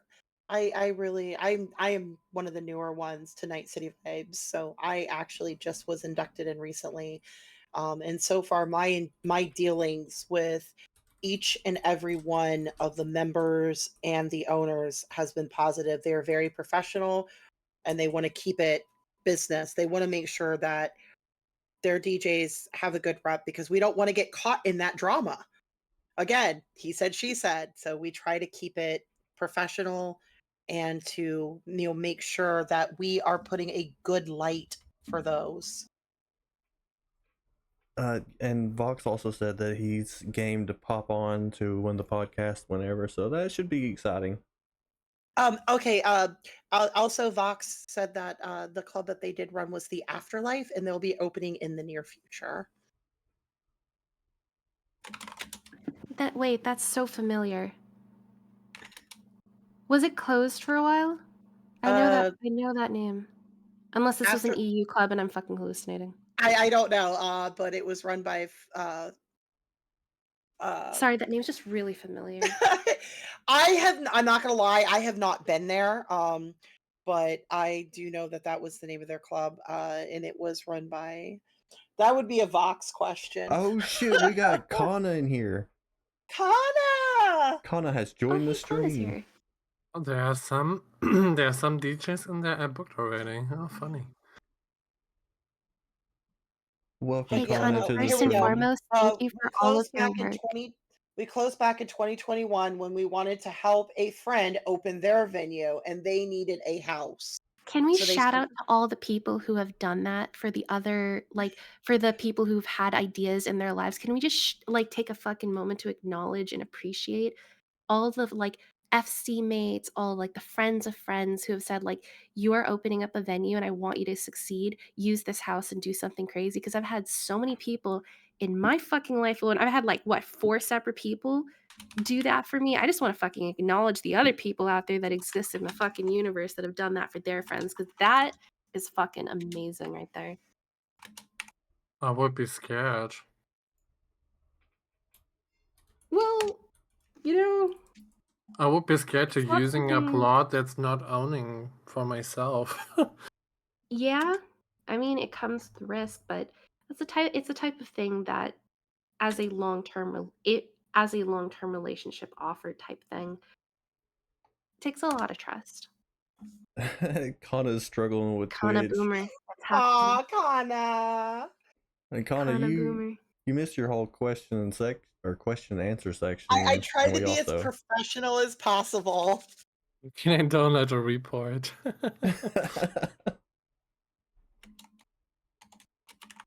Oh. That reminds me on the meme with the grandma where she's speaking in the phone with the voice messages. Yeah, see, Kana already knows that I'm recording it so that she can just rewatch it later to hear all Oh the bad God, things we said no. about her. Aruna was horrible to you, Kana. No, don't tell her this. She's actually No. gonna believe it. I was not. Do not listen to No. her. Also, Kana, I miss your face. We need to hang out again. They talked about robbers.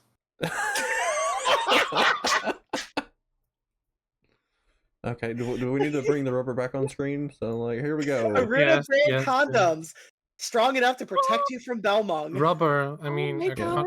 With the Balmung bench, yes. a Yep. rubber. Wait, hang on. Just Aruna- remember, it's your face people will think of when they rip Hang that on. shit open. Yours and be was Oh. no baby $59.99 for a food. pack They of think of you, baby Aruna 420 brand. condoms. Let's go. Hang on. Aruna brand condoms. Protecting you from the Belmung bench daily. Only $69.99 a package. Oh my god. Get yours today. Yeah. I can Supplies are imagine. limited. I can imagine how DJ Special Gremlin just discount sale standing on the at the door, Balmung quiz stands. Get them while supplies last. and then Oh, Oh no! I'm being bullied by Connie I now too. refuse. I refuse. I can imagine Damn, how that's very I tiny. can imagine to see Kana in front of a door of a venue in a very cute cat girl maid outfit and just give everyone a rubber on the door. So we're Here, taking Just here, give everyone a here. rubber. so we're taking questions from the audience still. Aruna, is it an XX? See, I told you guys she's doing it. A question for Aruna. Oh. I am so gonna be in trouble after this. I have to be nice. I have to work with him tonight. Oh, I have a question actually for you all. What was the worst pickup line you get in a nightclub? You guys get pickup lines? Yeah, Oh God. sometimes. I don't think Oh, I don't think God, I don't think that we're we call those really pickup lines that we get. Pickup lines from dancers or escorts. Oh God. They What's they don't pick up line me. They're just like, "Oh, you joined the place?" I'm like, "Somewhat, yeah." They never tried to flirt with me. Maybe it's because I'm Aw. tiny. That's probably why. oh God. Oh God. tactical Worst pickup dodge. line. Connor was a Somebody greeter. once And no asked one really me flirts with me on my character. It's honestly surprising. I think the because tiny scares them. so I wear a choker around my neck, and most people think it's a collar, and they're like, "So, are you collared by someone?" And I said, "No." "Wanna be?" That's all they said. And I'm like, "Are you fucking Wow. kidding me? Wanna be?" They're like I'm like, "No." I'm like, "I'm sorry. I would own you." They're like, "Try me." I'm like, "I'm done. No." That's Oh. Bruh. about it. Oh, we actually have a question. Talon, VT. In everyone's personal opinion, if a brand new person wanted to open a venue, what advice would you give them if they asked for it? Ooh, Just be yourself. Ooh. yeah. Be Yes. yourself and also Have take that leap of faith personality. to be able to trust in your own vision for what you want your venue to be. And as Mhm. long as you stick with that, you're going to do just fine. Yeah, Don't And stray. Oh, go ahead. and have fun. and I would highly recommend joining the FFXIV Venues Discord and just talking with other venue owners. Because you ask a question, the venue owners will come to your aid.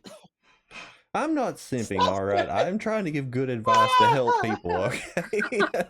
No, that actually Um, is good advice. If you're brand new to the world of venues, the Discord is genuinely a fantastic it one-stop shop is. for quite literally resources, information, knowledgeable individuals, a literal like shitload of people who can help you navigate the bot, teach you the fundamentals of how to set up your venue Discord, teach you what kind of things are required for setting up the logistics of your venue and depending Mhm. on what type of venue you actually use. It's really great for us to give the you should follow your heart and do what feels right. But on the logistics side of things, it's good to be prepared to the teeth with information, something I never did when I first started and paid dearly for it. Um, arm yourself with knowledge. Please genuinely join that Yes. Discord. Um, do when you first start out, Please do not invest 500 billion cajillion dollars in the fanciest build of all time.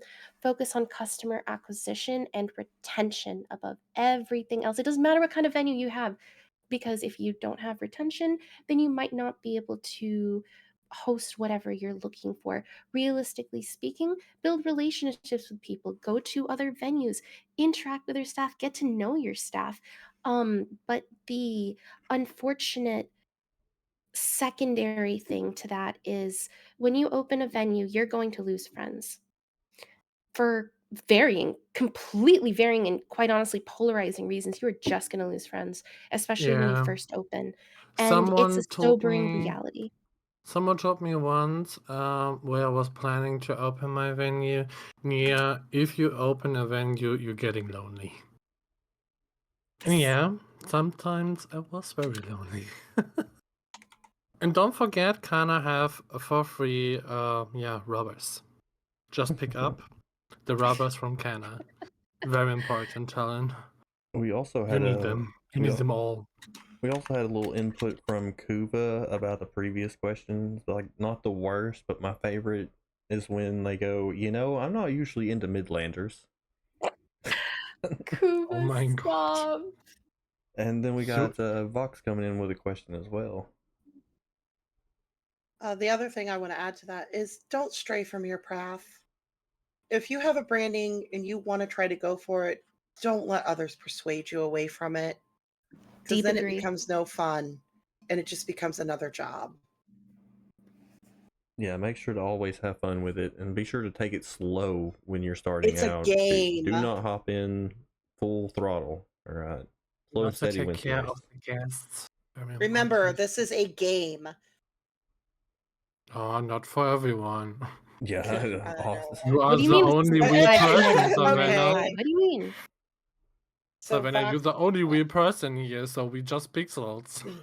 all But yeah, right. genuinely, it's like your venue to be treated as a business, you as like a hardcore, like head down, we are processing things in the style of a business, then your venue will naturally take that form. If you are going into this with the idea of, oh, casual hangout, then your venue will naturally take the shape of a casual hangout spot. Don't be spooked by the slew of very scary things I just said. Whatever your intentions are going into building that venue is what will come out in your venue. If you're building your venue to make money, that will show, and that will show. If you're going into making a venue because you and your friends really fucking love the color blue, guess what? That venue is going to be colored probably blue. It's just you get out of it what you put in. The harder you work, the more results you can see. And it's a very grueling upstart with intensive rewards for those who persevere. And that's the unfortunate I don't believe in sugarcoating it. I don't believe being a venue owner for a venue that is intended to turn profit should be a position for everyone, because it is stressful and it does turn into a job very Mhm. quickly. But making a venue that's a casual, for fun hangout spot, oh my fucking god, open that shit up. Open up the fucking doors. It's gonna be so much fun. You're gonna love it. But if you're going into it as a business, be prepared for what that will look like. Yeah, Yeah. agreed. 100%. I'm glad you don't sugarcoat it. Honestly, I'm really glad that you don't. Yeah. We've also Yeah, got it's things that I wish people had told me. some good advice here Uh, at the Venues podcast.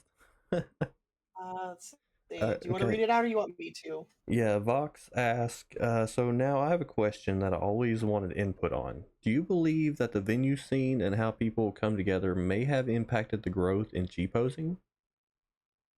Hmm. I'm just going to say yeah. I Of love course. composers. Yes, because I love seeing G poses and the creativity on how they're going to create those memorable moments from that night. G poses? Sorry, I was talking to my roommate, but I just came back to being like, wait, G poses. I love G posing. Just to get that out in the air as I if it do wasn't obvious. too. But wait, what was the question? Hold on. Sorry. Do you believe the tuck venue scene my to help G people? poses away. I feel like it has impacted the growth in G posing. Yes. I feel like since more people are trying to get like photographers in their venues to capture those memories and those moments of who are in there, I feel like it also gives people the opportunity to just get as creative as possible. Like with photo booths, you could do so much with photo booths. Like I live in Canva and Photoshop as if that is my job, but it's not. I don't get paid for this, but I love it that much that it's literally like I'm on it for a full-time job type stuff is crazy. And I think other people can also like learn from other G poses once they're in the venue scene that is another work of art like barding and also DJing, just different. And Mhm. just venue owning in general is kind of just a different work of art in itself, and it opens so many creative doors, so many connections, and I love it. I love it a lot.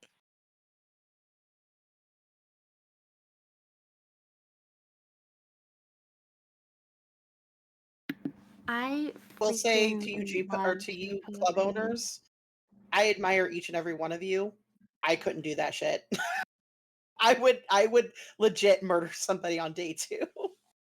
Oh no, you'll do it day one.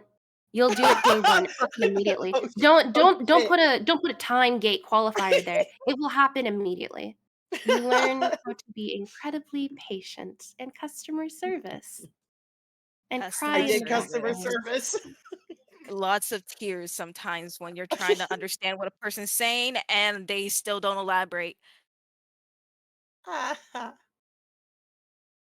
Yeah, yeah, but in my for my I guess I can call it a community now. I'm so excited to be able to say that, but for my bubble here, something that I've really had the real fortunate opportunity to do was to be able to work with places like House of Woo, G Pose Studio Group, Winter Moon, and just work with a fuckload of G posers and pour gasoline on the fire of this growing G pose concentrated community in my Discord, and just like, for me, building something creative and then watching them like just take photos in front of it teaches me so much about like how I can cater to a G poser eye, how I can improve things for them, what kind of things make up a good G pose studio, and like how I can truly cater to the G poser eye.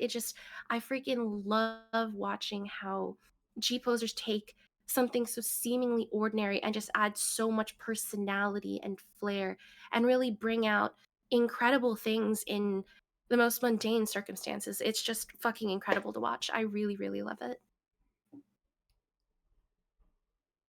No, definitely. That's the Oh main yeah. part why I just love the community in general, especially for G posing. It's just something to where you go to a studio, you see all this pretty just organizing of housing. And honestly, house designers and G posers, they kind of go hand in hand. And I really love that because it's like not only you have this one person who's passionate about this one thing of like creating houses like you are, Plushy, but also you have another person who's interested and passionate about using that space to make something absolutely beautiful out of it, like I am when it comes to finding studios around. So it's honestly Mhm. it's amazing. Oh, I I just love love going how around and everything finding in the community studios. kind of just goes hand in hand and helps each other like grow. Mhm. Yeah, we need more GPO studios around. Throw some recommendations in our Discord. That would be highly appreciated. I have Uh, I have us a GPO studio for Aruna, Last I'll get Ignora. with you. Can I We actually have a whole toss section in my Discord called G Pose Studios. I love that. Yeah, Can I also actually I toss out think a like a GPO's concept? Discord, I think it's called Snap or something. Oh, Photo if Studio there's a Open Snap? Anarchy. Discord, Yeah, but just for EU. Sorry, guys. No. Okay, well, yeah. Sabina has to go Well, across and look at them for us then. I'll have to go through and see what's still around. But yeah, back in the day, because but Titan, there. the random Wait. Titan, loves to go do G poses, and She used to But be here my are mom also for all the time. some NA builds here. If I see that, I mean, I can posting this. You know what I feel like is missing from maybe this is something Kana is already aware of. Maybe I'm the last person to find out, but I understand that there are websites where you can search for Japanese studios. I don't know if one exists for NA. Uh, Does it? Does one exist for NA outside of housing stuff? Like That's not even really strictly Japanese themed? strictly. no, I think No, she's not talking the about Japanese I GPO don't themed. think Studios. so. Chipo Studios, Yeah, Kana, you Yeah, got I don't think like a any? I list ever of seen one. locations. On Kana, EU, you got you that have a lot GPO of them. Studios?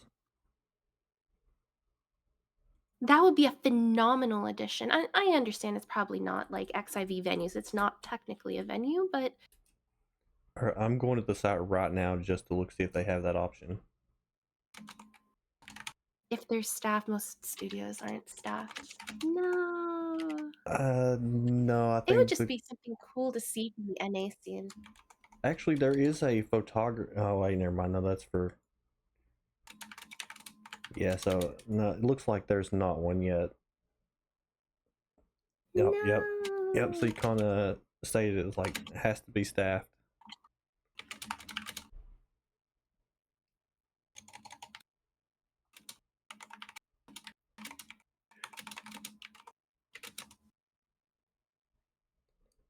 So that is unfortunate. But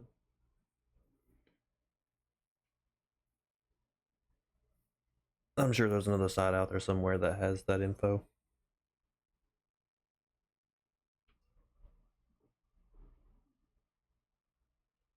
About to put on my fucking hacking glasses and go take a little trip through Google to go find one. So I have a question, and we didn't touch on this one. We've Oh. talked about NA, we've talked about EU.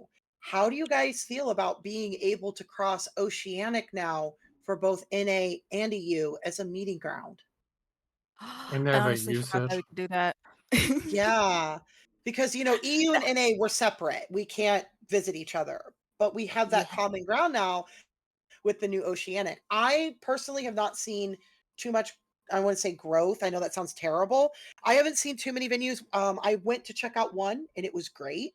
But how do you guys feel about NA and EU being able to Oh, actually meet on a common no. ground? Please, no. Please, no. I really like NA peoples. I don't want to say I hate you guys. I really like many No, of that's them, deserved. but please, no. Connor's So, over like, here. It's what? like one There's, sec. We'll get stats on OC. I'd like to there is a apologize on reason. behalf of my fellow Aether Raiders. I'm sorry, we're just like that. There is a reason why EU and NA is so different, and I think that's a good reason. Also I think when NA people meeting, on EU, they got just getting a shock. I think a culture shock probably, and also the same for EU peoples. I think that's good. That's separated. I think when they just getting together, I think we having a venue, a nightclub, a scene we don't want to get in touch with. Oh, Kana, is this the statistics for the OCE just primarily?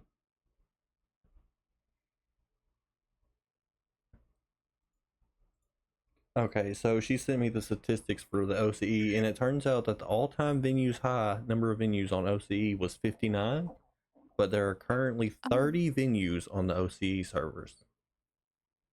Understandable. I mean, Oceanic is still pretty new. I wonder if it's gonna. I think it would probably blow up more. Yeah, but also very not so popular. I think a lot of people are a bit annoyed to traveling always to Oceanus. Yeah, I think the only one of the big draw forwards I could see is everybody knows what EDF is, or those who do a lot of club scene.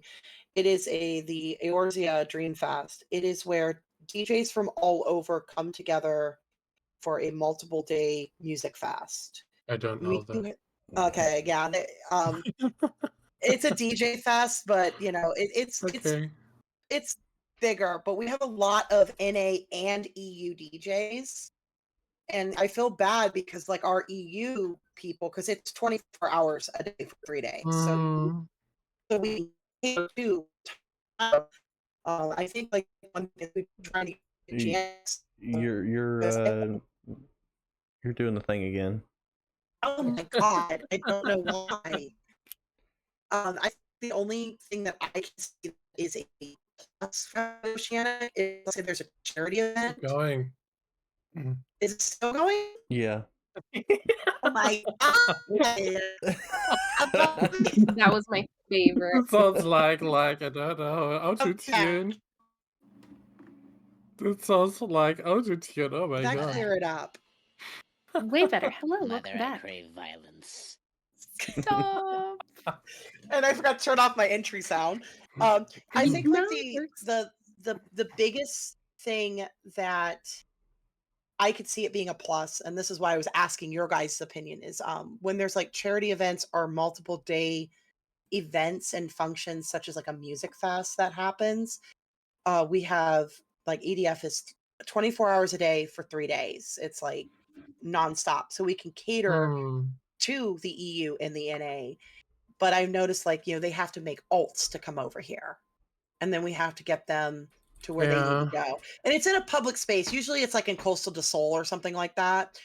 But I could see it being, that neutral meeting ground where if we hold it in Coastal del Sol on an Oceanic, then everybody could come. But I guess that's just I think um Oceanus is it's a good solution, I guess, for having a neutral ground, I guess.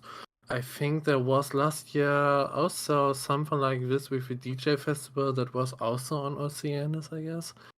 All right. Uh, Speaking of like, which, for stats wise, I'm gonna go ahead and throw this up on the screen that Connor sent me. This was the all-time venues and how many venues are currently listed within the site and everything.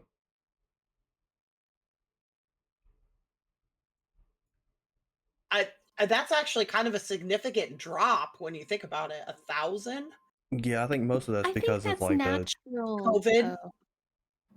I wonder if it's because of the COVID lockdown. What'd you say? no, I would say it's probably more Dawn Trail. Expansions. and all that. No, Dawn Trail, that too. Well, because like who was it that mentioned earlier about one of their favorite venues closing down, Row House? That it shut down after the COVID restrictions were lifted. So Yep. And then I also I got wonder how much stats that. for but I think also got some stats for EU I'm gonna throw up too. This is but I think many venues closing just because of the giveaway topic. I think I mean that was on that was on EU was the most of the reason that venue closing just because of the giveaways. It's very sad because we lose a lot of varieties in venues, and I know so many venues are closing just because of the fucking big venues they're offering 500 million plus giveaways. It's a really shame for Europe. Well, I also think there's another layer to that. If you go in and you know you're going to be underdog in a game where they're already heavily established, you don't have to play the same game. You can dominate another category. There's also that to consider too. Yeah, but the problem is, everybody is blaming against, for example, for a specific venue, but they still going into this venue. That's the moral of the people. Actually, I don't understand if I don't like a venue, and they offering, for example, giveaways. I just don't get to the venue. But some people are just. Yeah, probably not just honest. So they just saying on the backwards they hating these venues with the giveaways, but on the other side they supporting them. So it's when the people are not acting or not handling or anything else or not reacting, so nothing can change actually. So this is probably also the reason why some venue owners are not ready to talk and open about this.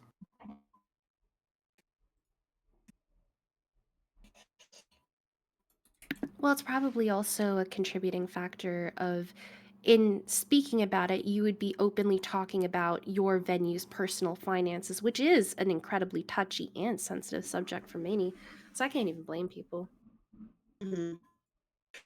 But you know Because, what? like, quite frankly, if you're able to put up like a 200 to 250 mil giveaway of some variety every single time you're open, no matter how many times you're open, okay, buddy, you got the bank to flex. All right, big dog, chill. I get it. But And like, then you could I see people don't know. asking for handouts. Uh, Yeah, that's I don't know. insane. It depends on the culture that you have created. Yeah. I don't know actually how they're doing it, to be honest. I RTM. mean, yeah, of course Excuse RMTM, me. of course, but I Large mean, networks of subs. Large networks of subs. Yeah, there we I like go. this, yeah. Yeah, I don't know. I don't get it. I don't understand why people are not taking just a position. I mean, so many venue owners on EU saying that certain of venues on EU are just a no-go, but they are still supporting them. I don't get it. Probably I'm just too directly. Probably I'm just having a too big mouth for this. But I never understanding this, and I will never supporting those venues. Uh, Never. Speaking of venues, I'm about to throw up some more statistics that Kana sent with NA and EU based on what kind of venues they mostly populate. Yukana. Can you blow those up at all? They're very tiny. If not, it's okay. Yeah, here, let me blow them Image up. made for ants. So Yeah, which there we go. one? Image me, baby. Which one Which is one's Europe which? and which one is NA? Let me see here. NA is The the left. Left is NA and the right is EU. Oh, Oh, that's a surprising distribution then. yeah, but you Yeah, I guys need thought to there would be more know. NSFW, not that much safer work. Oh my that's what Yeah, god. I but was. That's what I thought. I thought the 61 was EU. yeah, but you guys need to know we having less venues than you. So we That have is also very true.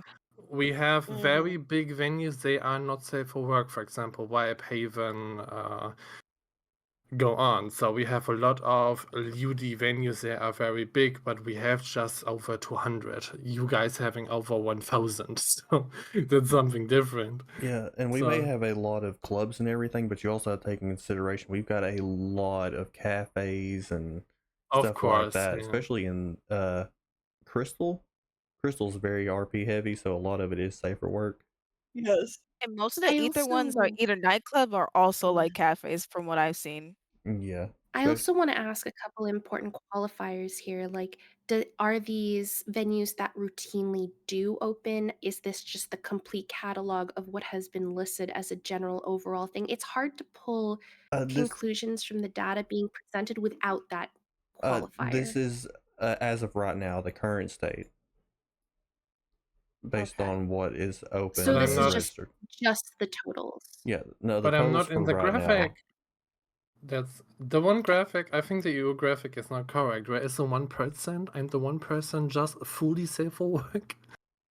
Who's the 1%? I don't have courtesans. Oh, that's Where's really that? funny. Where's the 1%, Kana? Huh? I think this is not correct. Amazing. I'm joking. But yeah, this represents like all of NA and all of EU, not Yeah, just like yeah. But I mean, compared of you guys, yeah. I think we are not so leered how it seems in the graphic at the moment.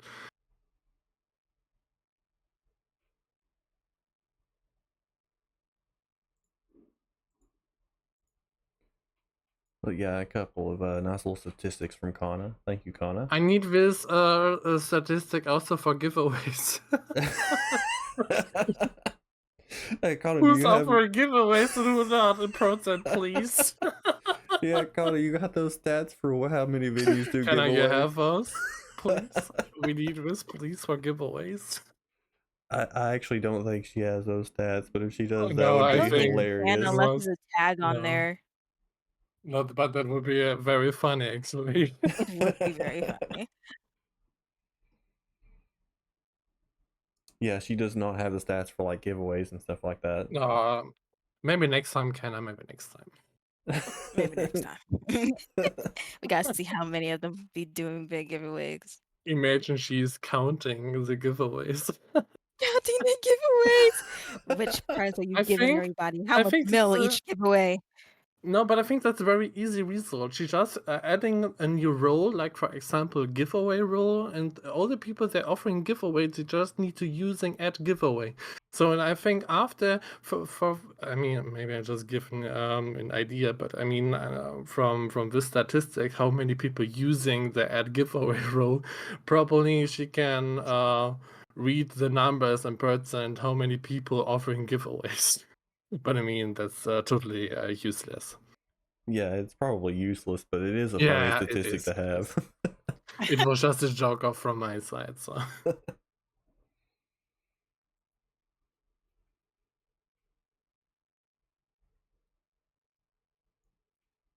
Either way, it's really informative stuff. Oh, she said she's gonna add it. Oh goodness. Woo! She adding it? Oh my god. Oh, Kenna, I love Connor, that. I love you. Kenna, please don't put me as example, please. I'm just a little venue owner from Europe. Don't do it. They just a baby. It is I'm a just a baby. baby. So maybe we'll Don't have some do it. stats for the future. Okay, Oh my Kenna, God. we are at the moment in this kind of place. So can I get a rubber extra roll? So the rubber giver or something like this. So we need a rubber roll. Ooh, We The rubber roll. need to bring Can back I? we need to bring back the rubber. Yeah, the rubber I roll. guess we're selling rubber, gang. All Yep. right. Oh, Dino Nuggets. We need a Dino Nugget roll. Okay, let me just there you go. There's the rubber in big screen. That's way too big. Oh, nice. Brought to you by Haruna Radio Oh my condoms. Imagine your face on a condom. It almost looks like package. you're trying to censor yourself out with yourself. This is surreal to look at. Oh yeah, let me just. Oh my It's okay. God. Everything is fine. Oh Why? no. She, I'm gonna blame you and Kana. Why didn't you two warn me about him? I'm just a baby. Just a little guy. You know, I never in 1,000 years would have thought that my court ring light photos would ever be used like this, but it's fucking genius. I'm using it for evil. Thank you. Oh, We you know need what? more. Finance. Oh my God. We need more. Are you gonna have like a court? Are you gonna have like have a court pack? You know, collect them all. Each condom has a different photo. You know? Each one has a different flavor. Mia, I know you're listening to this. Write this down. We're going to start talking about that. Oh God, no. Hey, since we're here, shout out to Mia and Mia's notebook for holding up AG almost single-handedly. Shout out. Yeah, Mia. Oh, how? Oh Yeah. God. I'm just a baby. Yeah, I can see it now. Oh my God. Which condoms did you get? I got 3 of the same ones. You want to trade? I still need the Aruna. I just see the credits somewhere. Is my name under the credits? It's just I'm so scared of. Oh, I am so so- done. Oh my gosh. Oh man, does anybody else that's viewing have any questions? So we can get off the Yes, condoms. please get us off the topic of condoms, please. I think the people having more question in their head as we have. So at the moment. Aruna would, in fact, like to hop off it. What am I hopping off? I'll have you know, that would have killed in my staff chat. Thank you all very much. Are there flavored condoms? Of course, Kana. Of True. course. And for Of every form, we course. having special condoms. No problem. We've also some special forms in on the top of the roof. We might Aruna actually- flavor. Aruna, Aruna flavor, of course. Aruna And Kana flavor. flavor. Oh my God. Oh man. Well, mine would be spicy. That's all I'm gonna say. Mine And would be Dino There's Nugget me. flavor. Of course, Dino Nugget flavor. We need it.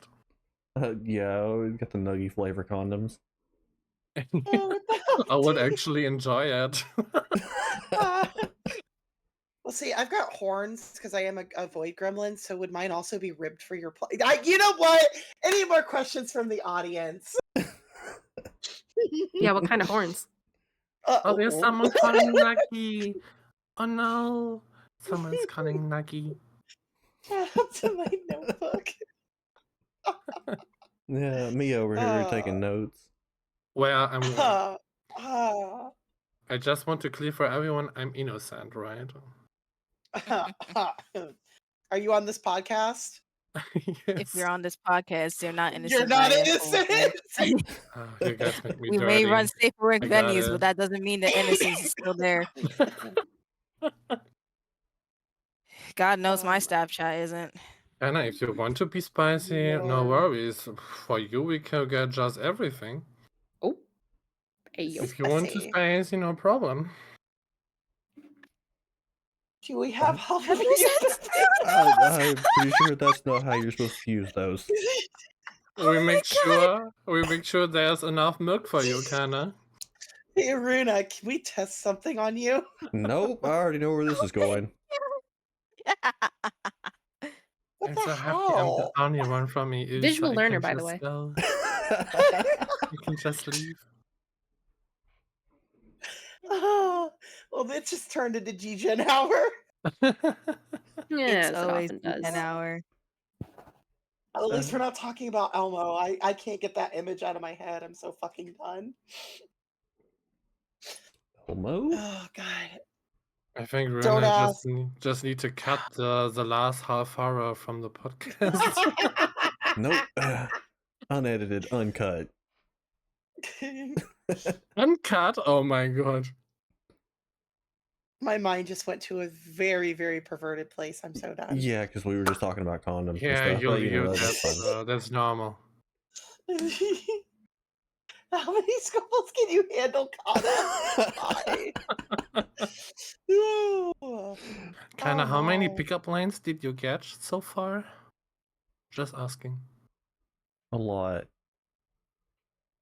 I mean, just for be the community owner. I mean, maybe she's very famous Oh, yeah. and get a lot of pickup lines. Like a lifetime content. Yeah, maybe. Go ahead. While in a venue, what is the worst pickup line you've gotten, Kana?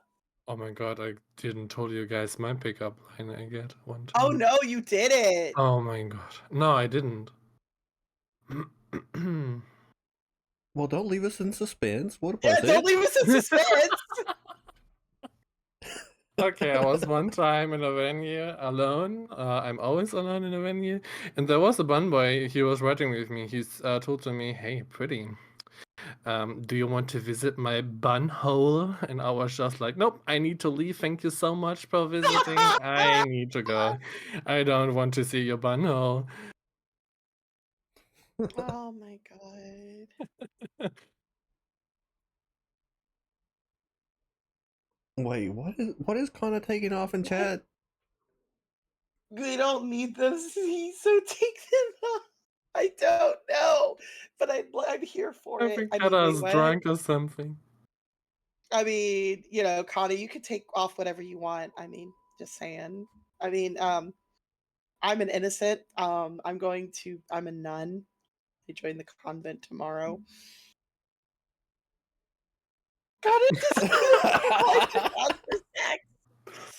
Oh, This Lord. makes sense. That's the Kana. reason why Kana stand on the door and give everyone a rubber. I see. That makes sense. She have a business Oh. plan. Yeah. Oh man. Can you confirm, Kana? Is this correct? Probably is correct. Mm.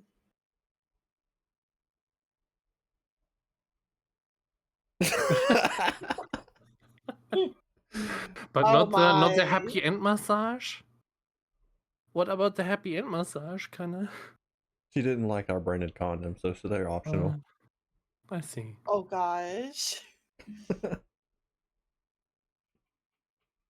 Oh, Kana. Oh, okay. How was it? Did you had also rubbers in your pockets? It's the end of the story. Oh, that's the end of the story. Okay. Yeah, just a quickie. All right. Well, Yeah, happens. did you leave happy? No, it was not very terrifying. Ah, oh God. Oh my God. This has probably been the greatest first episode of a podcast for venues in history. All right. Oh, Just asking about the sexual preference from Kana. couldn't leave, legs weren't working. Oh my. Wait, Kuva. Who is Kuva? Is that Allie in disguise? No, that's one of my crackheads. Oh. But so Crackheads. Kuva is one of my iconic individuals who met me very, very early on and hit me with a random fish pun. So ever Oh. since then, we've just kind of traded fish puns and fish adjacent things really aggressively. This person is the final fisher that's ever fished, like a single fish ever. But yeah, no, Ku is just great. He's just a meme lord. Freaking love this guy. Phenomenal part of my community. Sounds like a cool person. No, my birthday is in May, so we're not. That's not going to be for a while. Don't worry about that. Kuva I is so cannot wait for cutie. the bombardment of fish. It'll be great. I'm looking forward to that part. Oh, quote. Are you here My for my business business or is your your pleasure? Well, you need to ask Miss Kana, please. Wow.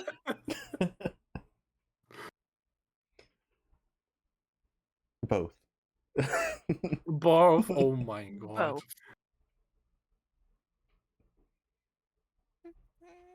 Oh, Lord. Nope.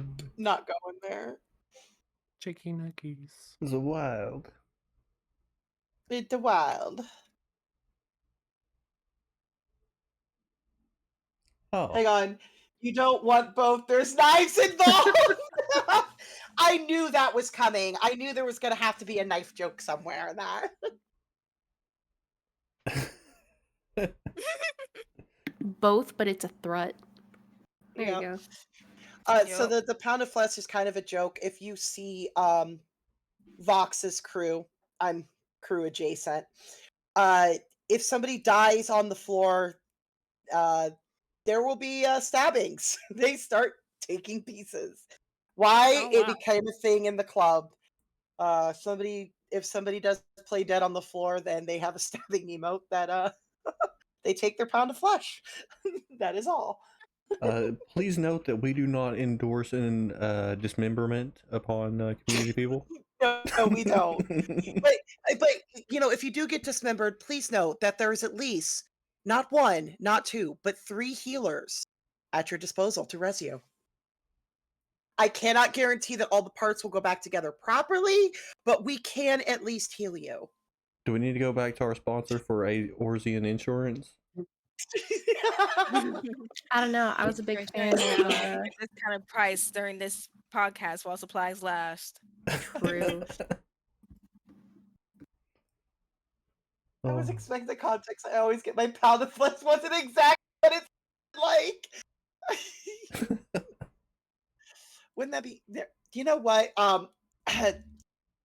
Yeah. I hard to believe this has been a 4-hour podcast and we're That's, still I going. oh know. shit! It's It's been been 4 4 hours. It has been It's too late great. for me. It's slowly sleeping time for me. Oh yeah, so we should It's probably start working our way towards wrapping things up. If there's like anything else we want to talk about regarding the venue scene. I'm just happy to be here. This was a fun podcast episode. Truly. It was really illuminating to kind of hear the wealth of knowledge and perspectives that other venues and just roles and experiences that other people bring to this table, because you almost never get to hear that type of thing, and even more rare is it for to have an opportunity to sit at a table and talk about it openly. So I'm just really grateful to have been extended an invite in the first place and be able to contribute to this conversation. So thank you for allowing me to be here. And thank you all for being here as well. It's been an extremely fun time, and I hope that some of you will join us for like future episodes and stuff. Of course, I'm down. You just tell me the date and time. I have a feeling Arun is not going to ask me back. I mean, wait, what? Maybe What? next time with a Well, bit more alcohol. No, it was amazing to get the different aspects from different club owners, and especially from people who are both EU and NA, Very because welcome. being an NA native, I don't go to EU clubs very often because of the time zone, and it's nice to get that fresh perspective that somebody runs a club, lives on the EU, and sees a lot more than we may see being NA. So it's really nice getting the different perspectives. Yeah, thank you so much for having me, of course. It's of course very sad that I'm just the only one from you. But maybe next time we found someone more, who knows? Oh, you stop. Um, You're a sweetheart. yeah, of course, for the next time, maybe I can tell a bit more about the negative sides, probably. I think that could be also very interesting how much negative aspects or how many negative experience you made it. I mean, the dark side of clubbing, everybody know the dark sides. the controversial episode. Kinda. So, and yeah, it was amazing to get more in touch with the NA venues, and My yeah, I hope you tombstone guys. number. Yes, And on that box's tombstone. yeah, and it was very funny. Yeah. But next time maybe with a bit more alcohol. That was a joke. Oh, Oh. Rita, I'm sending you something because we were talking about condoms. This Condoms. comic just got sent. This comic just got brought up to me. I couldn't resist. I'm sorry. I'm not sorry. Um, Oh, but okay, hold on. I got you. This is good advertisement. no, it's not. No, it's not. Oh no, Anyways, this is certainly good. the other thing is, for those of you who tuned in, even though we talked a lot about the negatives, the club scene is not as negative as you think. Don't focus on the bad. Yes, there's I'm going gonna to be good cry and there's laughing. going to be bad, but there is a Don't. We're lot of trying to good too. spirit positive. I mean, there's a lot of good in the venue scene also. I have seen a lot of bad, but I have seen so much good. And that's the thing that we need to try to steer towards, is try to keep it positive. No, there's going to be bad. And it's just like, when everybody remembers the bad, but how many times do you remember the good? God damn it. Oh my god.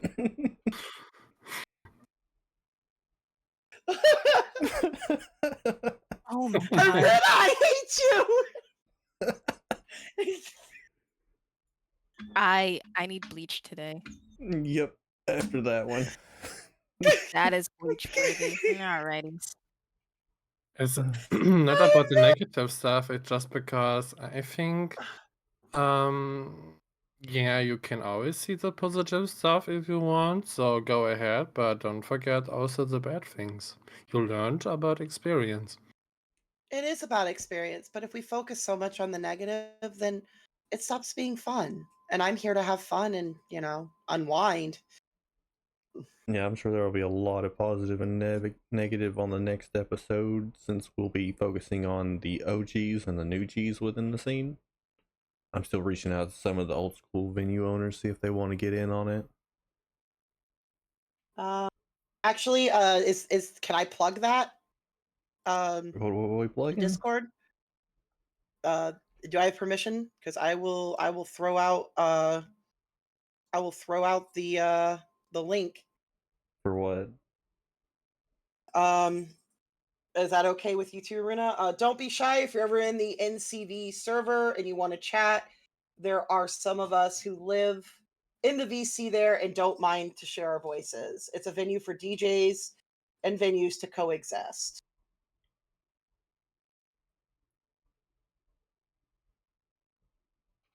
And is that all right if I throw that out there? Yeah. And if you guys joining this Discord, you get free rubbers from Kenna. Important. Exactly. Oh, And if you're lucky, they won't be XXS. yeah, you can join And Discord to possibly get condoms from Kana. yeah, and maybe also the happy end massage. Who knows? Yeah, massage is not guaranteed, You but might need a bucket too. A giveaway for And there will Happy always Ending be and there will always be this gremlin running around with a blowtorch. I mean, but Not just a blowtorch.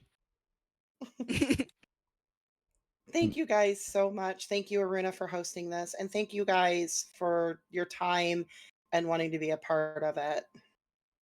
yes, this has probably been the best Saturday evening I've had in a long time. This was great.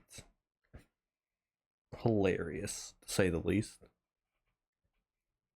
And we all learned a little bit of stuff about the scene and everything too. So thank all of you for coming out tonight, or today and tonight for Nia, since it's late for you. Yeah. And thank you to everyone that came out to the stream to, hear what we had to say about things. And if you enjoyed your time, be sure to drop a follow. I would highly appreciate it. If you enjoy music or our podcast, either one. We need to hit the 60 followers, so let's go, people. Pressing on the follower buttons now. And tonight, DJ Let's see. DJ I'm actually Runa at will be 59 out of playing. 60. We'll be playing tonight at Rec House, so you can check out that aspect of them also, and you can bully him more. Oh, no more bully. With Wait. rubbers. Oh, oh my god. I have a feeling people are going to see me and then start throwing rubbers at me. I have that moon magic. Oh my god, yes. I'm going to have to go into hiding. Alright, well, I guess we can wrap up here so everybody can go about their day and Nia can get to bed.